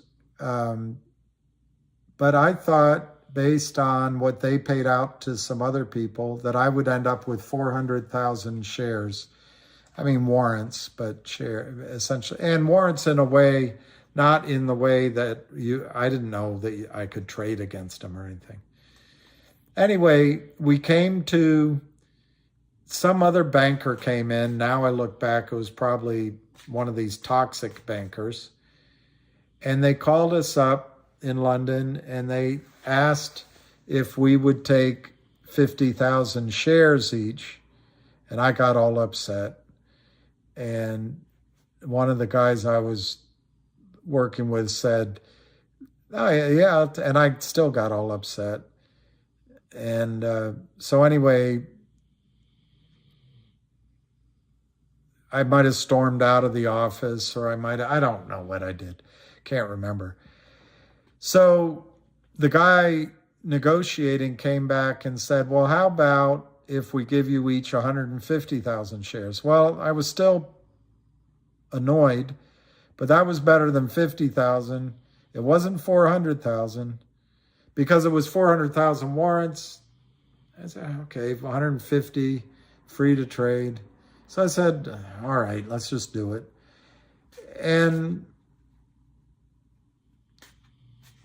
now, after about, 15 years, the company has uplisted. It's gotten patents. It's got huge revenues. It's booming. But because of the criminals shorting, and then now I'm learning reverse splitting and shorting it back down, the company was always early on, and for years was an R&D company. Anyway, I'm taking a long time to get to the punchline. I now have 8 shares, and I can't even get them into the system. My original shares were reduced, and then reverse split. I have 8 shares, and they trade. I haven't looked recently, but I think it trades for $3.50. So for all that work I did, I have 8 shares, roughly. I can't remember the exact number, at $3, $21. That's what I got out of doing that. And it's because of the criminals. So I think that's what you're saying happened to your MMTLP, is they sold down your torch position and diluted it and all that. It's shitty.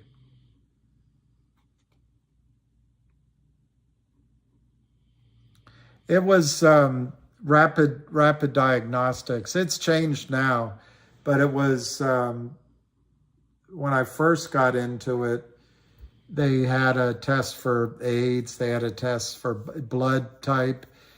They had a technology. You take a drop, and in 15 minutes you had your result. And they had it for test after test after test. They had one for alcohol. Alcohol was the first one that got contracts. A little breathalyzer. You just broke the part, and you got the result right there in something like 5 or 10 seconds. And then and it was always right. And it was prostate exam. They had all sorts of ones. And then they had it for airliners, and but I've lost touch with it. I don't follow. It's just, I should have sold the stock. I had a chance to sell. The guy was KBC Peel Hunt called me up. A trader called me. Is that Mr. Farrand? And offered me like 80 grand for my shares. Pounds. And I figured, well, if he's calling me, it must be going up like an idiot. Never went up again. I earned it. Oh, you were in medical diagnostics. Well, there was another company I raised money for too. They had sort of a pea in the cup kind of thing. This company was outside of Philadelphia in New Jersey. I still admire the company, and I'd love to go back and help them, but they just got so destroyed. I knew there was some of this gamemanship. I just didn't know how pervasive it was. Yeah, it's going to be an early morning. And Herman, I didn't mean to get, I really wasn't trying to get upset with anybody. It's just frustration at, I wish you guys weren't trapped in MMTLP, but I don't know how they can speed it up, I guess.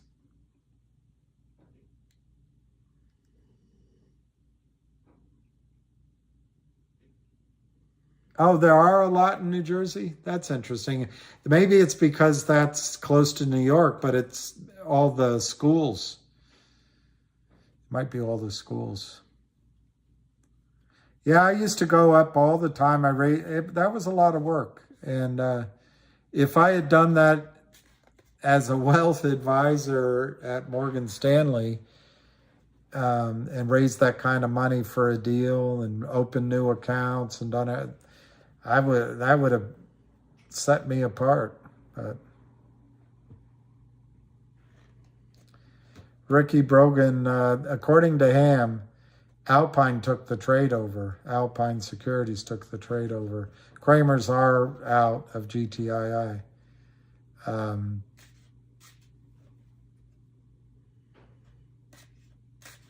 Oh, I know. I've got post-traumatic syndrome too. I really do.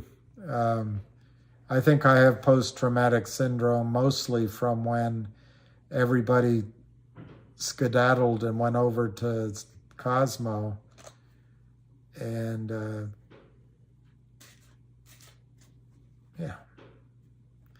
The writing was on the wall, but I don't know.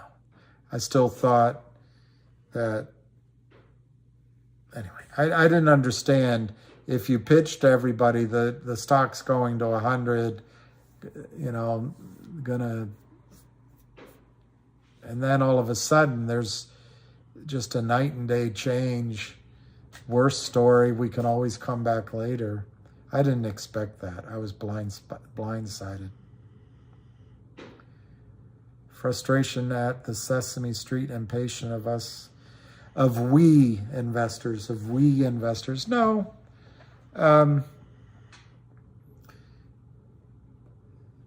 No, not really. It's just sometimes I get, you answer the same question more than once. Maybe that's it.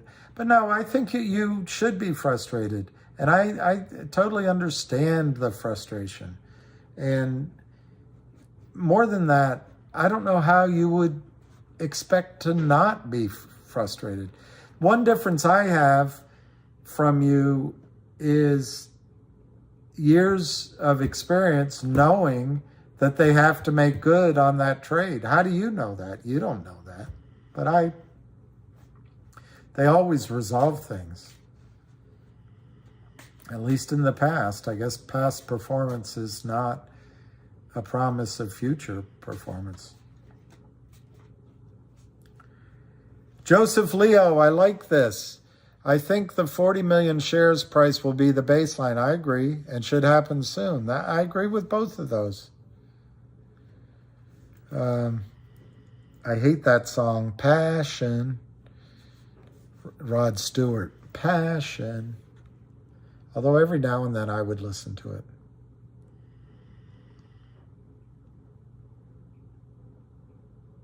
All right, good night. I'm sorry I know I've been holding over 2 years. But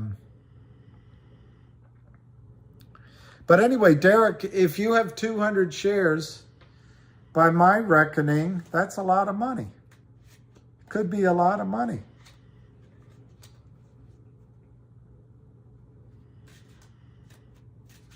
Yeah, I don't know. I don't know, guys. I don't know how much time you spend talking to a screen. Talking to myself. Because nobody's home. After Joseph Leo answers that, I might say, good night, Irene. Good night, Irene. I'll see you in my dreams. Last Saturday night I got married.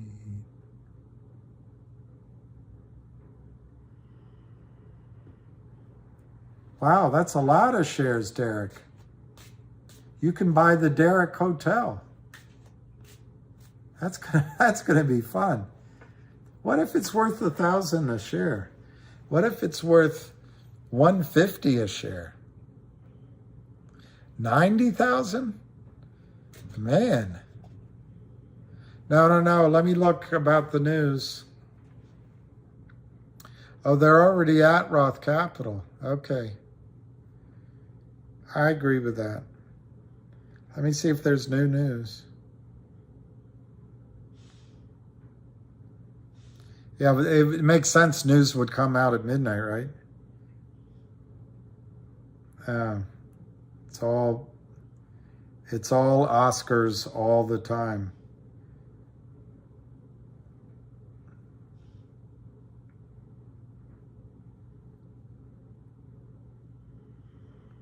Now, the last news I see is at 9:13.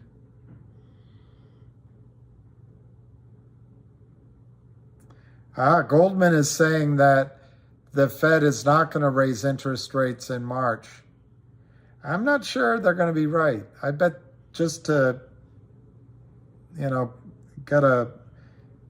might do 25 basis points. I don't know. Be interesting. Yeah, the Feds will back the banks. I'm thinking about opening up tomorrow morning. Well, go or grande, if it's $1,000, it's a tax bill. But what if they have to give you shares? It's tax-free. And so then the question is, do they have to build into the price they pay you the cost of the taxes? Because you're supposed to get the shares without a taxable event. So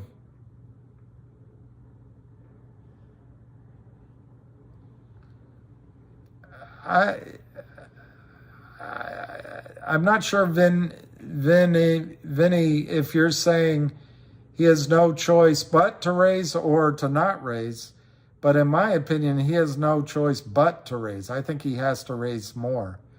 But yeah, it's live. Is this live right now?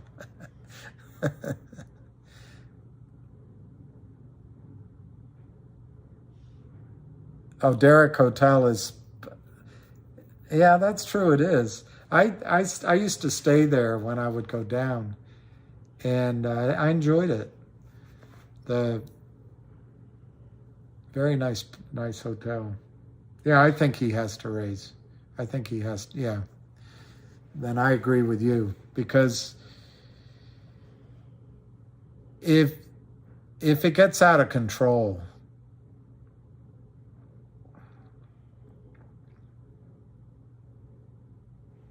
yeah, go grande. See, I'm capable of saying some things that make sense. 3 banks are now starting the list of failures. That's true. I think I might do the opening bell, but it depends on. Yes, Herman, I appreciate that you can deal with me. Yeah, no question, Ora Grande. If they don't handle this properly, and I'm talking about MMTLP, but I might as well be talking about their next decisions at the Fed. Then I might be going through my own, what is it, PTSD, PSTD, PDSTD, STP. You know, if they spelled it Derek, you'd buy it. You might. No, the news is,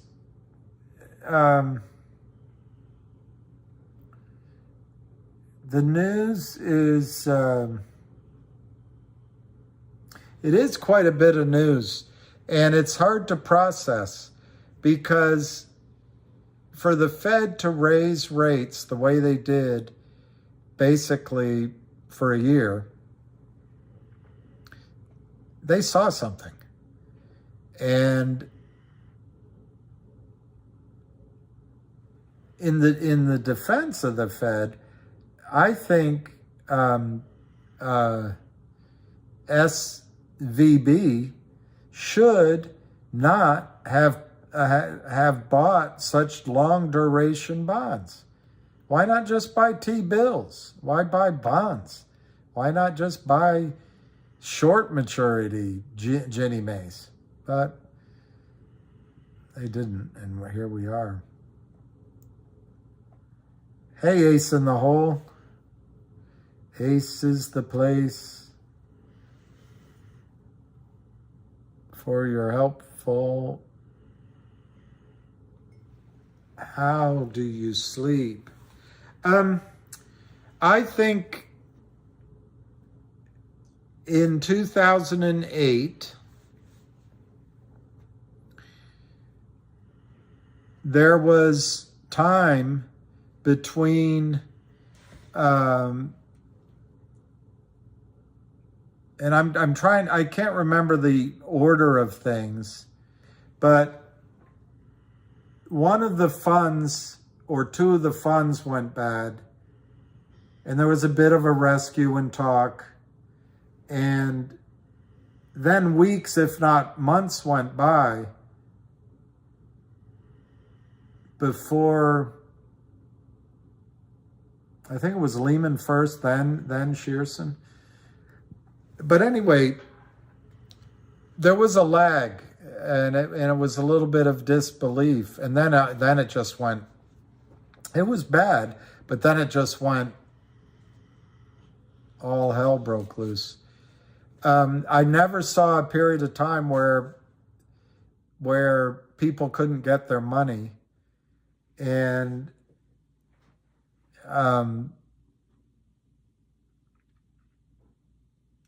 as you know, the Fed and the government. You know, George W. Bush, I remember him on TV like an idiot. He says, this sucker is going down. I was like, oh, God. But they went into high printing mode, if you want to call it that. And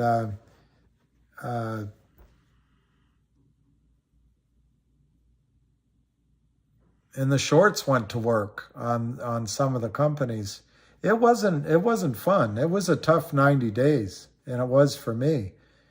But the one thing I notice differently now, and this is why I'm not sure the Fed can stop raising rates, we had no inflation then. We just had Zippo. It was George W. Bush, then it was Obama, and the housing market was in the same trouble. And now it's really confusing because the banks seem stronger now. But I got to tell you, the banks feel more vulnerable today to me than they were then.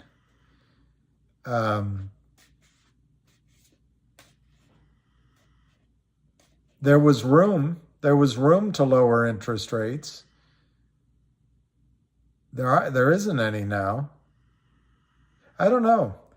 I'll try to come up with a better answer, Ace, to the differences. But I think the main one that I'd come up with is I don't think the Fed has very many options right now, and they're all not very pretty.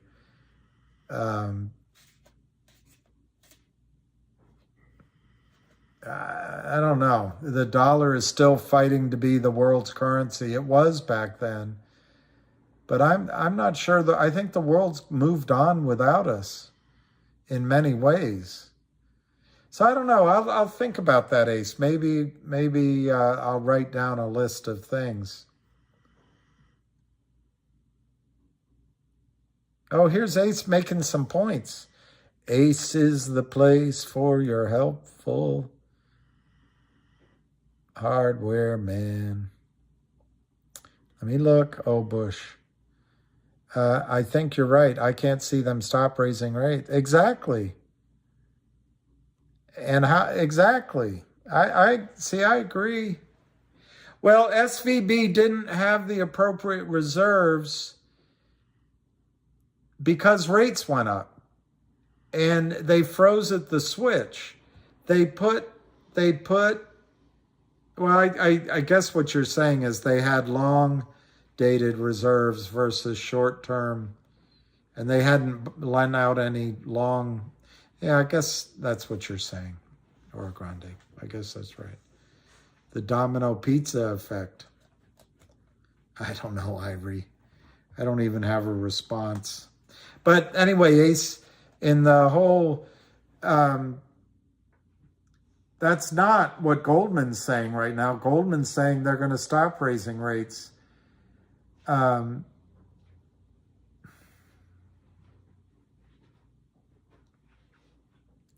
think it'd be a disaster if tomorrow they announce they're cutting rates 1 point, 100 basis points. I think it'd be a disaster. But I don't know if they have any good choices. Next bridge, if shorts can't go private, why can't they get rid of the shorts?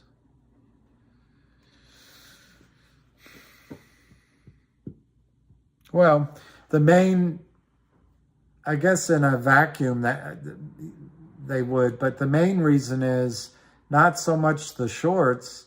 The main reason is that you all, me too, put up money to buy one share of MMTLP that converts into NextBridge. And the other side of that trade, that's a contract. They owe it. So I guess your point is that why don't they get rid of the shorts? I think the shorts will declare bankruptcy and they'll be gone. If they can find them, they might go to jail. But the broker-dealers, the prime broker, DTCC ultimately owe you one share of NextBridge per 1 share of MMTLP. And then the question is, how do they value that? It's a tough situation they're in. And I did get all worked up, I'm sorry, but I kind of understand that it's taking 90 days. On the other hand, I do agree that they should have something done by the first quarter, at least a framework of how they're going to move forward. Well, Ivory, they're hoping a lot of people take $10. That's what they want. One thing I learned in investing, and it happened just recently again, is when I find investors for a project, I learned it from one crafty CEO. He just started underperforming all of his promises. And by the time some time went by, the investors just wanted their money back, which was exactly what he wanted them to do. And so instead of owning, I don't know, when I first negotiated, it was close to 30% of the company. But other people got involved and negotiated it downward for some reason.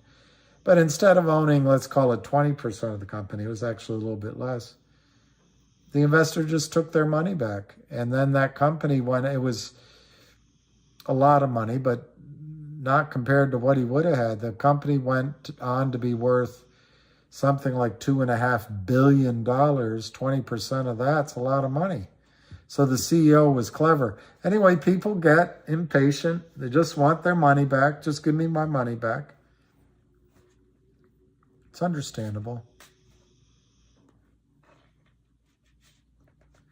Well, Ace, what I remember is that the bank runs didn't happen this quickly, but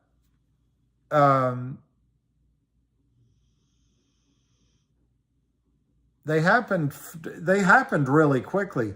But I didn't see them happen in 24 hours, and there was a long time discussing with Ace Greenberg. You remember Ace Greenberg? But no, it wasn't like this. On the other hand, there was more fear in the air. I don't notice that fear right now, at least from what I'm seeing in the news. Back then,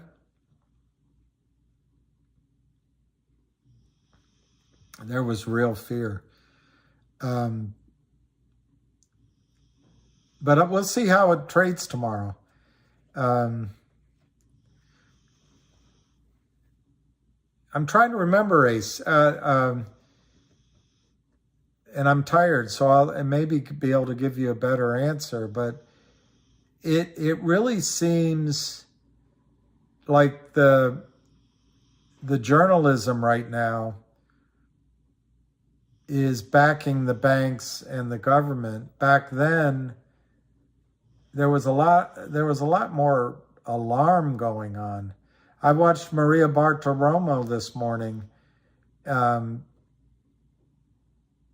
I don't usually watch Fox, barely a word. So it's tamer now. But Ace, one thing, and I said it earlier on the call, I do remember in the summer it started, and I went along, obliviously.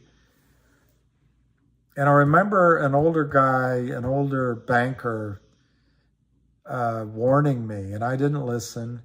And then it was about September. It started, there was some pressures, but then that next 90 days, it just accelerated. And as I'm talking to you, I think it was November when the big ones fell, but I could be wrong. But I think those two funds went down at Bear Stearns, and then Bear Stearns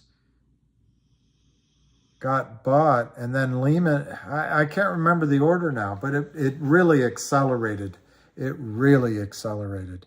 And one thing that happened that I think was unfair is Bush gave, and then McCain lost his presidency flying back to D.C., any potential at presidency.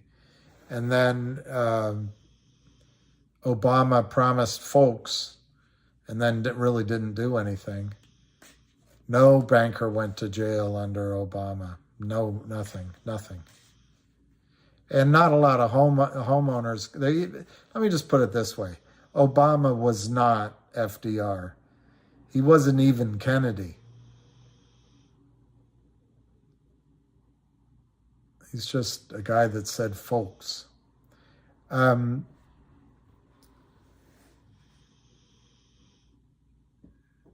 But it really accelerated at the end.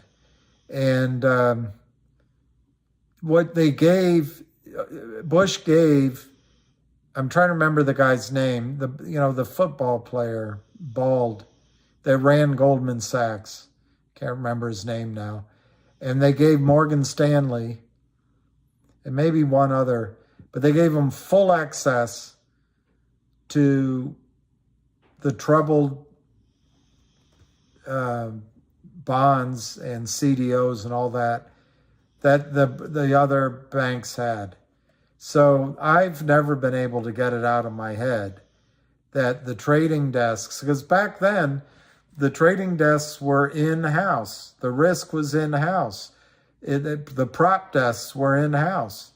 It was because of that crash that the FDIC came in. These arrogant guys at Goldman and Shearson, even Merrill, they're better than everybody. They got Bill Clinton to sign the rules that, they would regulate themselves, basically. And anyway, they got all sorts of advantageous rules. And, they're so much better than all of us. They got in trouble. They came and got bailed out. And the FDIC said it, they became banks. So they spun out their proprietary trading desks. They spun out the market makers and all that. And all their buddies became hedge funds. And then those hedge funds, and then they created prime brokers. So the risk was outside of their so-called investment bank. And then they, certain banks like Goldman were at a disadvantage. They didn't have as many deposits to lend out against and meet all the ratios as did, say, Merrill Lynch bought Bank of America. And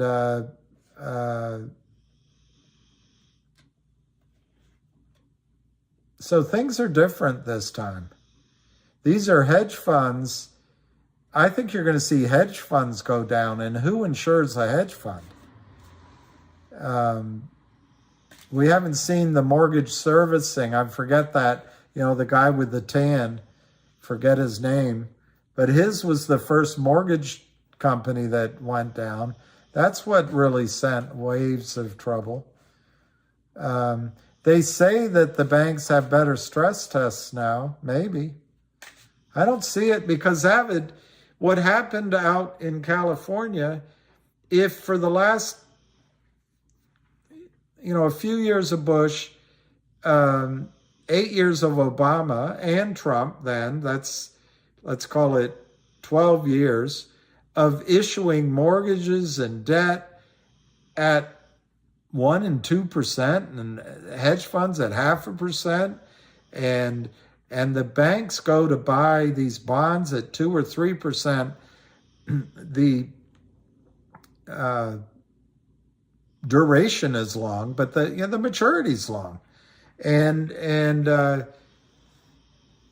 this woke risk advisor at SVB, what was she doing?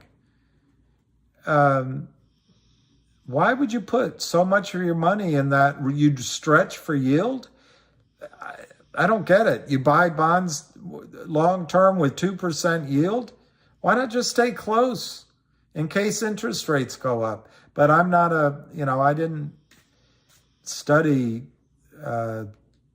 social engineering or whatever the hell.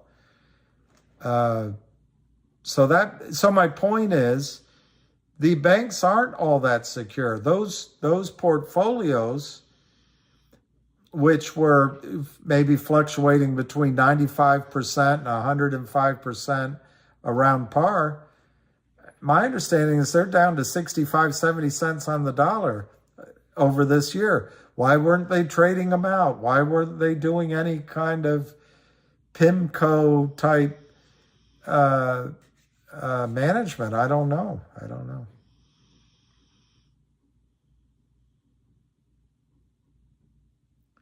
Rudy, I think SVB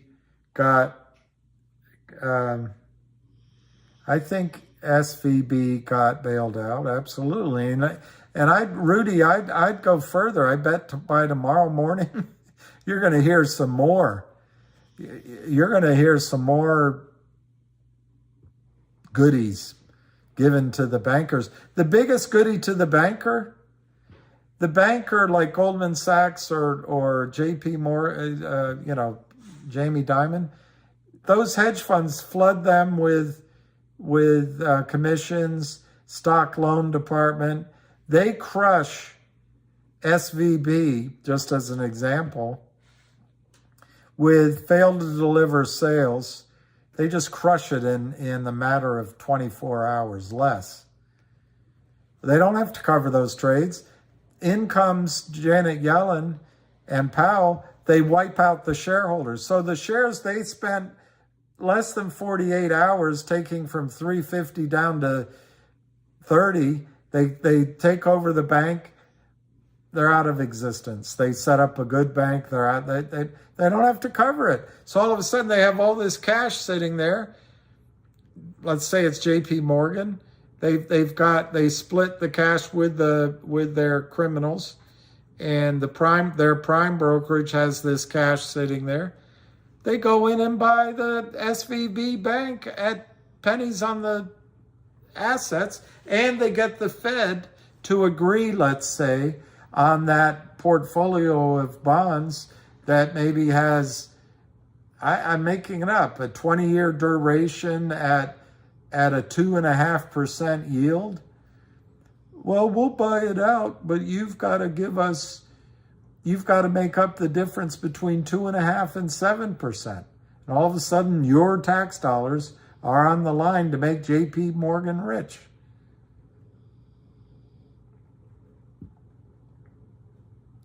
Is this the start of a bull run in Spain? I don't know what bull run. If you're talking about GTII, I wouldn't call it a bull run. I would call it a squeeze. And I think in GTII it could start any day now, but it could take longer too. In terms of a bull run in what? I can't think of a single reason that you would buy into the stock market for a bull run.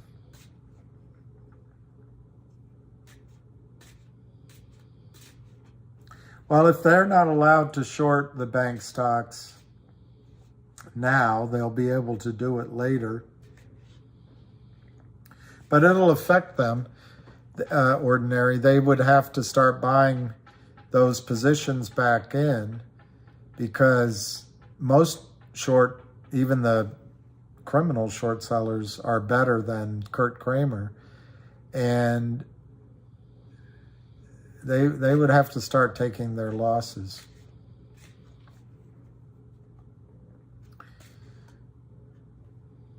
I think their game is going to be up a little bit because of you guys in MMTLP, but also because money's not free anymore. Money is a big part of it. And I think there's going to be some losses. It'll sting. But I liked what Ham said today. somebody asked him, do they have enough money to fix the problem? And he said, no, all of the problem. He said, no. And Ham had a different interpretation than I do, which I like. I think it makes more sense. They're not, his interpretation is they will not fix the U.S. financial system all at once. So that's why Ham thinks we'll be able to move from company to company to company.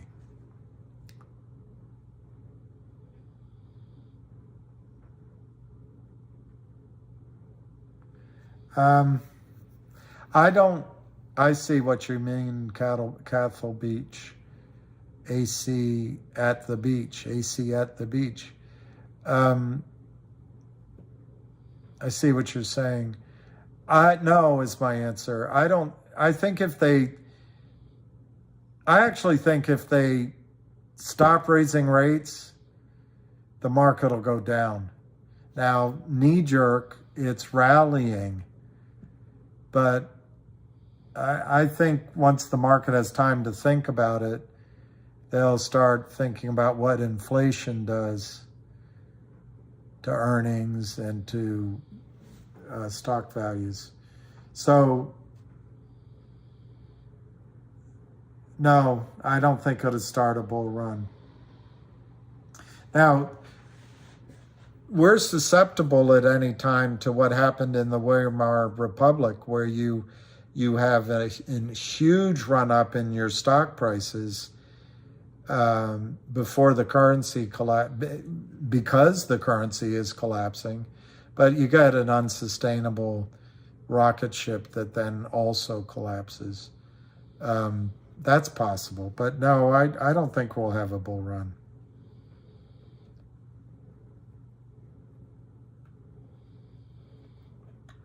Yeah, Jerome is,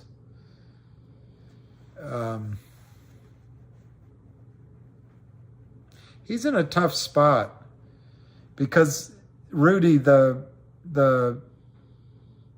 stock market is puny. It is puny compared to the bond market. And if he loses control of the bond market, and you guys, and Ace, probably gone now, but it wasn't always believed that the Fed could control bonds and interest rates. And if for some reason Powell loses his credibility and bonds go to shit, I mean, to me, the Fed has been both raising interest rates and buying bonds, believe it or not. That's to me. So it'd be like my mother driving on the highway, one foot on the gas, one foot on the brake. But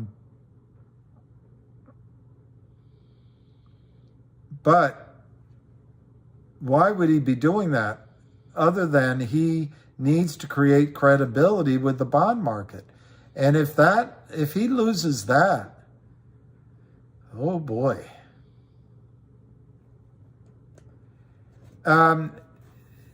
AC at the beach, I think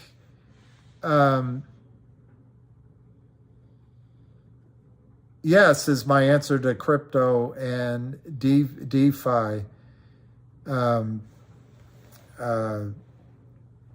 But I wonder if it has to wait until after the dollar is destroyed. Oh, hey, Ace.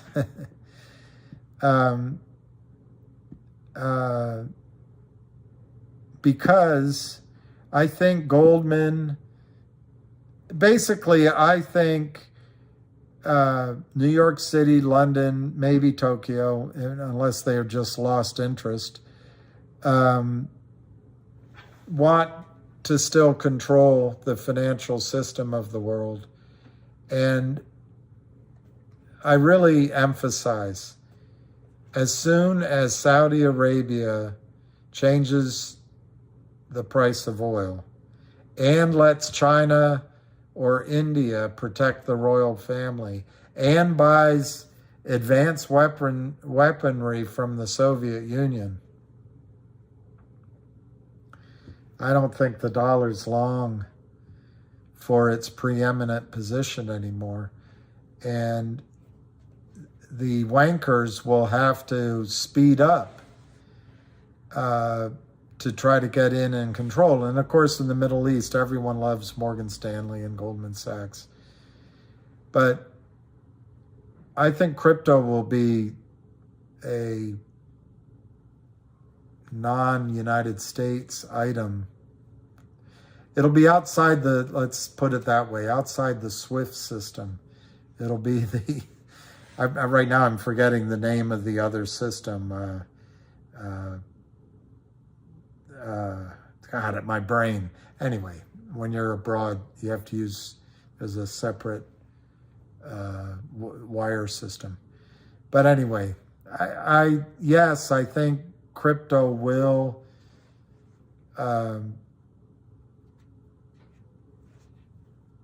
blockchain will prevail as long as it's done without being the only ability to pay for things, and there's privacy.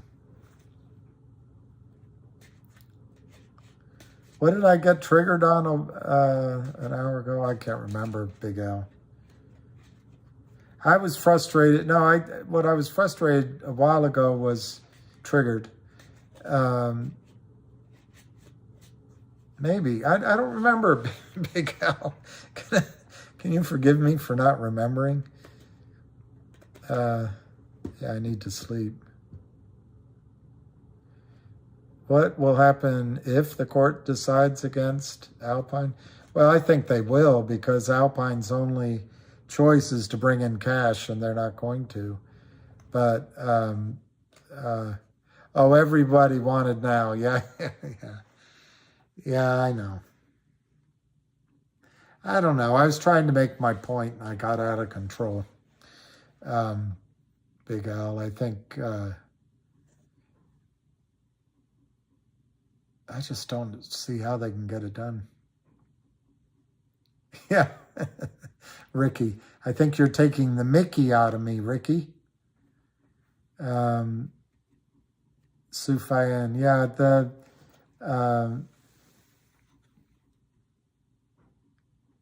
thank you, Rudy Myers. I don't see it coming to an end by April 1. I think it'll come to the end soon.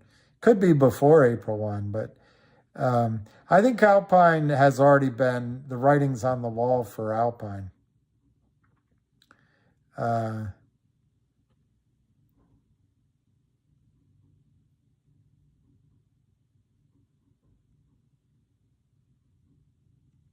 His only interest is Wall Street. Yeah, I think it's going to drive interest into crypto, but, you know, we as the United States and as the Western world and even China, we got to be careful what we ask for. There's a benefit to the fractional reserve banking system and the debt-based banking system. So there'll probably be some sort of a blend ultimately.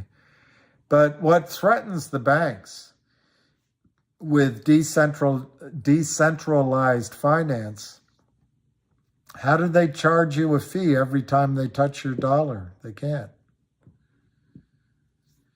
Oh, Counselor Diamond Hands. Yeah, it's going to be very interesting tomorrow.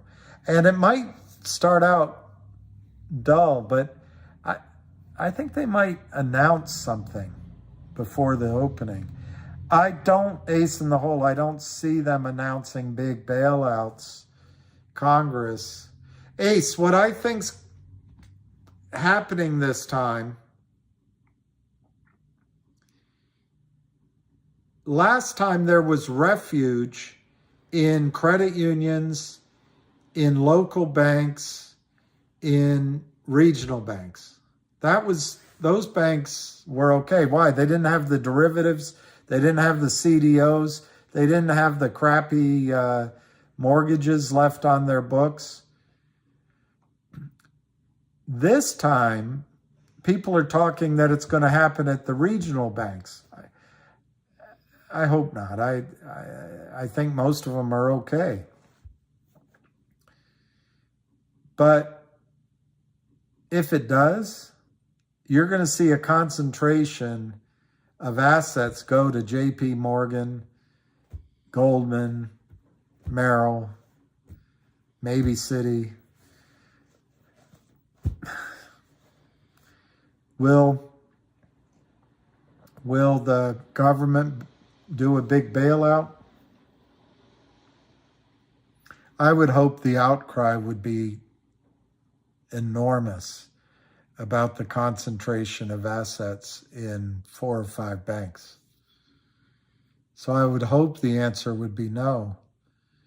But Ace, right now as I'm talking to you, I don't feel any of the alarm bells or anxiety that started sort of September, October, November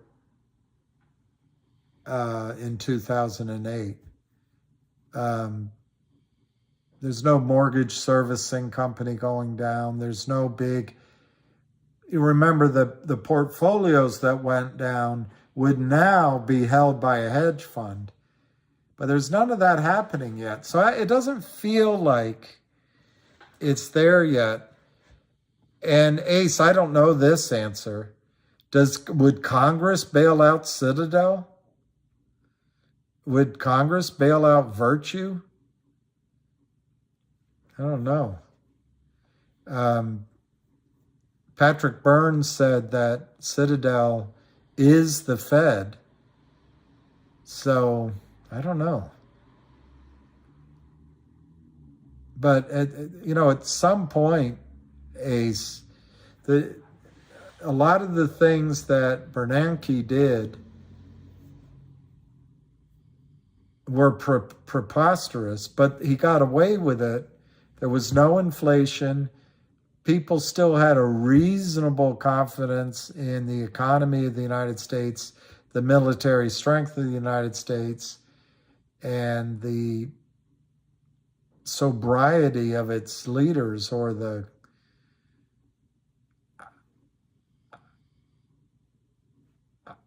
I don't know how much longer people are going to have confidence in the dollar. We're going to spend $1 trillion buying back student loans. I don't know. I don't want to go down the list because I'll get too political.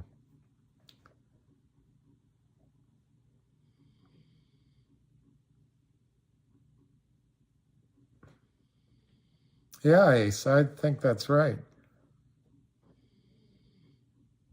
Yeah, Rudy, I think it smells to high heaven, SVB. Rudy, you could argue that SVB was designed, whoever buys it tomorrow, unless it's Elon Musk, but what if someone buys it tomorrow? You could argue that it was that bank who was in trouble with some sort of collateral or some sort of position. They got their buddies to short the stock, and they're buying it on the cheap. Yeah, that's right, Yaba. I think futures, I didn't know they're up 400. They could tighten up by the morning, but yeah, Yabarumba, it feels totally like we're going to be okay tomorrow. There you go, Yabarumba. That's the biggest reason I don't think you can get it through Congress. I don't think the House of Representatives right now would go for Joe Biden telling them anything. And Chuck Schumer is missing 2 votes. He's missing Mitch McConnell, who I know is a Republican, and he's missing Dianne Feinstein and that guy that won by a landslide because of his brilliance. There was no cheating with voting in Pennsylvania. It was one of the most honest elections in the history of the world.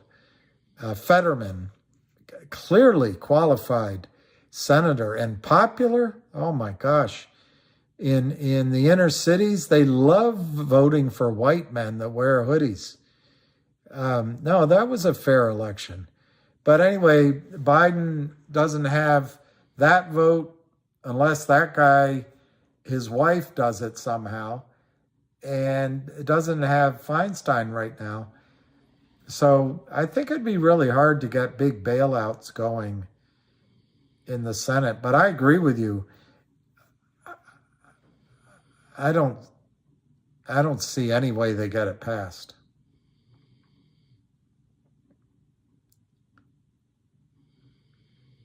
Well, no one knows if it'll go fast or slow, but I'll tell you what, that was pretty fast.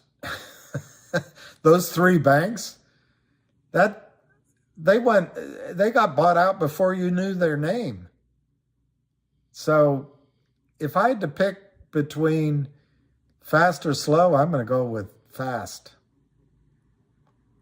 Yeah, I know, live stream. I thought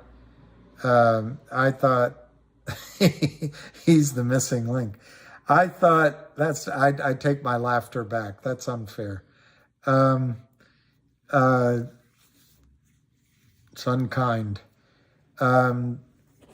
Yeah, I went on tonight because I was worried about the energy, but I feel better now. Well, Soonerman, I believed that it was preposterous that Joe Biden got 81 million votes. Just preposterous. Leaving out that Trump got 74, Obama got 63 or 4.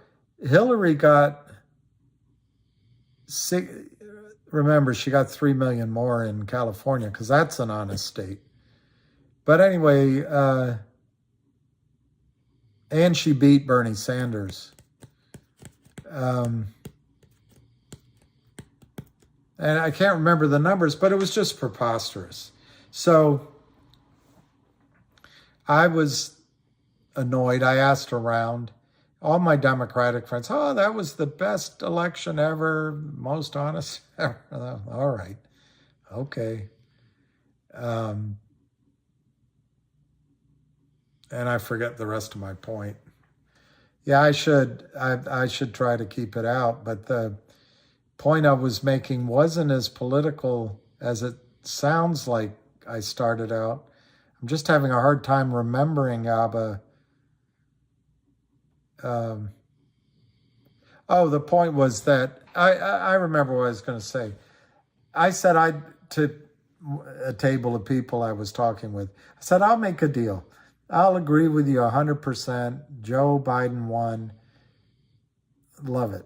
And I'll be happy. He's the president.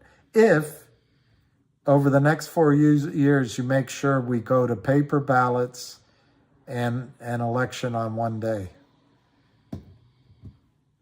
I would make that trade all day long. I'd rather have an honest election, no matter who wins. I'd rather have it honest than have a question about the election. But anyway, that's a whole different topic. That's like talking about the stock market. I'd rather have real shorts versus counterfeit shorts. But I agree with you, Yabra. I apologize. I'll keep the politics out. Oh, I'll do my best. I can't promise. BBJ, I think we're going to break 2, and I think it's going to be a nice move. And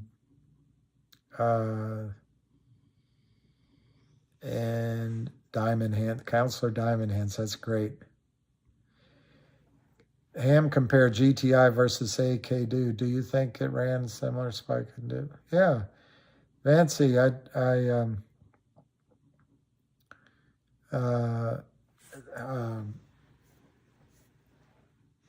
it's not going to go straight up. And remember, as soon as it gets to really high levels, no professional is going to short the stock on the way up, because you could short GTII even if you think it's a piece of crap. You could short it at 250 and say, I don't understand why it's trading at whatever, $1 trillion market cap. I can't do the arithmetic. And I'm shorting it. But it could still go to 5,000 a share. You could get wiped out. Once it spikes, big boys, they won't have much time, but big boys will come in and sell counterfeit shares of GTII all the way back down. So some of the people losing money on the way up, we talk about the DTCC and that the brokers will chip in. Some of it will make it back, driving it right back down. Maybe not all of it, but the nimble will. Well, that's a good point, too. Paper isn't always the answer. I don't know what the answer is.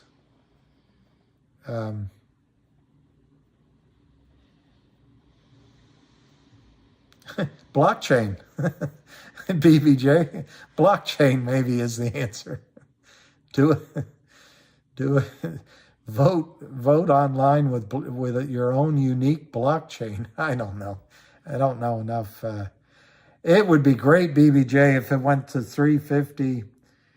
I don't have it here in front of me. I think it's actually here, but I don't feel like looking up. I think it goes tomorrow, 215, 220. They'll try to hold it at 275, but I think they're pretty much gone.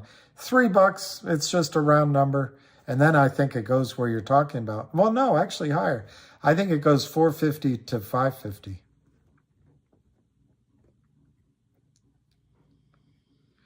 Well, at the beach, last time 9 seemed to be significant.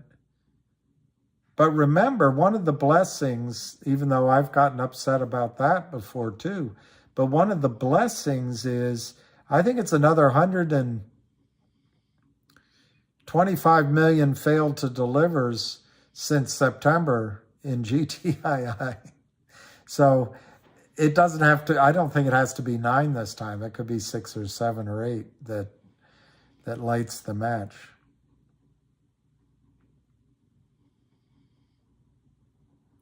Wow, Rudy.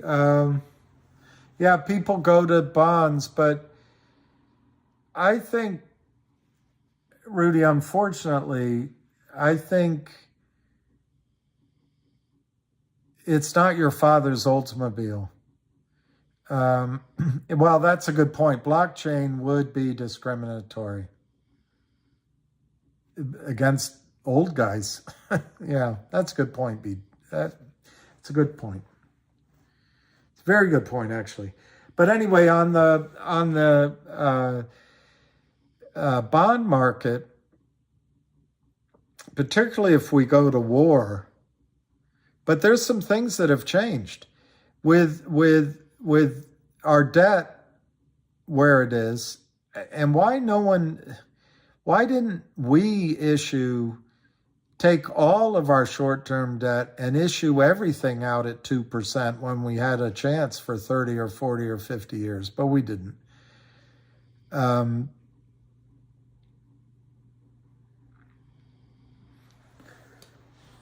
I think there's 2 or 3 things that are different this time. One is the amount of money we're going to spend on our budget on interest is really high.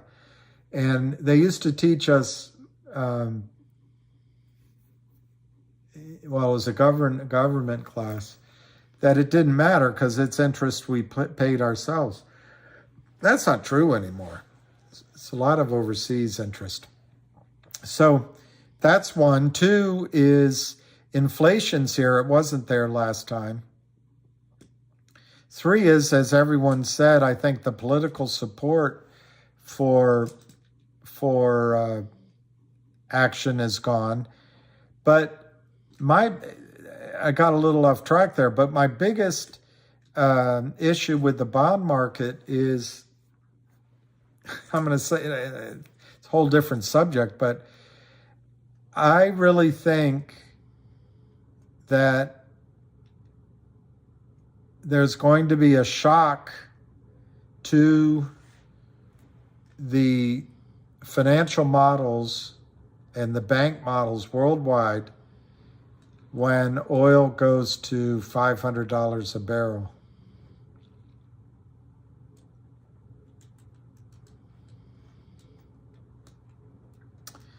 When bankers realize that there's not enough cheap energy to grow the economy, they're going to start saying, oh my gosh, these bonds cannot be paid back except by destroyed currency. So, yeah, Powell might be doing that. And to take your point one step further, Rudy, what Powell may be doing as well is trying to save insurance companies, trying to save mutual funds, trying to save Social Security, because there's future obligations and you need some interest, you need rates of returns to make those obligations. So you might be right. But I just think there's so many variables now. Unless we suddenly come up with a new source of inexpensive energy, well, one thing is if the population reduces, we won't need as much energy. Anyway, there's so many variables and I'm dead tired. You bought puts, they're not going to be pretty tomorrow. You don't be sure about that, BBJ.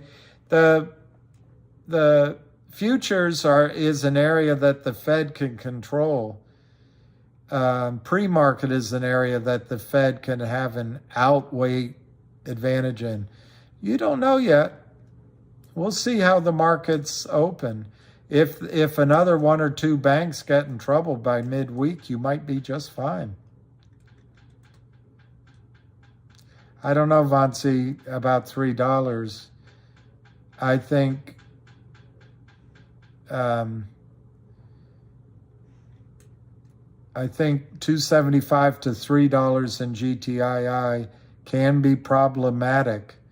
I choose to, when I look at the chart, to believe they're going to go right through it, but it could be problematic like it was before. I think the breakout comes, if you want to determine it that way, in the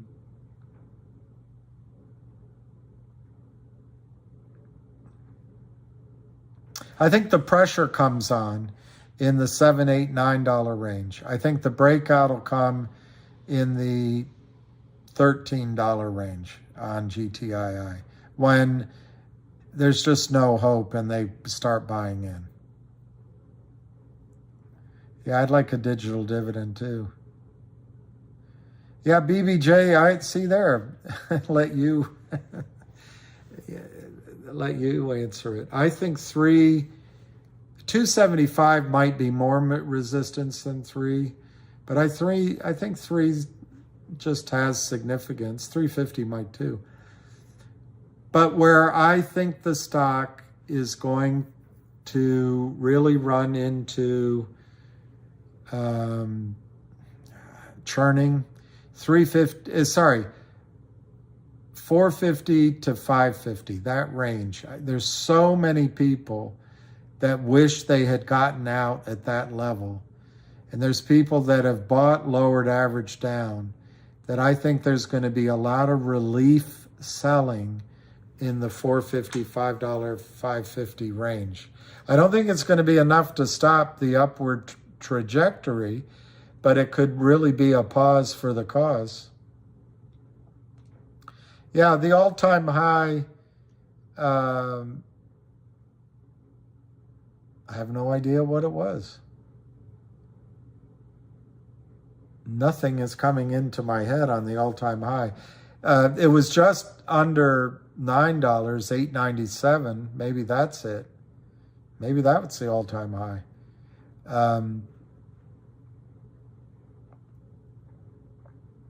I think the price is important, but what I'd like to see is a day with at least 10 million shares volume.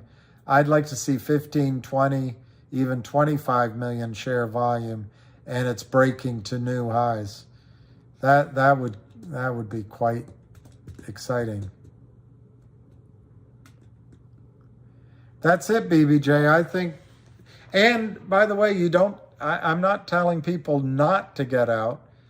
I think everybody's got to make their own decisions and comfort level.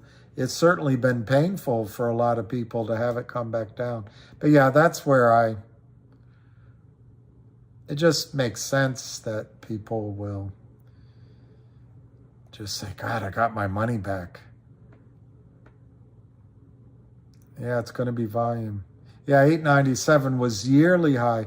I don't remember, and I don't really want to look. I don't remember if it traded much higher when it had a different name and before it was diluted.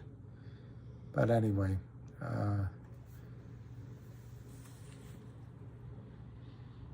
I don't know about that at the beach. Well, at the beach, I don't really agree with him.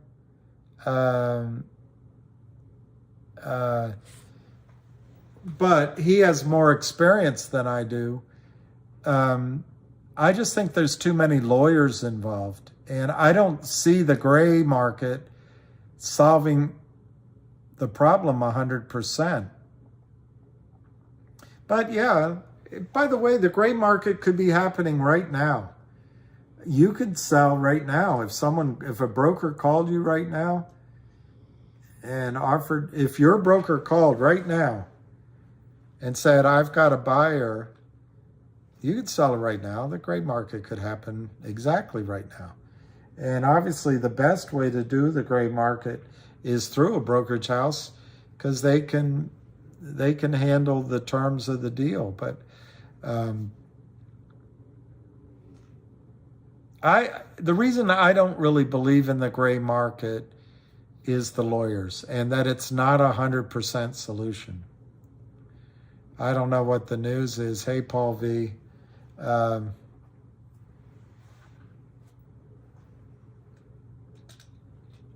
I think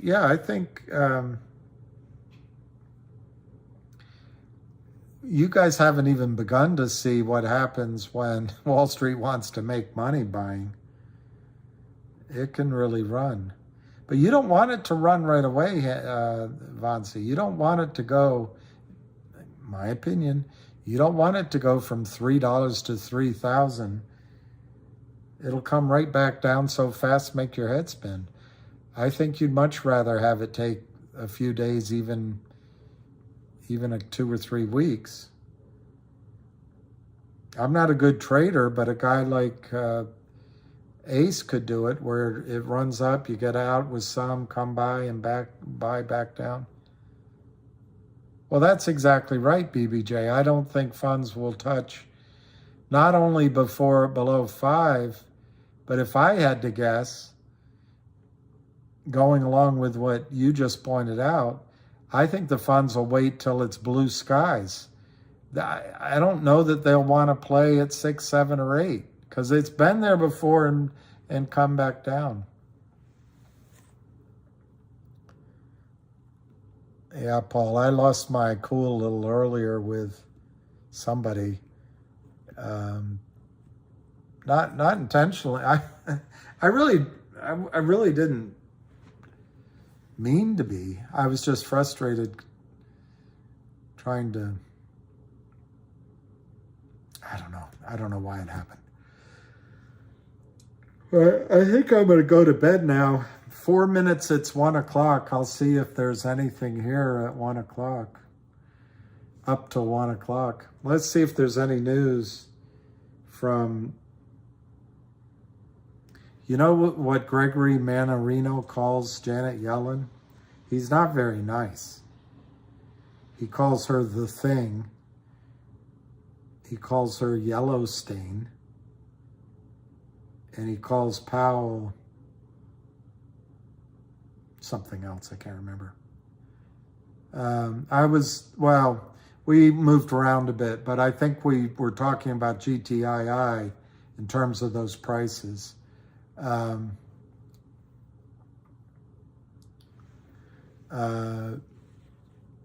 lot of waiting onside that Ham said. Yeah, Ham said that, Ham said that if the stock went, he had buyers, they'd come in 5, 6, 7. I'd love it if it happens. I'll be so glad. But I just feel like, look, if you're a big desk, you can pay $20 if it's going to 500. So you'd much rather know the trade is on than get in too early, because you're using your capital every day for other things. I don't know, Jared, if I'm looking forward to tomorrow. Right at the moment, I'm not. But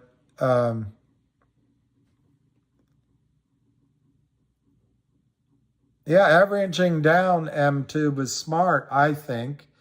Obviously, there's some risk, and it's not always the best strategy, depending on what you're in.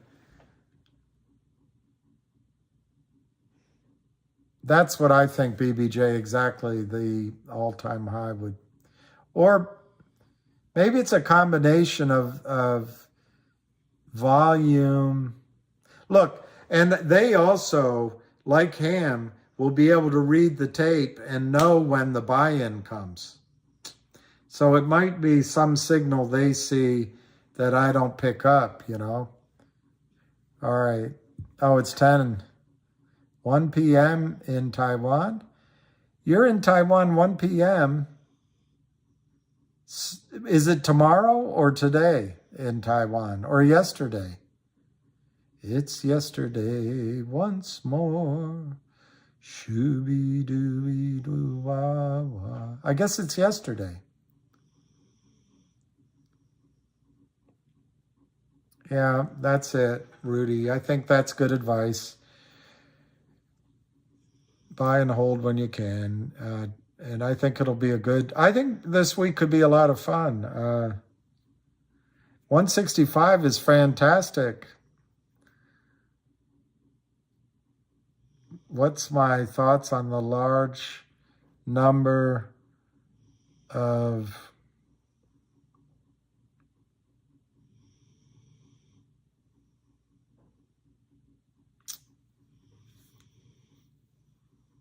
undelivered, failed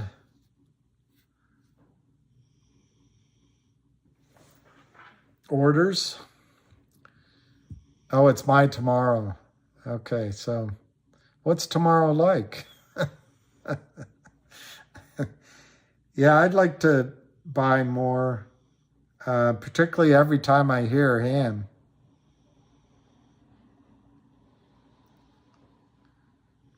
That's it. Yeah, but see, I don't even need to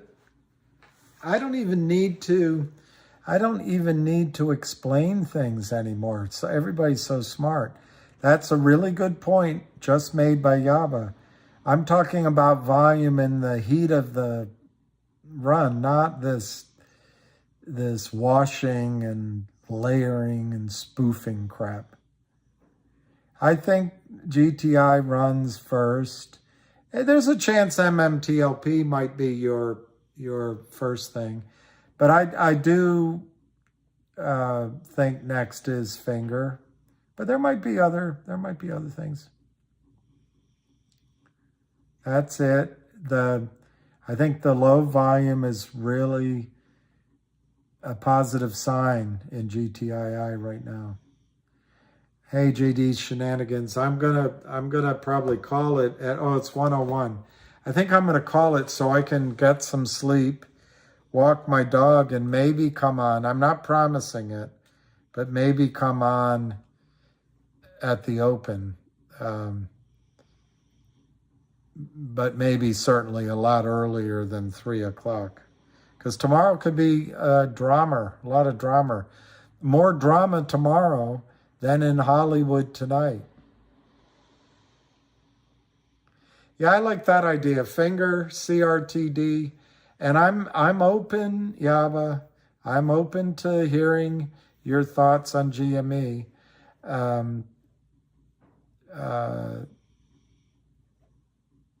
And I know Frank Benedetto must be star-crossed, but that CLNV, I really am partial to the product. But there's some other stocks out there too. We'll know more. We'll know more then. All right, I'm going to go. I'm going to say tomorrow. Anyway, thank you guys, and I'm sorry I got worked up. Yeah, lots of drama tomorrow. I'll try, Derek. I'll try. Yes, Mossy Kid, and the DRS experiment. The Mossy Kid. I tell you, if you walk around. All right, John. If you walk around DC, which I do a lot with my dog and otherwise, it's amazing how many for lease signs are out there. But on the other hand, a lot of people. All right, I'm gonna go. So, peace, love, and happiness. Cheers.